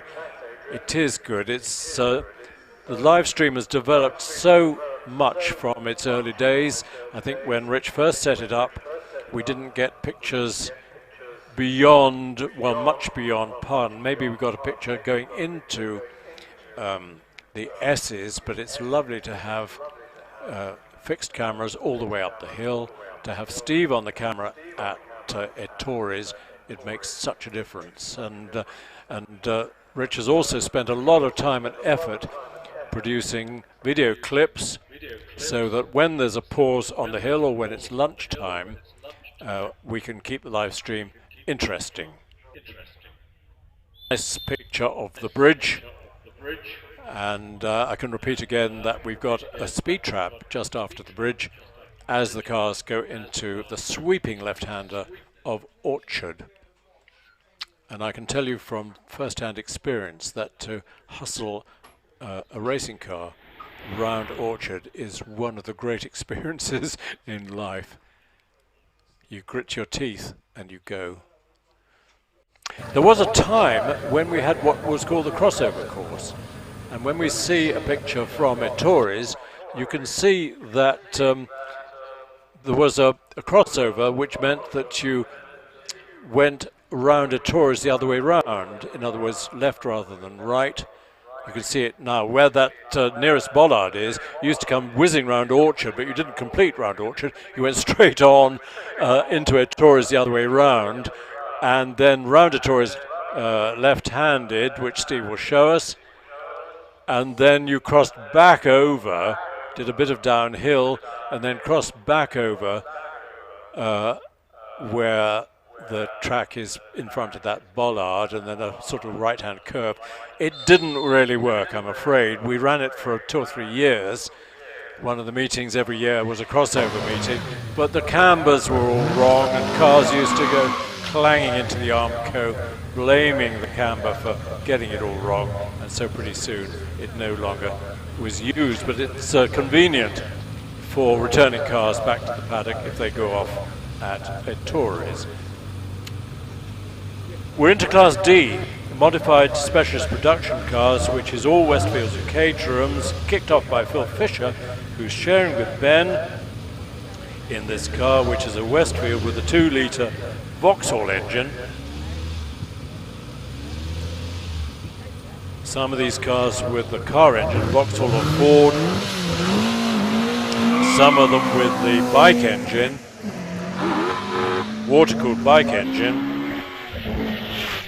including Ash Mason, who's leading this class with his 1300 Hayabusa,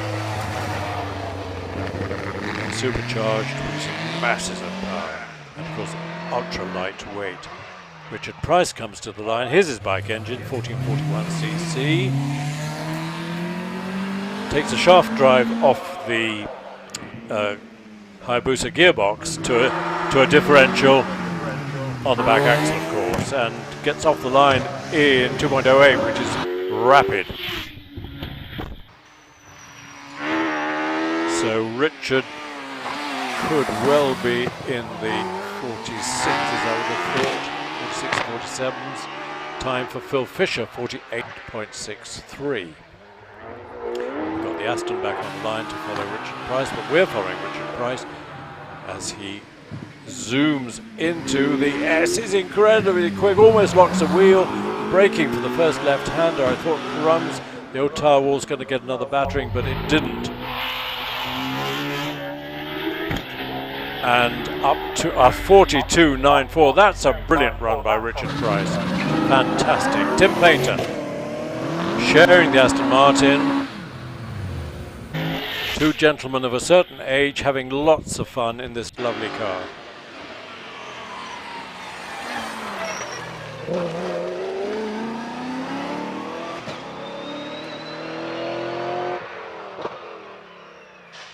Just about everything that's been said about this car, has been said, but Tim gave me a nice write-up of it. The exhaust is a stainless steel manufactured by RS Fabrications. Engine management is Motec.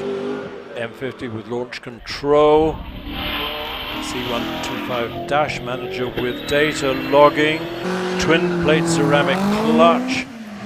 And so the list goes on, and Tim gets up the hill in a 46.98.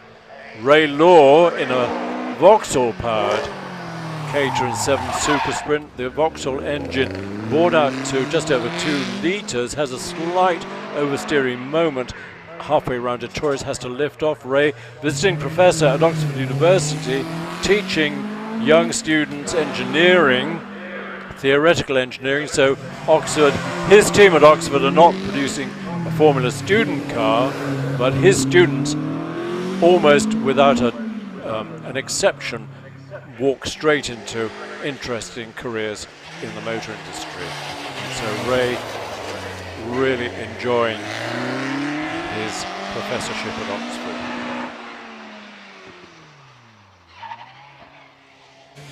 He's followed by Jerry Neary. We've got a time for Raymond Law of 47.35. That's pretty good. Jerry Neary, he's also got a 2-litre Vauxhall. Almost skirts with the grass, and I think has to lift off quite a lot on the way out of the S's. That might have cost him half a second or so. Let's see what the result is. 49.56. Yeah, might have cost him more than half a second. Steve Garner. Another Vauxhall engine, I think, but again, slightly bigger than standard, so that's bored out as well. this is a quick car and a quick car driver combination.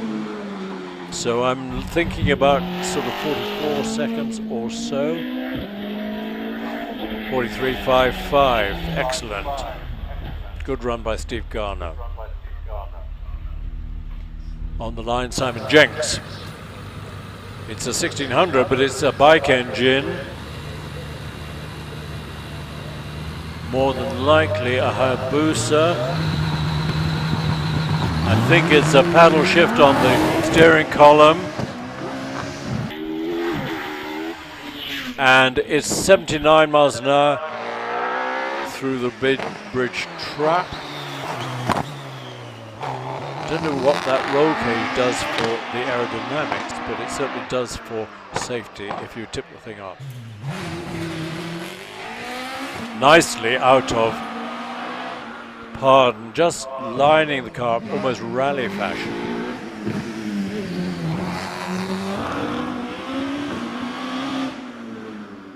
This could again be in the 43s, I think maybe even the 42s.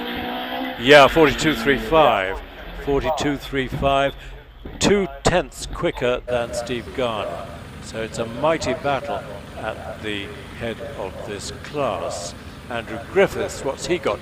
He's got a 1600 Hayabusa again. It's again a paddle shift on the steering column, and it's a traction control, gets him off the line in 2.17.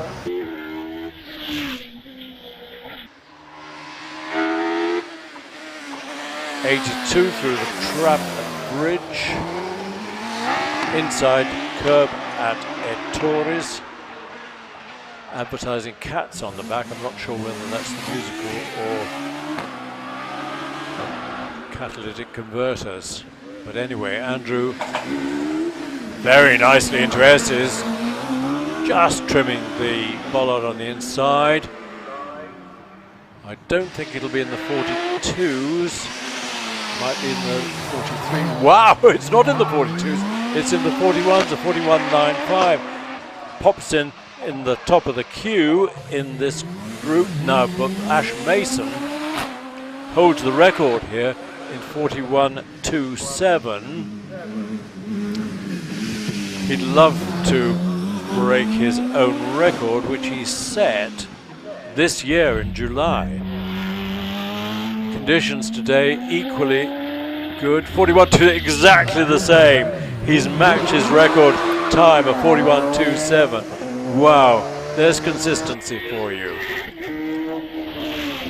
Interclass F, sports Libre cars up to 2 litres and sports racing cars. We've got 2 competitors in this class. I think class F, kicked off by Mark Puddle in this unique RM Lakota with its 1340cc bike engine behind the driver. I have a feeling it's a Honda. I could well be wrong. But it certainly holds the road nicely, and Mark is having a lot of fun in this car. It's not road legal, of course, so it's a trailer job. But it's a 46.08. Martin Watts in the Silver Riot. Silver produced kits of all types for people to build. Silver Striker, Silver Riot. Some of them 4-wheel drive. So you bought your kit from Silver and then found an engine, found a transmission and built it up. And Martin really loving this, having a riot in this Silver with a 1-litre Honda engine behind him. 43-ish, 44-ish, 45-ish, 46.07 for Martin. Ben Fisher, 2-litre Westfield. Now he's sharing, isn't he? He's sharing with Phil Fisher.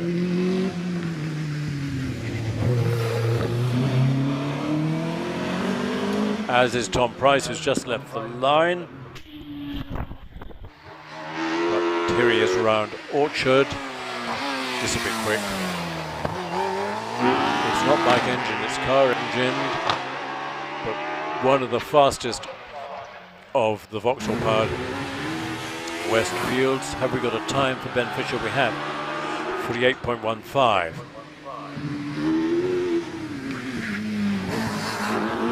Over the rumble strip in the middle of the S's goes Tom, straightening it up as much as he possibly can. Same on the inside of semicircle.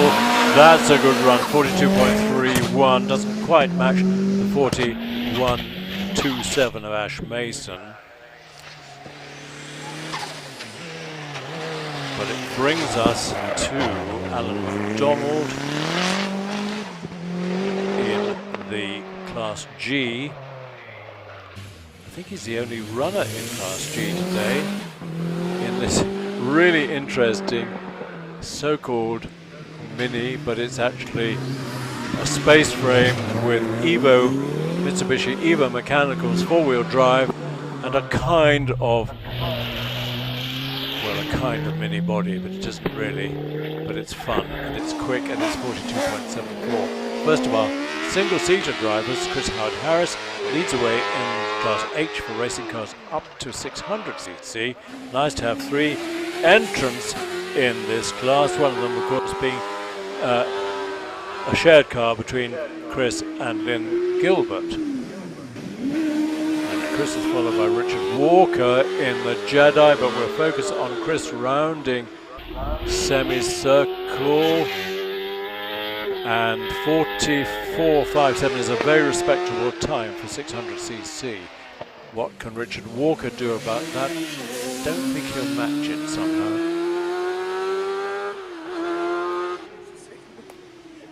And then hold on to your hats, because on the line is Adam Greenan in the Empire Evo 2. Richard Walker heads for the finish. Adam Greenan off the start line. 45.40 for Richard. 2.31 start for Adam. Can he get in the runoff this time? We shall see.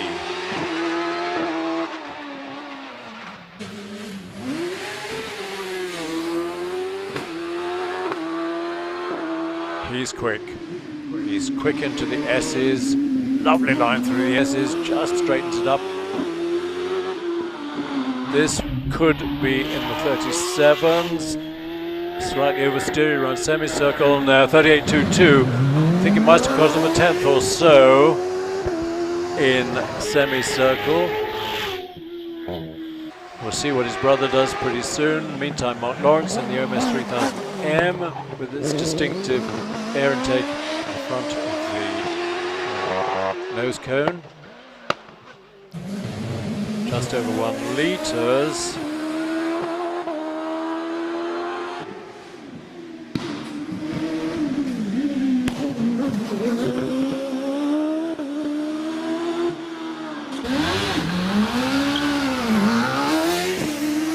Mark Lawrence heads for 40.16, respectable time for that OMS. Now Richard Summers in the DJ Firehawk.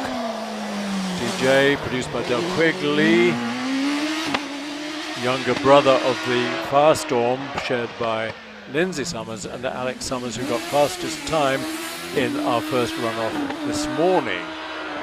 Richard Summers sharing this with Debbie Summers, his now daughter-in-law.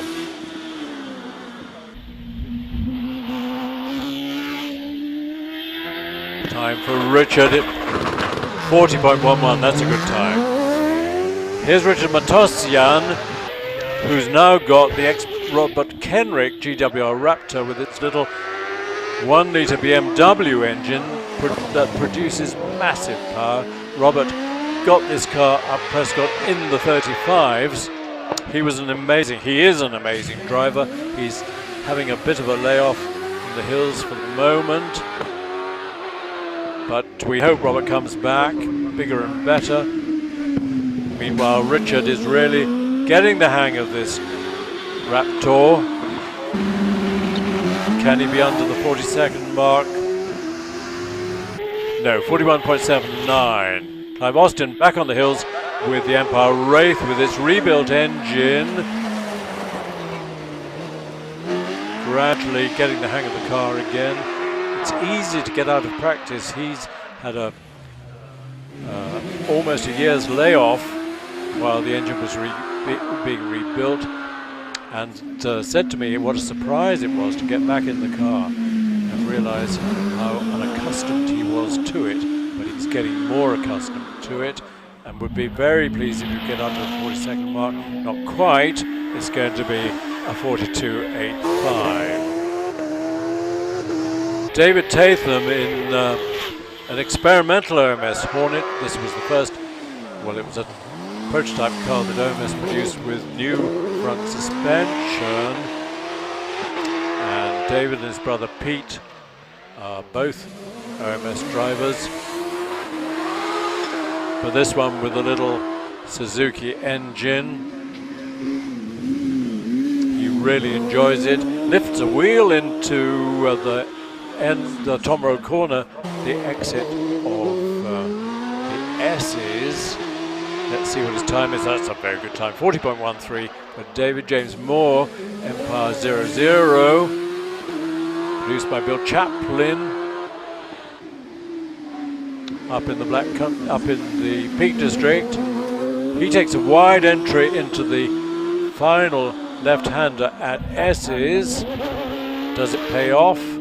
We shall see. 41.37, good time. On the line, number 148, which is the PCD Saxon.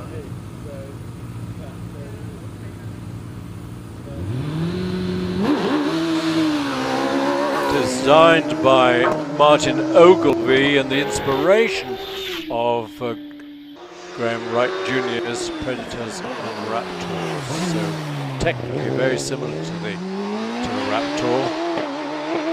Ogilvy designed F1 Lotuses for the likes of Ayrton Senna. Still at work, still producing car designs.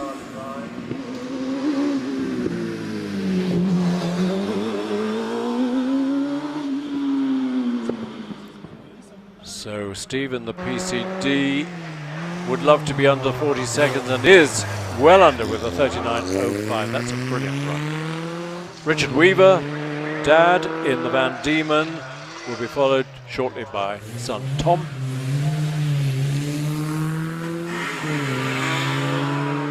Both of them having great fun in this 1991 Formula Ford Van Diemen.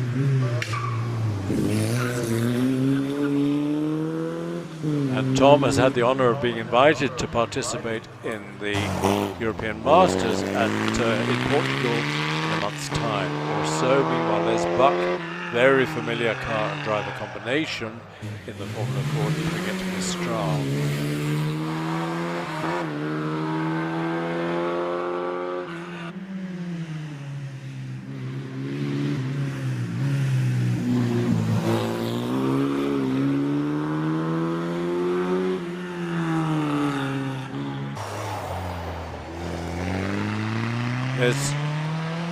He's going to finish with a 49.6. He's followed by Nicky Cottrell on board the Lotus 61.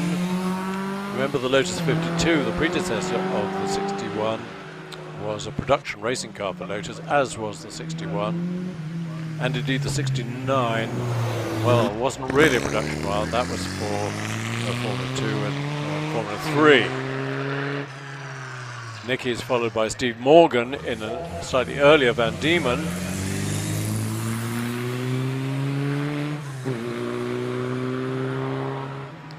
And Nicky has finished at exactly 50 seconds. On the line is Liam Cooper. I remember what colour that is, I'll tell you in a second. Steve Morgan, 50.43. Liam sets off in the Force TA. Colour is O'Donnell, isn't it? Although I don't think the Nile was ever pale blue-green. It was more like muddy brown. But I think the colour is called O'Donnell. Olivia will put me right, no doubt.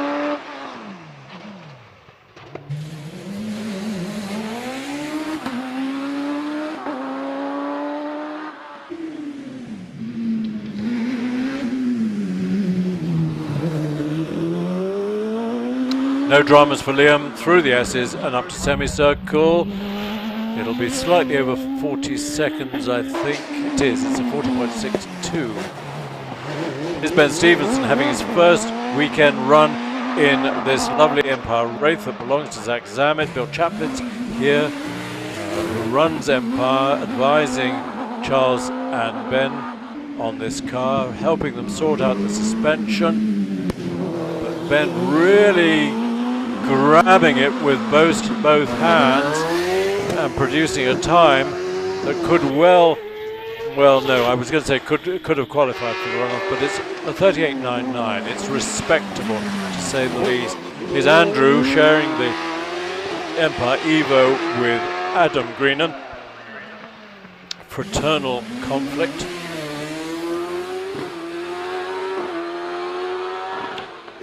I haven't got Adam's time on the screen anymore, but they're always extremely closely matched.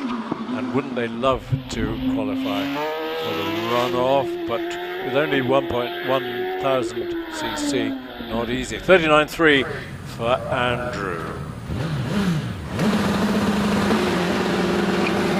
Alan Warburton, father of David Warburton, who's 10th in the championship at the moment. They share this fantastic Gould GR59. Such a sophisticated engine transmission set up in the Gould GR59. Not easy to work on because you have to go in from underneath. But Alan has been hill climbing single-seaters, and I think they had a Caterham, or he had a Caterham before that. So he knows his way up Prescott, and it will be a 38.75. That's a good time. That's a good time. Harry Pick in the OMS 3000.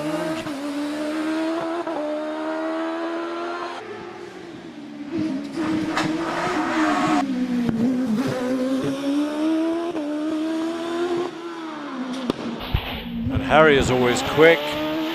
Be in the 38s, I think, just in the 39s. 39.39. Here comes Rob Anscombe, who is trying to sell his OMS Hornet to fund, I think, an Empire Evo.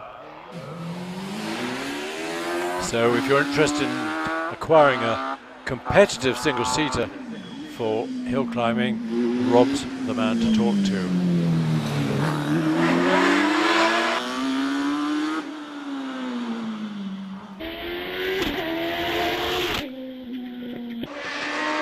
Finishes with a 45.22, so he'll be quicker in the Empire when he gets in. Jason Tunnicliffe is always quick in this Empire Evo.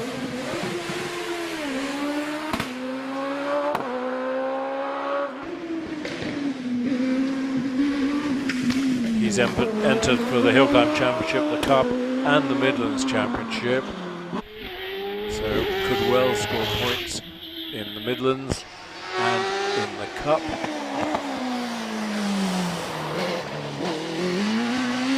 Good time, 38.1 for Jason. Debbie on her way in the car that we saw recently in the hands of Richard Summers. Debbie, as always, very neat and tidy, but quick.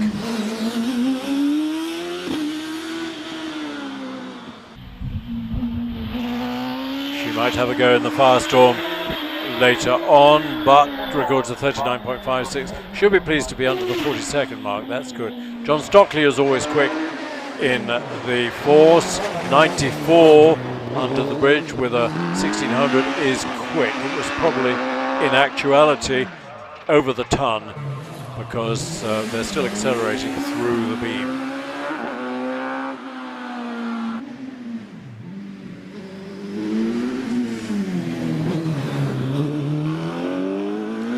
Dramas through the S's. John Stockley. Good run, 40.09. Neil Cole's on the line in the OMS 28, the current up-to-date version of the OMS with improved aerodynamics and chassis from the 25.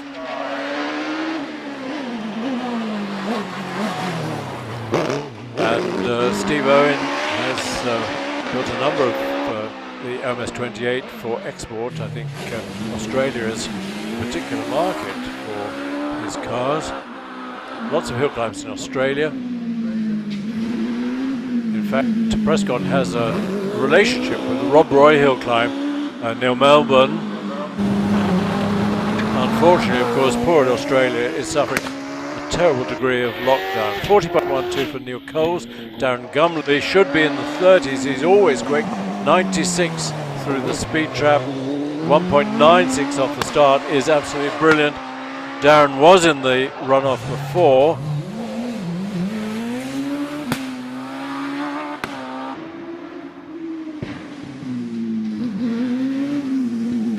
Would love to get in again to qualify. I guess he needs to be in the 37s, which he might just do. 38.1, still might qualify. Einon Price might as well. He frequently does. He's extremely quick in this Force TA. Similar car to the one of Darren Gumley.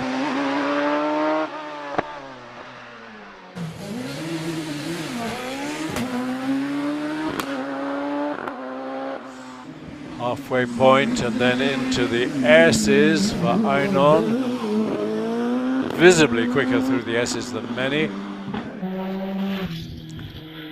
It'll be in the 37s, I think. No, just in the 38s, 38.1, which is exactly the same time as Darren Gumley. So if there's a... Now then, what happens if two qualifiers or attempted qualifiers get the same time? Maybe we actually have 13 runners in the runoff. I'm not sure. I'll ask the powers that be. Here's Tom Weaver, Richard's son, having a great season in the Van Diemen, and Richard absolutely thrilled to go with Tom to Portugal next month for the Masters meeting there. Now Olivia, she will tell me if it's O'Neill, but Liam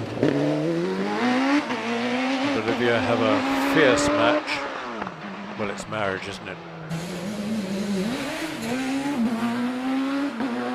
Slight oversteer, and acceleration out of hard, but no dramas at, in fact, slight understeer out of the last S-bend. But what does it result in? It results in a very good 39.71. That's excellent. Now here's Charles Hall, who's sharing the Empire Wraith with Ben Stevenson. Charles, sensationally, first time he ever came to Prescott, recorded a time that would have qualified him for 5th place in the runoff. But being a circuit racer, he wasn't registered for the championship. And indeed, this is Charles's final hill climb this season. But next weekend he'll be racing at Donington.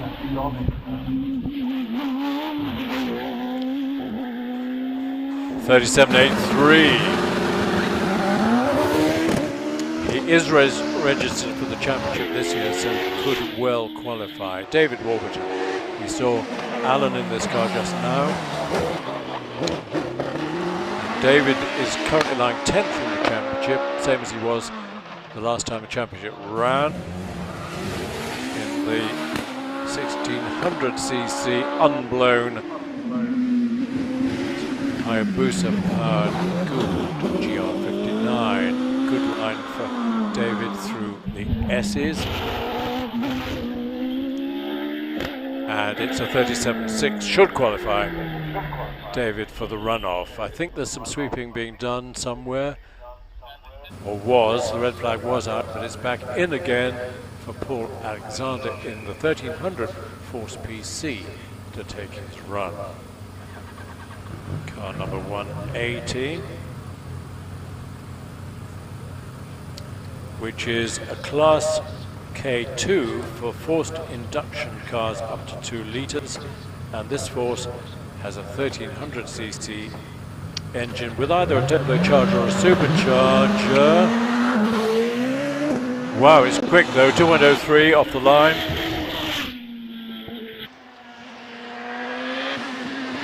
This is father and son, this is son, Paul.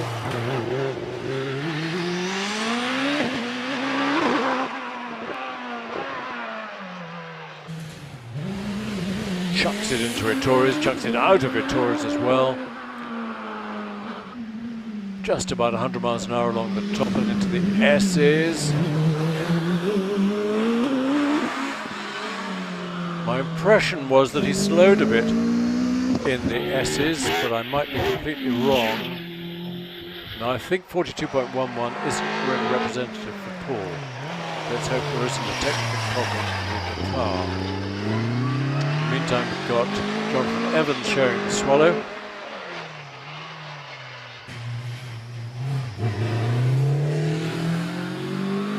Sharing with Richard Creven.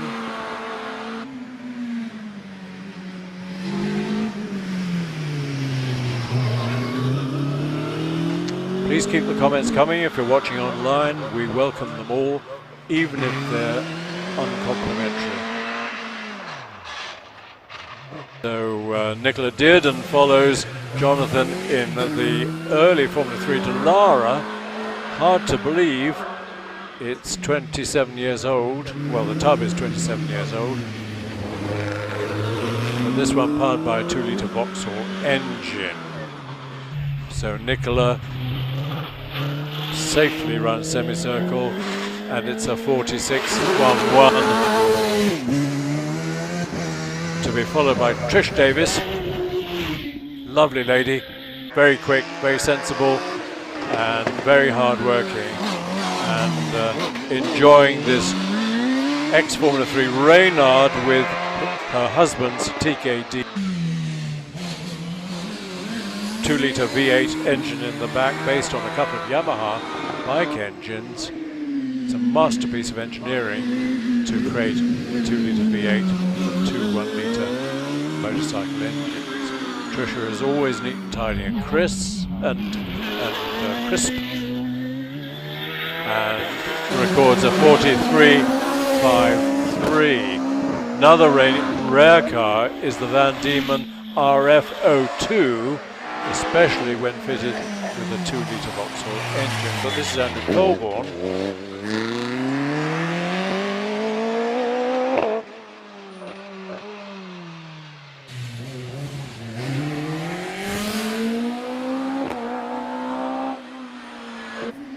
Nothing much to report as he threads his way through the S's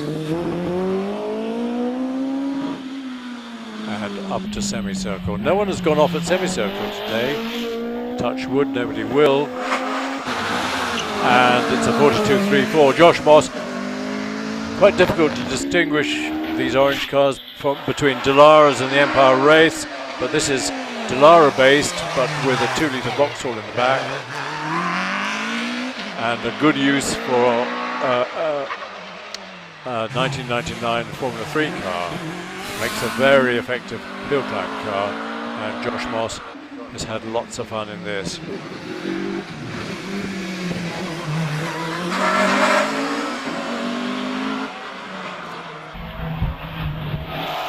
So we're going back a class a bit. This is K1, which is the normally aspirated racing cars up to 2 litres. That's why Josh is in it with the Vauxhall engine, why Mike Tregoning is in it with the Pilbeam MP88 with its Ford Duratec engine.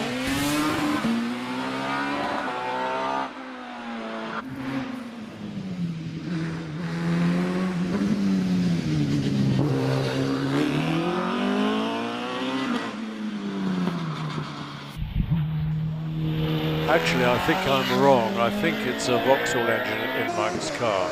I'll check on that, but 43.85 is okay. Tim Elmer's Formula 3 Dallara has a V8, 2-litre V8 TKD engine, which it's had for 3 or 4 years. Tim doesn't take part in every meeting. He's got responsibilities at home. Lives just pretty locally in Stratford-on-Avon.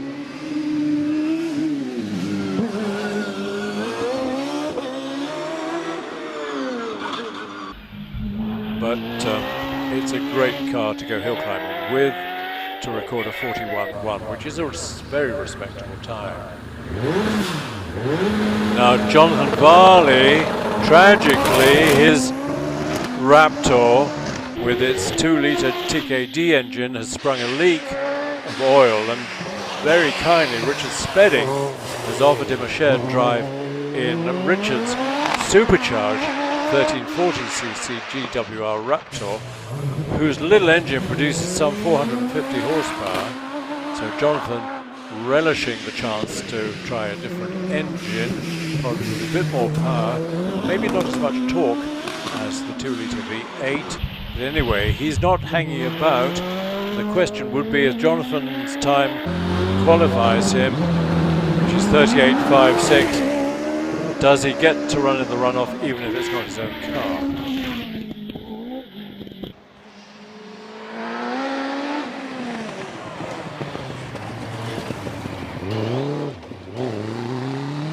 We're watching Ian Tucker in the immaculate MS28 with its Hayabusa engine. Ian always drives neatly and tidily, if not one of the quickest members of the gang.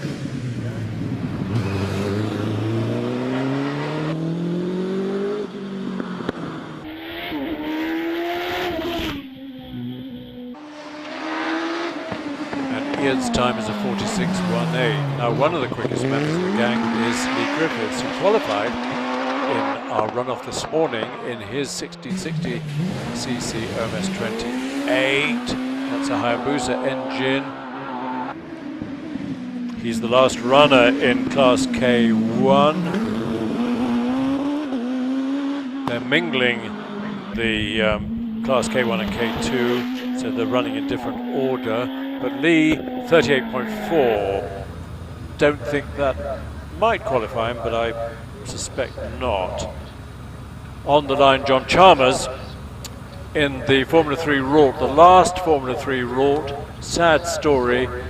They were hoping to build a lot of these cars for Formula 3, then Dallara came along, making teams an offer they couldn't refuse, with the result that Rort effectively went out of business.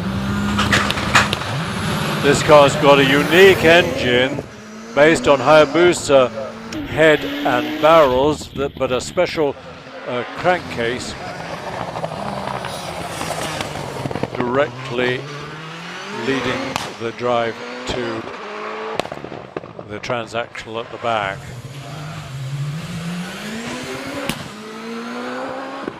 You would have heard from the pops and bangs on the start that it's fitted very much with traction control. We used to get complaints from the local residents when turbocharged cars were making an awful popping and banging. They said it sounded like a shooting party, so we had to take steps to reduce that. 39.21 for John. Kelvin Broad with his relatively newly acquired Force TA. This is blown at 1300. Bike engine.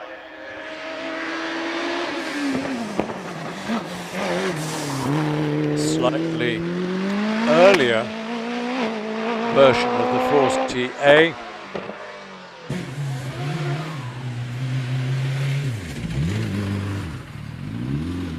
No, but Kelvin has really slowed down. There's something gone wrong. Let's hope he can struggle up to the top of the hill without having to be rescued.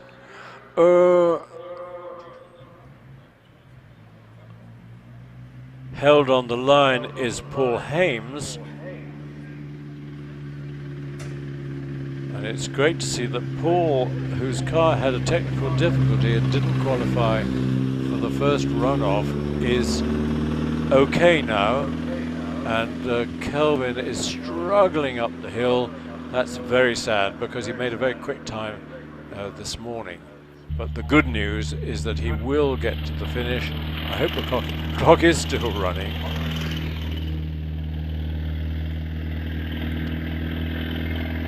But he won't want to know what the time was. But the good news is that he's got through and will be able to return down the return road. Paul Hames has been held on the line, but he's determined to qualify for the runoff. Paul is currently ranked 7th in the championship, so it's important for him that he gets a run in the runoff. Blown 1300 Hayabusa, Gould GR59, state-of-the-art hill climbing car. And a needle match always between Paul and Simon Moyes in very similar cars. One of them is turbocharged, one is supercharged. So can Paul get into the 37s or 36s? It'll be a low 37. It's a 37.26, which should certainly get him into the runoff. Now what about Pete Tatham? He's in a slightly earlier version of the OMS, the 25, which in many ways has been overtaken by the 28 in aerodynamic terms. But he can still put up a pretty good fight in the OMS 25. Remember, we saw his brother in the 600cc class, in maybe the 1100cc class, in the much smaller development version of the OMS. Time for Paul Hames, we've got 37.26, should certainly qualify him. What can Pete Tatham do? I don't think he's got a chance of qualifying. No, it'll be in the 39s, I think. No, 38.65, just on the cusp, possibly. Simon Moyes did qualify for the first runoff in his GR59. Similar engine to that of Paul Hames, but a different blower configuration. We're expecting Simon to qualify in the 37s. Let's watch closely as he chucks it into the S's and out of the S's without a smidge of oversteer. He got the power down very nicely out of the S's. 36, 37, 38.14 should qualify just about. Hope so. Here's Kevin Craven sharing the Swallow, which we saw earlier. Won't qualify, but has lots of fun in this beautifully engineered car.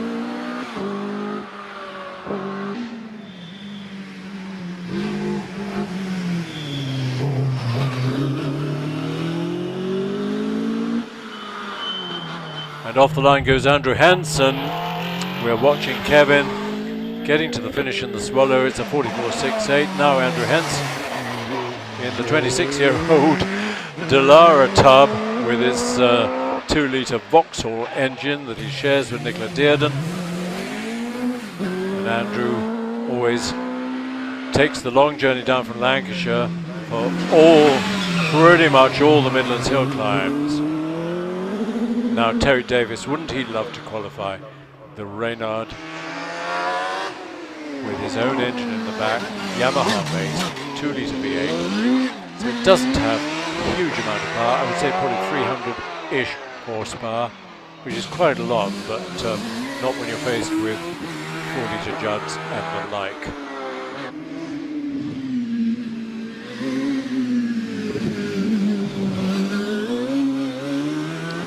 Almost a touch of understeer out of the S's for Terry. And it's a good time, it's a 40.81. That's okay. Here's Richard Alexander sharing this car with Paul. This is Dad Richard. Nice line through Orchard and Tories. How does he get on at Pardon?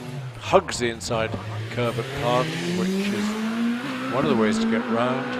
I mean, there are lots of different ways of getting around Pardon. Some people like to go all around the outside to keep up his speed. Richard slightly slower through the S's, taking it relatively cautiously. And heads for the finish line and gets there at 44.51. I hope the car's okay. It seemed to slow visibly when he was going through the S's. They've had a bit of trouble with the car this weekend. That's the end of Class K2. And it brings us to our top racing car class, racing cars over 2 litres. which contains most of the top runners, front runners in the British Hill Climb Championship.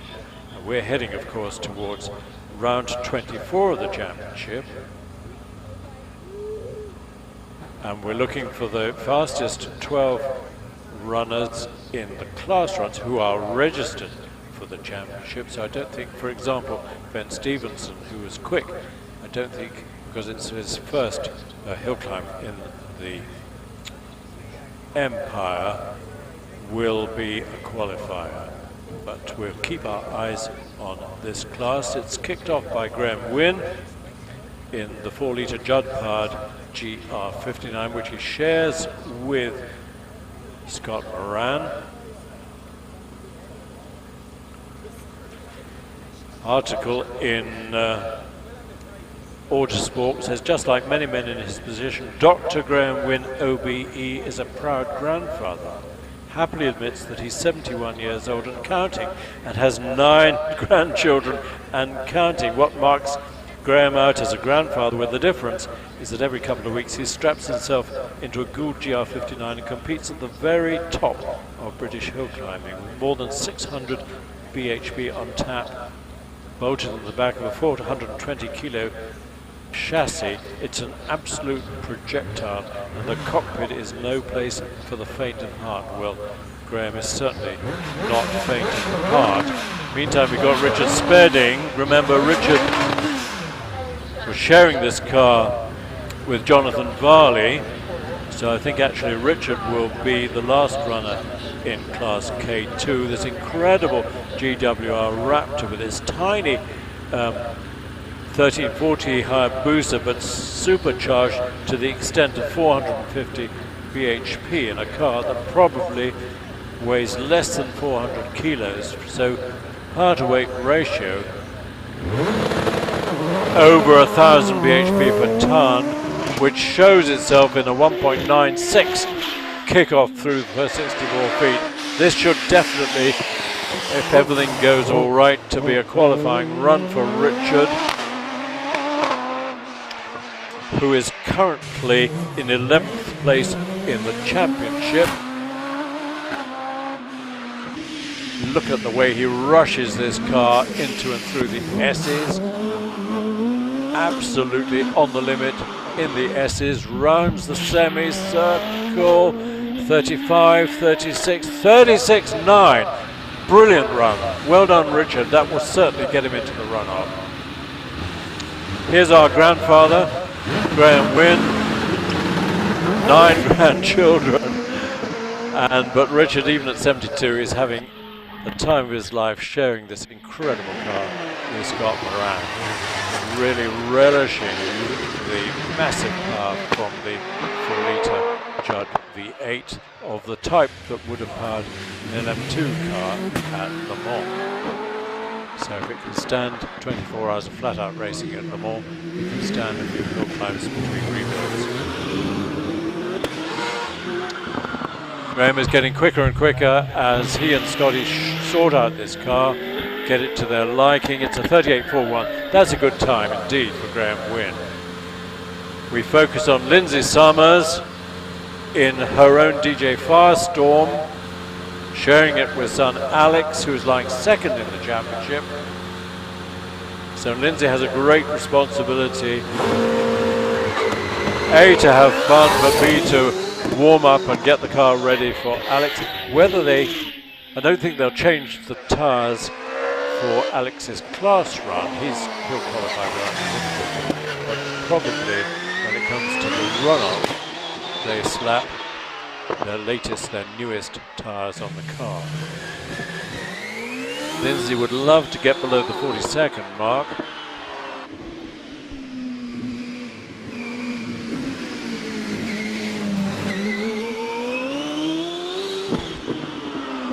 I think she will be slightly over the 42nd mark, rounding the semicircle. 41.61 for Lindsay Summers. Nice tidy run. Lynn Owen sharing with husband Steve, who builds these cars up in Yorkshire. Engine from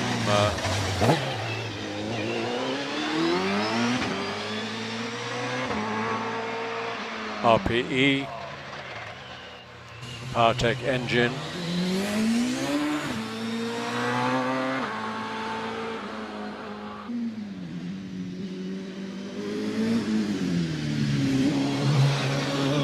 R stands for Radical, so the RPE engine group is part of the Radical organization, and Lynn finishes with a 44.3, 44.43. Now Jack Cottrell getting the hang of this DJ with its Cosworth IndyCar engine, Delara front of the tub, all the rest of it, suspension, engine, installation, transmission, all down to DJ. And they take great interest in the development of this car. Early in the season, Jack and John shared this car. This meeting is Jack on his own, and he would love to get it into the runoff. It'll be a 38-ish. No, it's better. It's a 37.73, so it could well get Jack into the runoff. Meanwhile, we're watching Paul Crude in an OMS 28, an interesting engine, the 3.5 litre, I beg your pardon, 3 litre V6 Jaguar engine, which powered the S-Type and the X-Type. Not hugely powerful, but makes a lovely noise. Can't hear it. It's all gone quiet. Terry Graves on his way, talking about the early modern iteration of the Gould, the GR37. Well, here is one with the ex-Benetton Formula 1 engine. Meanwhile, Paul Crude has finished with a 43.82. Terry's had this car for a number of years, and previously was owned by the couple who are running the Aston Martin. But Terry's had it for a while and really relishing it. 40.76 for Terry Graves. We've run out of customers.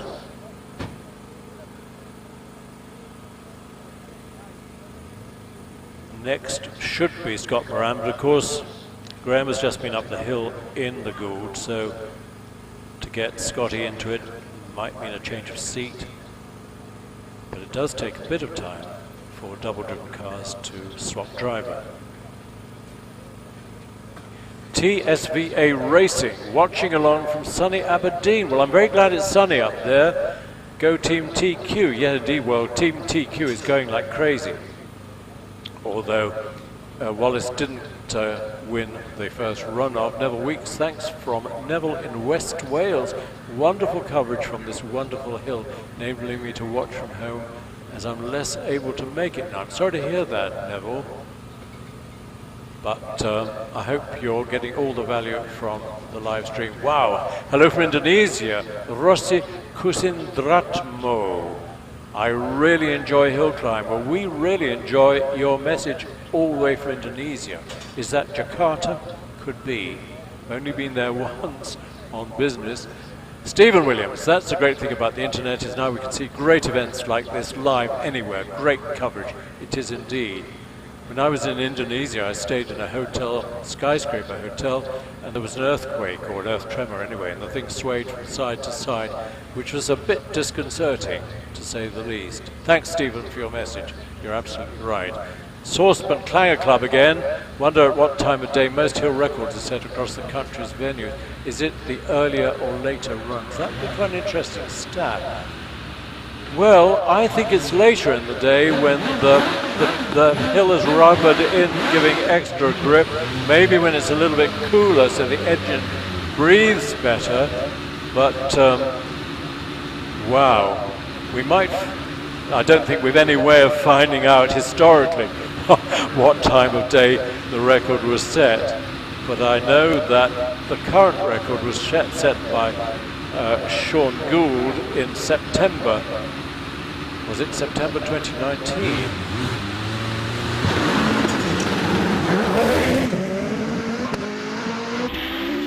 And so it was probably in the cool of the evening. Now, here's Scotty, 6-time champion, showing us all the skill that gave him those 6 championship wins,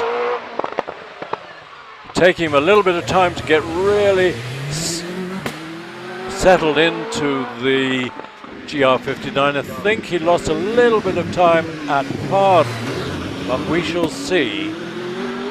I would expect this to be in the 36s, might even be in the 35s. No, early in the 36s, 36.63. That's a qualifying run. Now our record holder on the line is Sean Gould. 1.91, that's a fantastic 64-foot start. Getting the traction off the line, it's not easy. If you have too much wheel spin, you bolt down a bit. So remember, our record here is 35.41. I suspect that Sean is going to go flat out for a record in this run. All he needs to do is qualify. But the conditions are right. And I guess he would love to do it, but he hasn't got a new set of tyres. No, it's not. It's a 37.25. Just ensuring that he gets into the runoff. Lots of pops and bangs from the launch control as Will Hall launches the Force X-Tech off the line. 1.9, really quick, 105 through the trap. Gets a slight oversteery, possibly it needed to lift off a touch at Orchard. Will determined to qualify. He's missed out on 6 months of British Hill Climb Championship running. Still in 9th place, but not in a position to threaten the leaders. It's a 36.98. That ensures Will of qualifying. Trevor Willis got to deploy all his skill because he hasn't got the power of the latest cars and probably is a slightly heavier car, the MS-28, with again a PowerTech engine, but a 3.2 version this time. I would expect Trevor to be in the low 37s, might possibly get it into the 36s. We shall see. He does indeed, 36.39. 36.39, another qualifier, definitely. David Urin in the Gould GR55B. Slightly venerable car because it was the one used by Martin Groves to break the record at Chelsley a long time ago, 2008 I think. 3.5 litre NME engine, driven a couple of weeks ago by Nicola Menzies to break the ladies' record at Chelsley Walsh. And David's off the line with a 2.07. But quick through bridge trap at 111, probably more like 115. Let's check his data logger. David determined to qualify. He's 6th in the championship at the moment. There are 4 more rounds after this of the British Hill Climb Championship. He got, I think, a twitch of understeer out of the S's, but it's still a great time. 36.34 is our quickest run in this class so far. Now, what can Alex do? He won the first run-off this morning. The time just outside the hill record. I suspect he's not running on the latest tyres.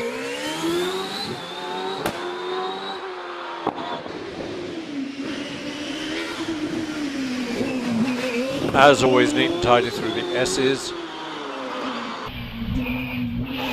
Alex is development engineer for Aston Martin, and his time is a brilliant time of 35.7, our quickest qualifying run so far.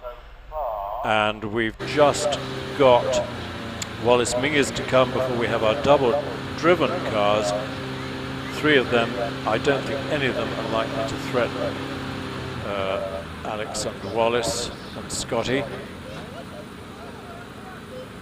and Sean indeed.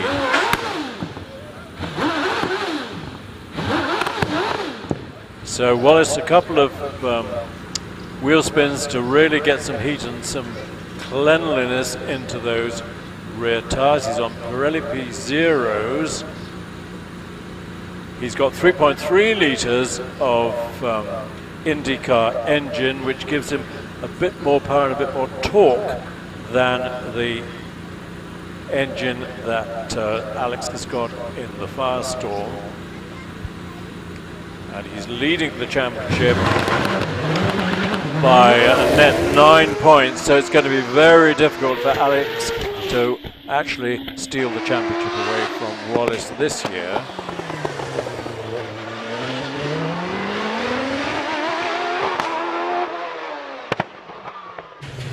.88 is a brilliant start. This should be in the 35s. Will it threaten the record? Perfect line through S's. Nice line through. It's a record. It's 35.12. Brilliant. New hill record to Wallace Menzies. Sean's going to have to try and get that back, but that's beaten the record by 3/10. That's quite a margin. So, ladies and gentlemen, you've witnessed history being made. 35.12. That is stunning. And will it come under threat in the runoff? Well, we'll see.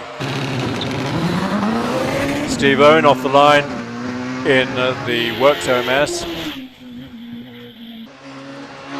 RPE with 2.7 litres, similar engine as in Trevor Willis's car, but Trevor's is a 3.2 litre.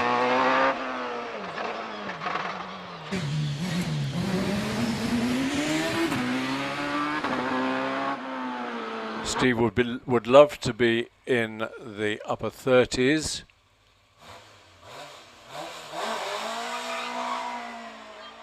Where's he gone? 39.51 for Steve. We missed him, but he'll be pleased to be under the 42nd mark, but I don't think he'll qualify him. Here's Richard Brown. Okay. Richard Brown in the Mark 17 Mallock, sharing with son Tom. Richard, highly experienced hill climber, spent many years competing in the top class in hill beam, held the record at Chelsea for a long time, but now having family fun in this elderly Mallock, and records a 44.86. Joe McCrell, again we see in the 1600 Peugeot powered Tigger.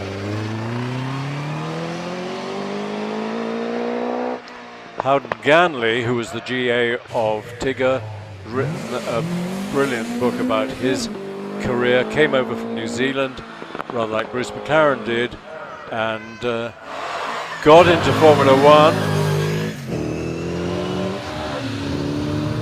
He's on his way. Andy Tippett in this amazing Brabham BT30X. That's a really interesting car. Was built by Jack Brabham for Formula One that never used. Mike McDougall found it when he was looking for an inexpensive racing car, and Jack said, well, you can have that old chassis over there. And Mike put a Coventry Climax engine in. But then later on, Climax engines are expensive to maintain. It got this 3.5 litre Oldsmobile engine, the original V8 that led to the Rover V8. And Andy heads for the finish to record a 45.7. And he's followed by Amanda George, sharing this lovely Chevron B19 with her dad, Richard. They've been competing in this car, crikey, for 20 plus years. It's always immaculate, and it's always a nice family battle between Richard and his daughter.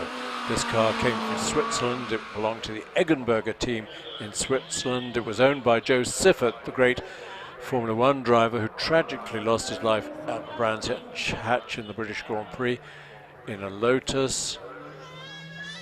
was driven by Gerard Larousse. We've lost Amanda, but her time is a 46.8. I hope our cameras aren't running out of battery.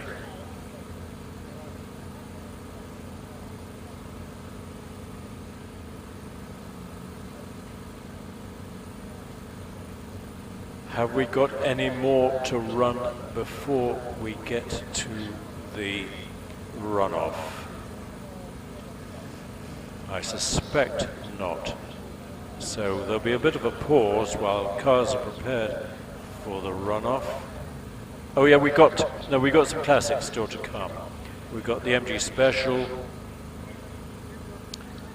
of Mike White, we've got Martin Jones in the Mark 7 Elva, and we've got Jeremy Rivers Fletcher in his venerable Triumph Special.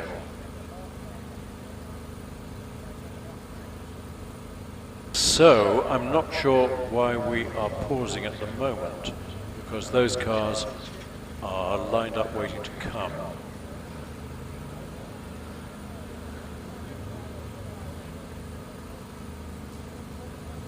Yeah, it's another double driver situation. That'll be Joe McCrell handing over to Robin Johnson in the Tigger, and Richard Brown handing over to Tom Brown in the Malloch. Clark, of course, is jumping into the car to say, I think, to take Richard Danby up the hill to replace the batteries in our cameras at the top of the hill. So it's a fortunate pause, because we do need new batteries for the runoff. So I will catch my breath and join you again when we have competitive action on the hill.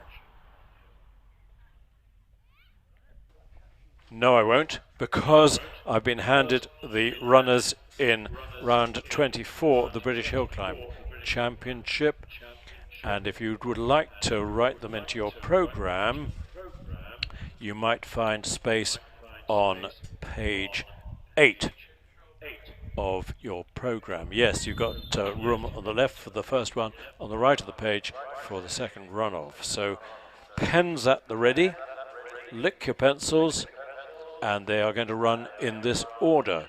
Kicking off with Charles Hall in the Empire Wraith, qualified with the 37.83.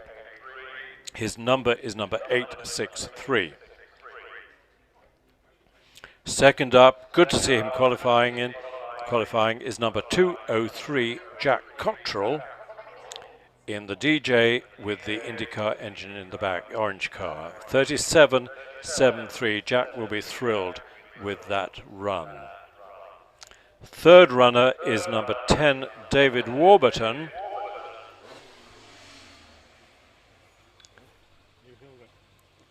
I think, although we've got Tom Brown coming to the hill, we've got our clerk of the course on the hill, so I have a feeling he might be sent away.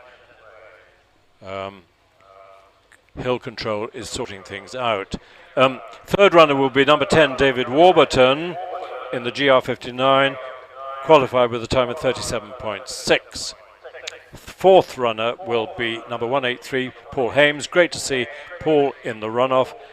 Recorded a qualifying time of 37.26. Fifth runner will be Sean Gould, number 7. Took it fairly easily in his qualifying run, so qualified with a 37.25. We expect his championship run to be considerably quicker than that.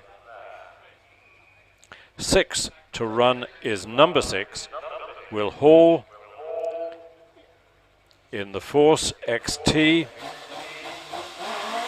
Tom is going to go, so presumably our clerk of the course has parked her car out of the way, but Will qualified with a 36.98. We'll just watch Tom Brown, and then we'll come back to our runners in the runoff.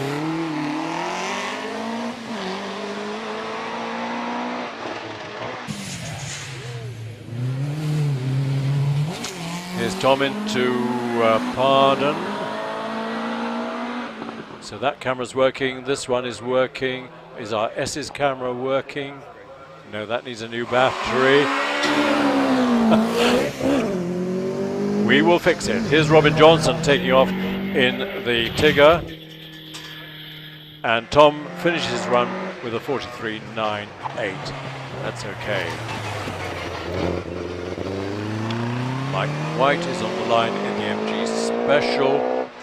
And then we've got Grant Cratchley in the Brabham and Jeremy Rivers Fletcher.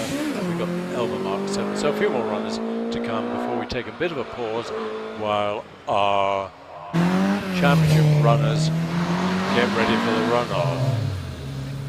Robin Johnson halfway, 2/3 of the way up the hill. We'll watch his time. Meanwhile, we watch Mike White in the MG Special at Orchard. He accuses me, quite rightly, of saying it looks for all the world like a 1950s Formula 2 car. Well, it does, actually. So he says he can pretend to be Mike Hawthorne in this car. Mike White heads towards the finish. Meanwhile, Grant Cratchley in this very pretty little Brabham on his way. He's competed in this car for a long time.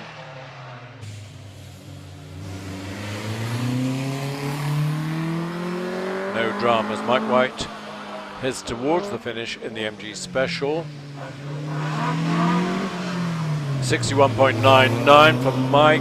Grant out of the S's. That camera's working, that's nice. Martin Jones takes off the line in the Mark 7 Elva with its Ford Lotus twin cam engine, 1600cc.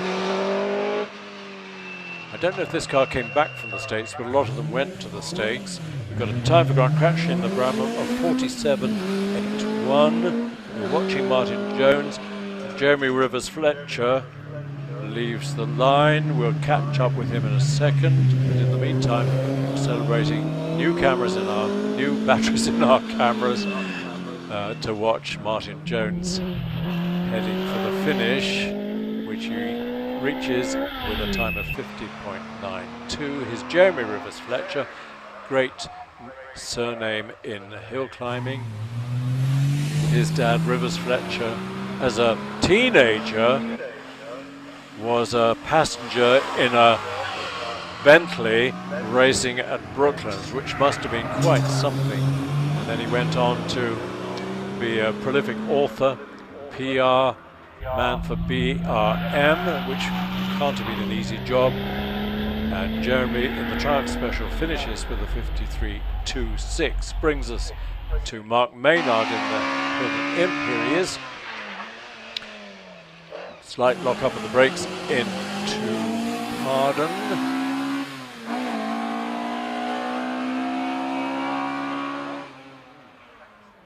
And it's nice to see Hillman Imps on the hill, handling nicely, making all the right noises with their little 1 litre Coventry Climax designed engine in the back. And Mark is followed by Terry Clifford in the lovely Alfa Romeo GT Junior. We'll see in a second or two. He finishes with a 53.07. Here's Terry. Used to join me in the 2 litre racing car class, which was always very competitive. And it's nice to see Billy Morris here today. And Billy and I had a head-to-head in our similar March 782 Formula 2 cars. Terry Clifford is there somewhere. Here he is.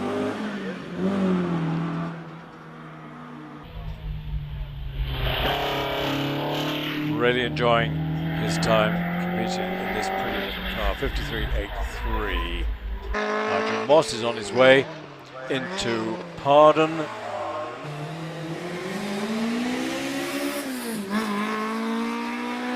Long-term campaigner of the Hillman Imp.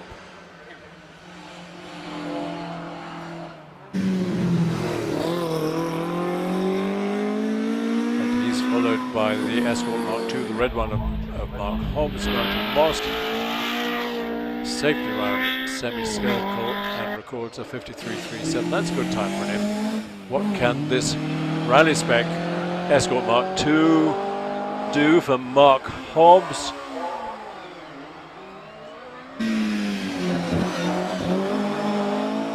Well, it can do a nice line out of the S's,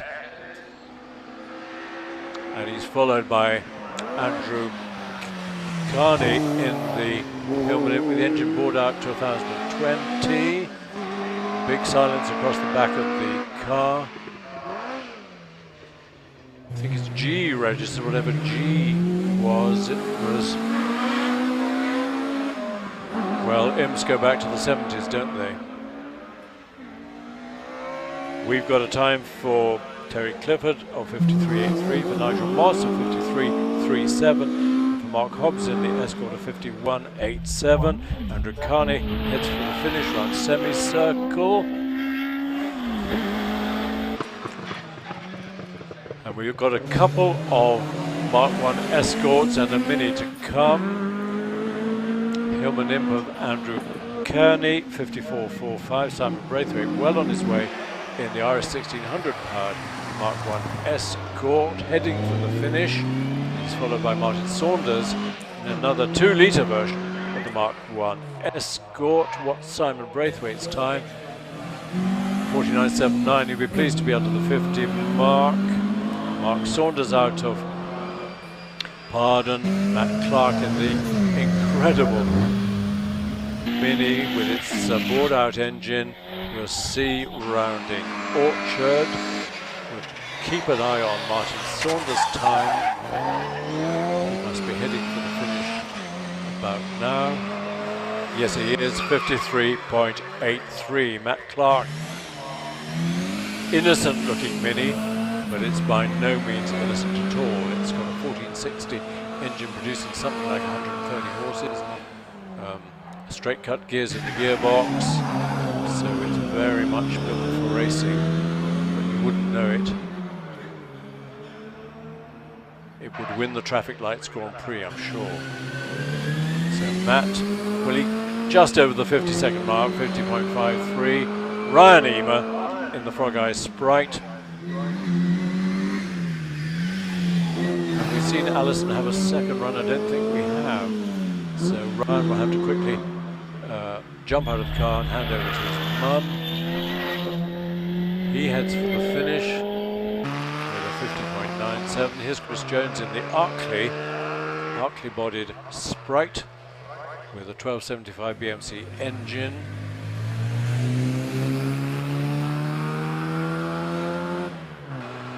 Arkley is a village north of London, isn't it? And I think that's where these cars, or these kits, were constructed.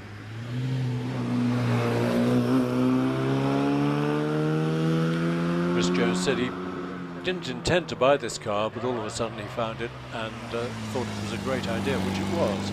Here's the Abarth GT of Peter Hall, based on the Fiat 850.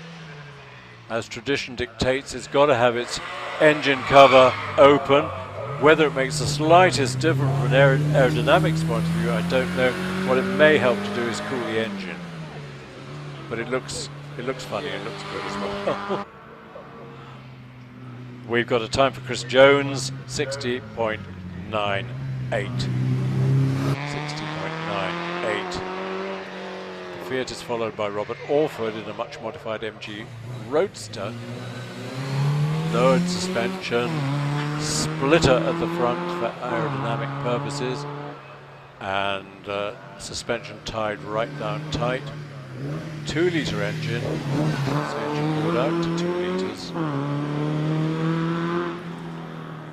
And no dramas into the semicircle, followed by Keith Wilson in the Mark I Midget, effectively the Mark II Sprite. Don't see many number plates with the A at the end, that's 1963.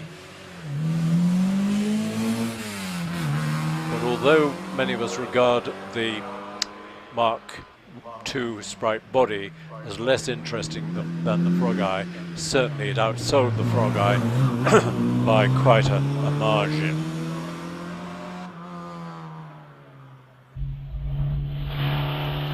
So Keith heads for the finish. He's followed by Mike Fisher in the MGB Roadster, and Keith's time is a 54.89. Here comes the pale blue MGB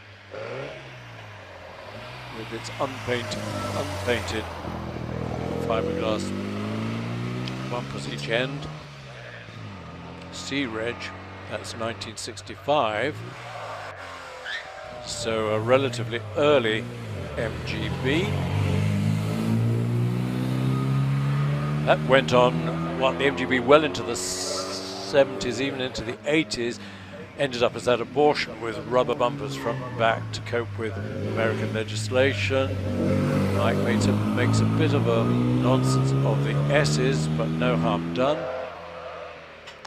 Ian Stainburn follows in the V6 powered Reliant Scimitar Coupe. We say coupe, the Americans say coupe.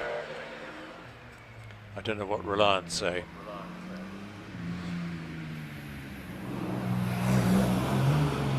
But they quickly produced the Scimitar hatchback. So we didn't need to decide whether it's coupe or coupe. Ted Elwes in the MGA, always immaculate. He's been competing in this car for goodness knows how long. Has given it an MGB engine at one stage, has put louvers in the bonnet to keep it cool, but otherwise it's pure MGA. Do you remember they had a twin cam version, and in true BMC style they didn't develop it properly, so it got a reputation for reliability, but nowadays you can make a twin cam both powerful and reliable, but there aren't many left. 56.45 for Ted Elwes in the MGA. Here comes Gary Cox. Did I tell you what Ian Stainburn did in the coupe? He did a 57.3. Gary Cox, I think, is going to be considerably quicker in his coupe, and it's a 49.56. We've got Brian Ashley in the MGB GT, to be followed by series sponsor Mike Henney, cider maker extraordinaire in his Lotus Elan. The MG didn't stop. The camera had a bit of a hiccup, but Brian's still going fine in the MGB GT. Takes a wide entry into the exit to S's. And we're watching Mike Henney, the man to talk to if you fancy cider, and strong cider. I think Nick Upton at lunchtime said it was 6.7% alcohol, which is, well, probably a pint would help you sleep. Brian Ashley's time, 57.3. We're watching Mike Henney, this very pretty little Lotus. And then up comes the Stag in the hands of Alistair Clark. There are lots of Stags around. I keep seeing them on the road, so plenty have survived. They didn't rust, but they got notorious for overheating their engines. But in recent years, with a new radiator, with cooling fans and better plumbing, that problem is solved. What a pity that Triumph didn't bother to solve it in period. They could have sold many, many more of them, particularly to the USA. Lovely cruising car. And Alistair is having lots of fun with the Triumph. He's never going to be leading the way in times, but it's a treat to see the Stag on the hills. Mike Henney in the Elan, 51.65. Quickest in this class, as far as I can see, was Gary Cox. But here's Ian Moss in the For All the World Works Rally, Oxford Healy 3000. Although I don't think it actually has Works history. It doesn't have the 6 fog lights on the front. But Pat Moss would feel very familiar in it. Leading this championship is Steve Fenner in his MGB, who we'll see in a second. Ian Moss finishes with a 54.98. This is a rapid MGB that he got from Ireland, but I think came from California, and for some reason he slowed right down and is going to stop. What a shame. Something has gone wrong. I hope Steve isn't relying on this car to get him home. Hasn't got a number plate. Maybe it isn't road registered. Ian Moss in the Austin Healey 54.98. Steve trying to restart the engine.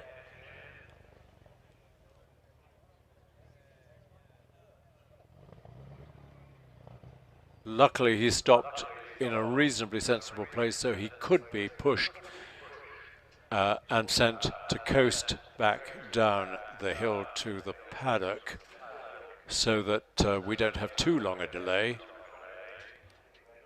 Again, many thanks to our marshals working hard. Steve, don't get out. You need to steer it down to the paddock.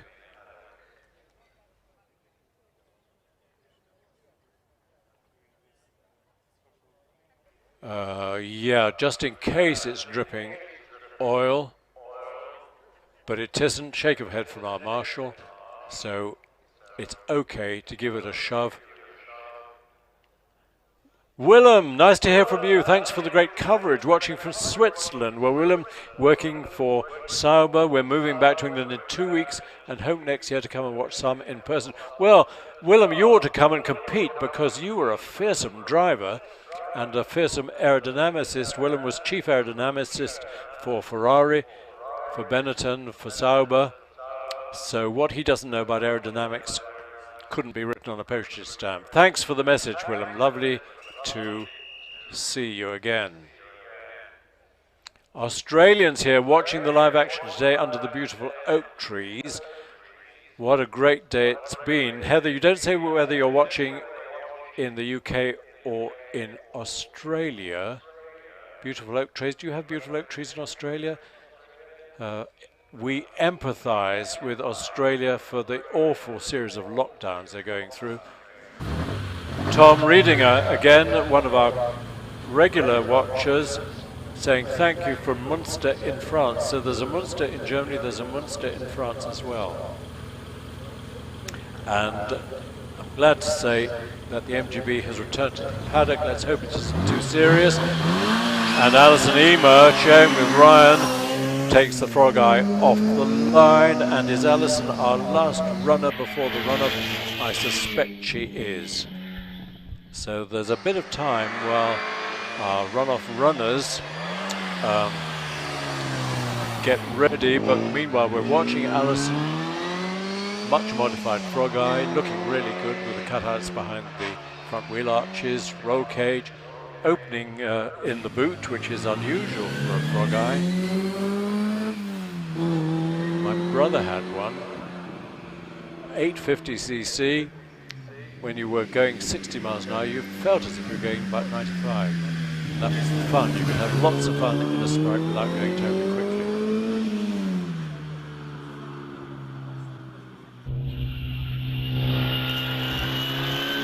So Alison, our last runner before the run-off, completes her run in 58.35. I was reading through the runners in the second run-off. Maybe I'd better start all over again in case you missed the start of that. So they are as follows, and page 8 in your program is the place to write them down.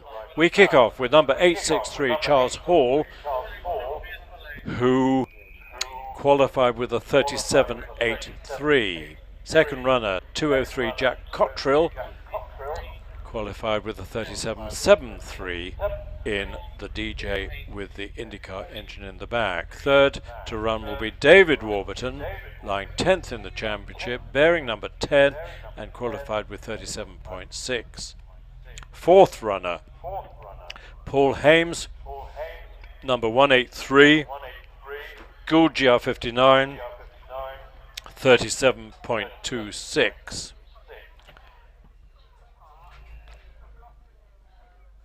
Fifth runner, Sean Gould, number 7. Formerly record holder here, but no longer, 37.25. He will be running 1, 2, 3, 4, 5th. Sixth to run, Will Hall. Great to see Will back and great to see him qualifying for this runoff. qualified with a 36.98. Next up comes Richard Spedding, number 4, fourth in the hill climb. Last time it was run, currently 11th in the standings, qualified with a 36.9. Next up, number 8, Scott Moran, qualified with a 36.63 in the GR59 with its 4-litre Judd engine. Ninth to run, Trevor Willis, number 5. 3 times hill climb champion, qualified with a 36.39. 10th to run, David Uren, 36.34 in the GR55. 11th runner, Alex Summers, new record holder here at, I beg your pardon, no, Alex didn't, Wallace did. Alex Summers, 35.7. And our final runner, appropriately, number 1, Wallace Menzies, our new record holder in a 35.12. And coming to the line, or getting ready to come to the line, is Charles Hall in the Empire Wraith.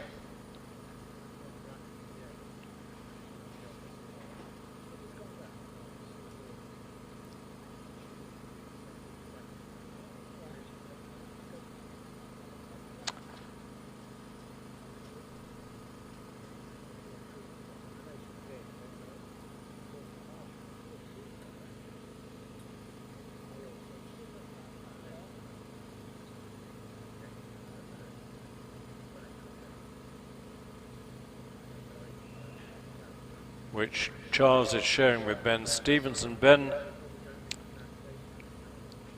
isn't registered for the championship. It was his first event in the car this weekend, but he acquitted himself brilliantly. Charles qualified with a 37.83.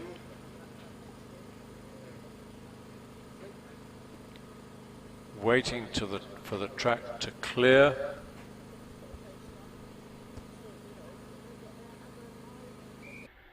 And the whistles are blowing and our red flags are coming in on the screen.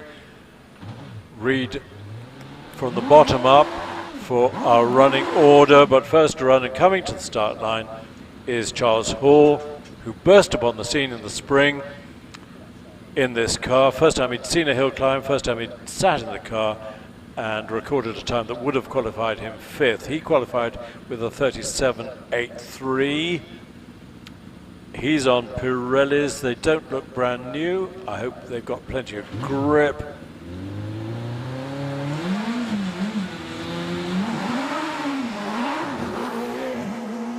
.2.14, slightly hesitant start for Charles. 93 round Orchard.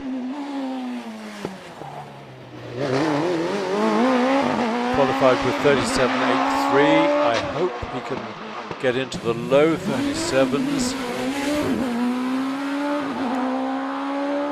We will see pretty soon. Takes the shortest line through the S's, bumping over the Dragon's Teeth. 34, 35, 36, 37.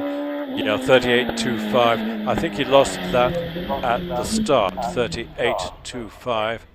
Temporarily, Charles is in the top spot. What can Jack Cottrell do? Car of similar colour, but it's the DJ developed Delara tub, so it's mostly DJ, but with the 2650cc Cosworth IndyCar engine, running on methanol, not turbocharged.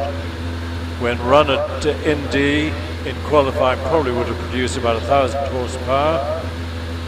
Time taken to get it lined up on the line nicely.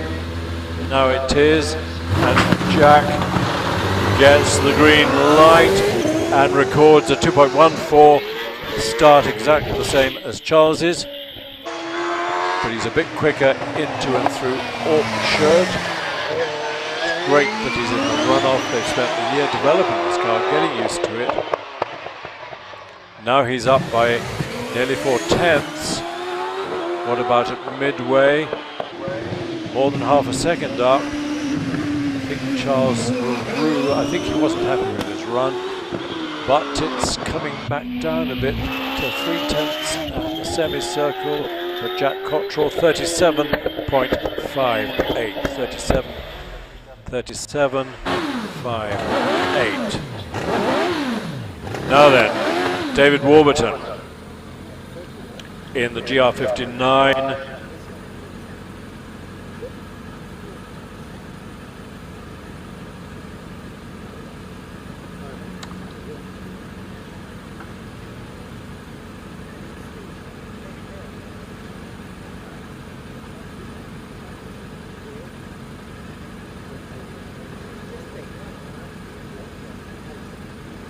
$1,600 Hayabusa gets him off the line in 2:09, quickest of the three so far.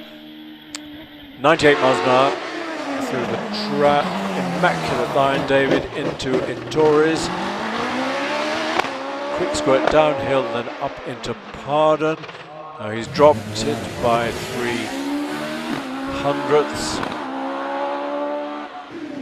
Dropped it by a quarter of a second. Can he claw it back? Yes! At S's, he's 600ths in the lead. Can he maintain it at semicircle? Not quite. 37.6 puts him in second place. Exactly the same time as his qualifying run. 37.60.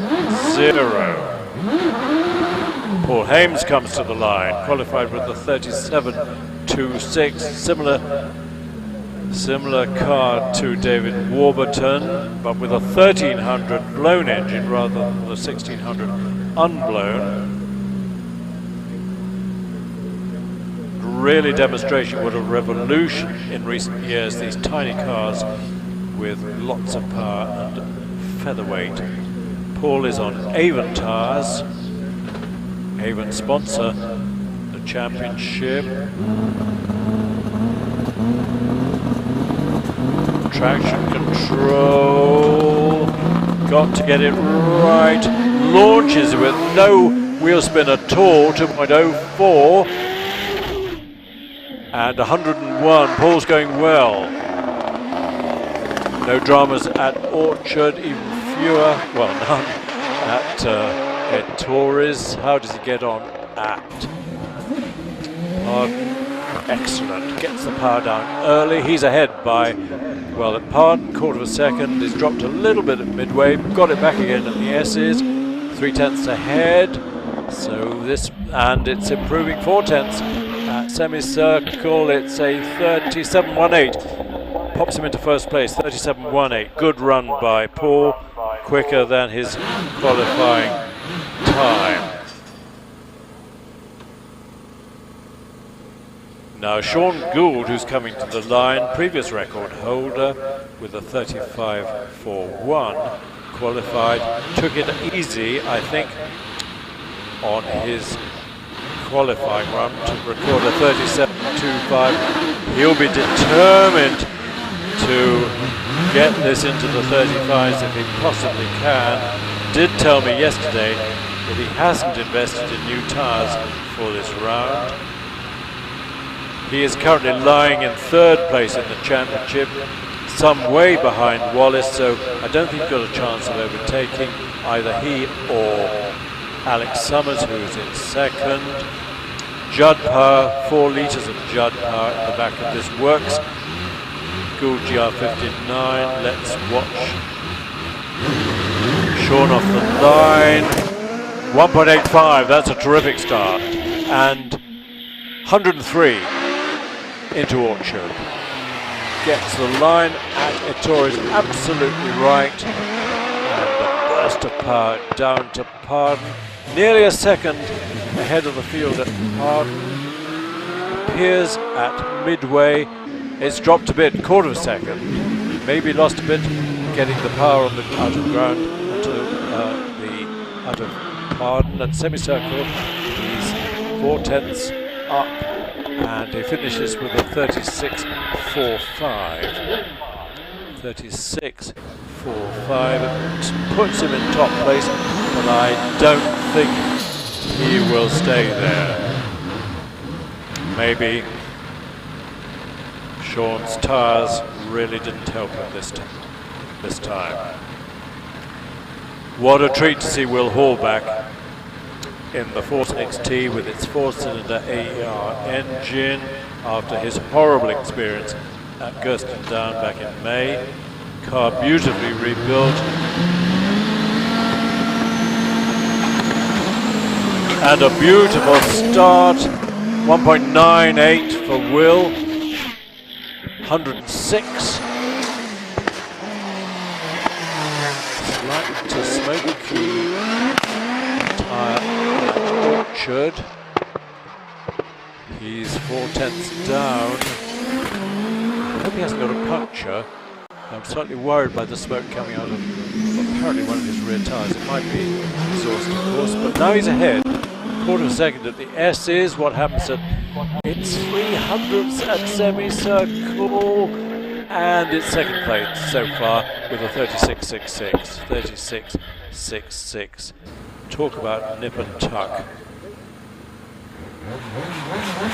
But terrific to see Will back in action. Now then, this amazing car driver combination of Richard Spedding in the tiny little GWR with its 1300cc supercharged engine. It weighs around about 400 kilos. It produces about 450 horsepower. And it goes like a mini rocket. 2.07 off the line. Speed 102, matching the big cars. Richard, wide entry into a Taurus, which is the right thing to do. Nearly quarter of a second off the pace at Parden. It extends to 3/4 of a second. Can he crawl it back? Yeah, it's crawling it back a bit. At midway, he's only 1200ths behind. Quarter of a second at the S's. Gets the power down out of the S's, but he's dropping back a bit. And it's a 36.96 for third place so far. 36.96, fractionally slower than his qualifying time of 36.90. Now then, what can Scott do?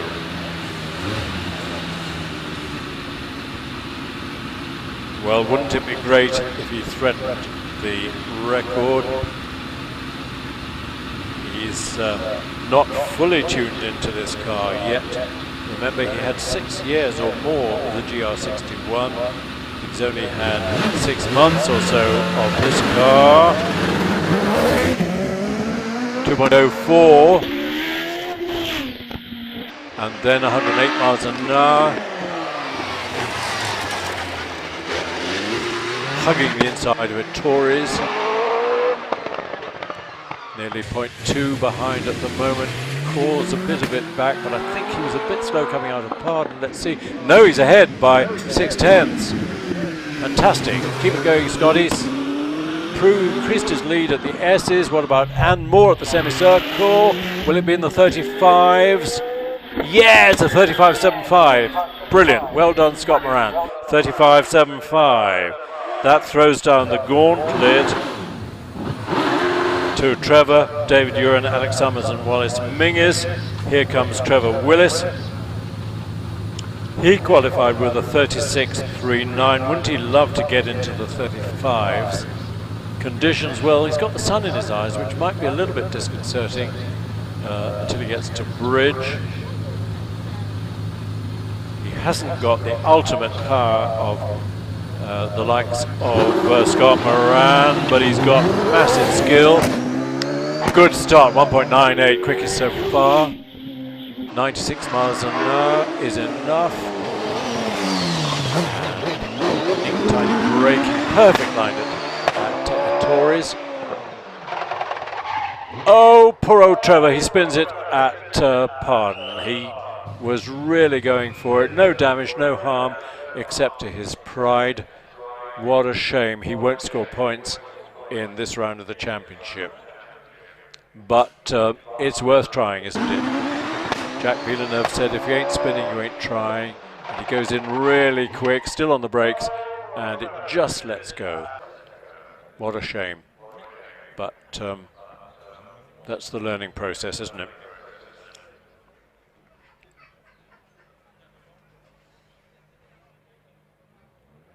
It means that all but one of our runners will score points. We're left with David Uren, Alex Summers and Wallace Menzies.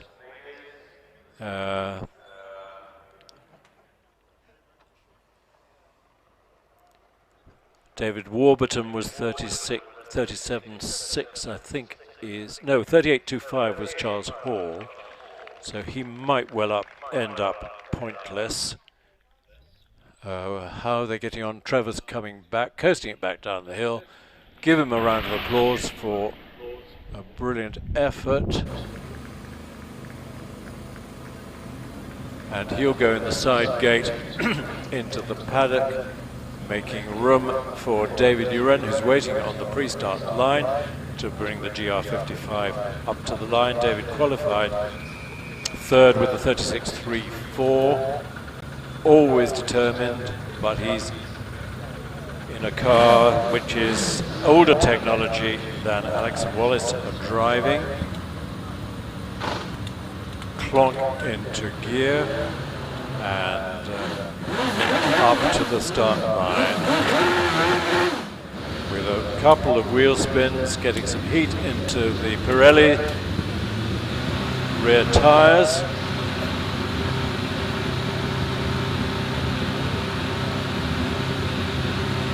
Remember, this car is about 12 or more years old. But David qualified with 36.34. Excellent start, 2.05. But it's quick, 109. Massive acceleration. These cars will outdrive an F1 car to about 150 miles an hour. He's at 8. Down at Scott Moran is leading the way, but he's ahead now by a quarter of a second. Can he keep it up at semicircle? He can, just about. Gosh, it's going to be close. It's a 35.89. Second place currently for David Uren. 35.89. Wow. What can Alex do? Can he threaten the record? That's a big ask. It was 35.12. He qualified with 35.7. But a brilliant start of 1.92, 103 miles an hour. He hurdles it like Orchard, takes the same late entry correctly at Torres. He's ahead at Pardon. Out of Pardon, is he still ahead?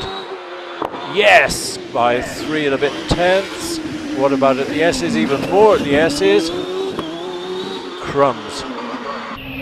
This, half a second at the semicircle. What a run by 35.4. Would have beaten the previous record.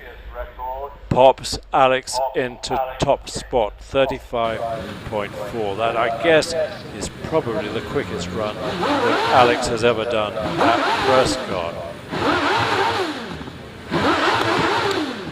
Now, we can't expect Wallace Menzies to beat his own record that he set in the class runs this afternoon of 35.12. It would be fantastic if he did, but he doesn't have to. He just has to beat a 35.4 to take the top spot in the runoff.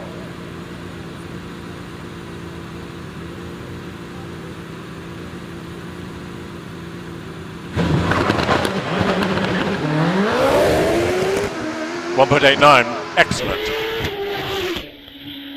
105 and up to Torres, heavy braking, late entry, perfect line, late apex, down the hill and up to Pardon. He's ahead by 400ths. Can he maintain it out of Pardon or increase it? He can, 0.5 out of Pardon, then the S is 0.55, lifts a wheel into the last S. Semicircle, half a second, and it's a 35th. Blimey, O'Reilly a 34.65. Crumbs, who expected that? The record at Prescott has fallen twice today. That is something to tell your grandchildren about. Just amazing.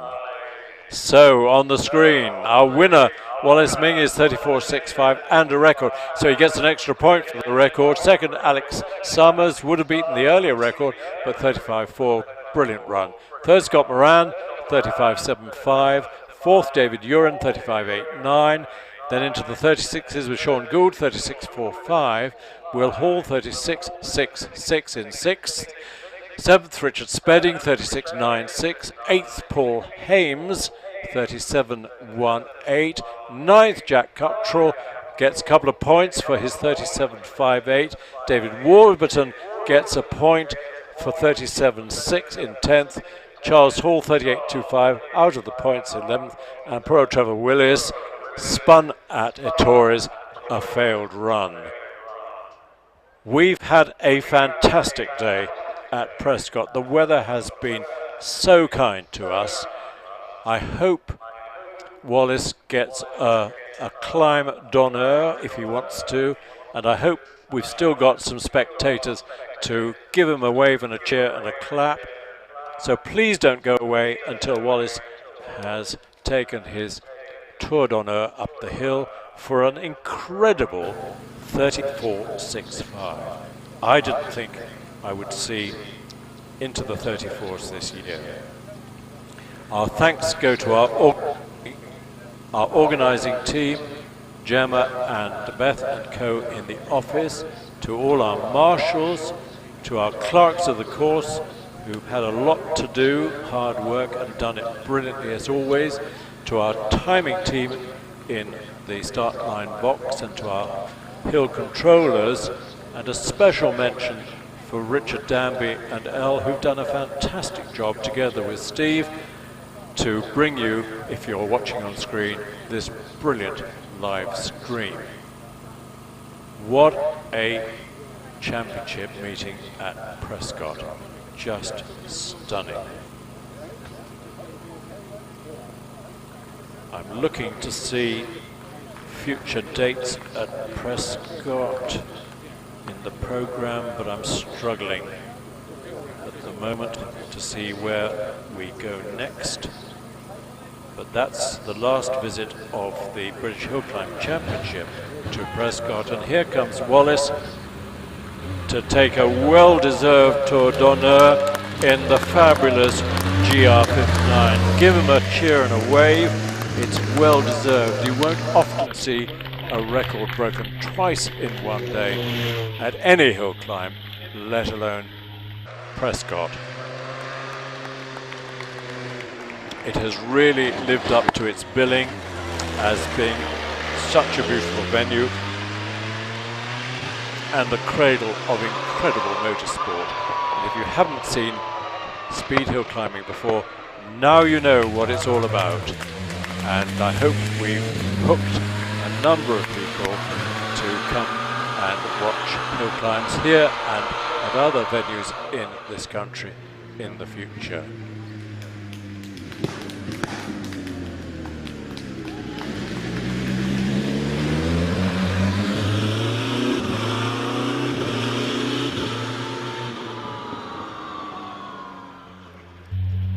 So if you're here in person, thank you very much for coming. I hope you've enjoyed it. Our orange-suited marshals, well-deserved wave to Wallace Menzies. He's got to go all the way back to Scotland. Tom New takes the car back down to Southampton. And the next round of the championship, I think, is at Lowton Park in a couple of weeks' time. Lovely crowd in the paddock waiting for Wallace to come back, and a brilliant run by Alex Summers, who gets congratulated by Debbie, his new wife, to get up the hill in 35.4. Scott Moran in 35.75. David Uren in 35.89. Then in the 36s, Sean Gould with the 36.45, Will Hall with the 36.66, Richard Spedding with the 36.96. In the 37s, Paul Hames 37.18, David Warburton 37.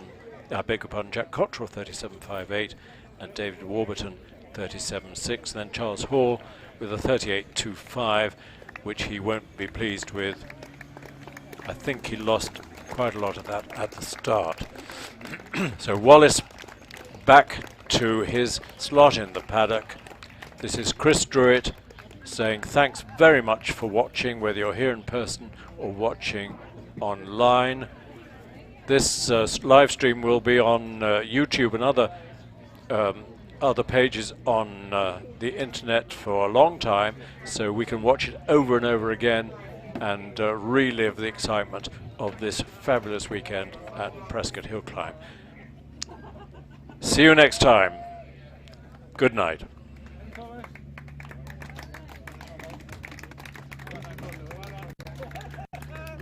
Where's Archie, Pete?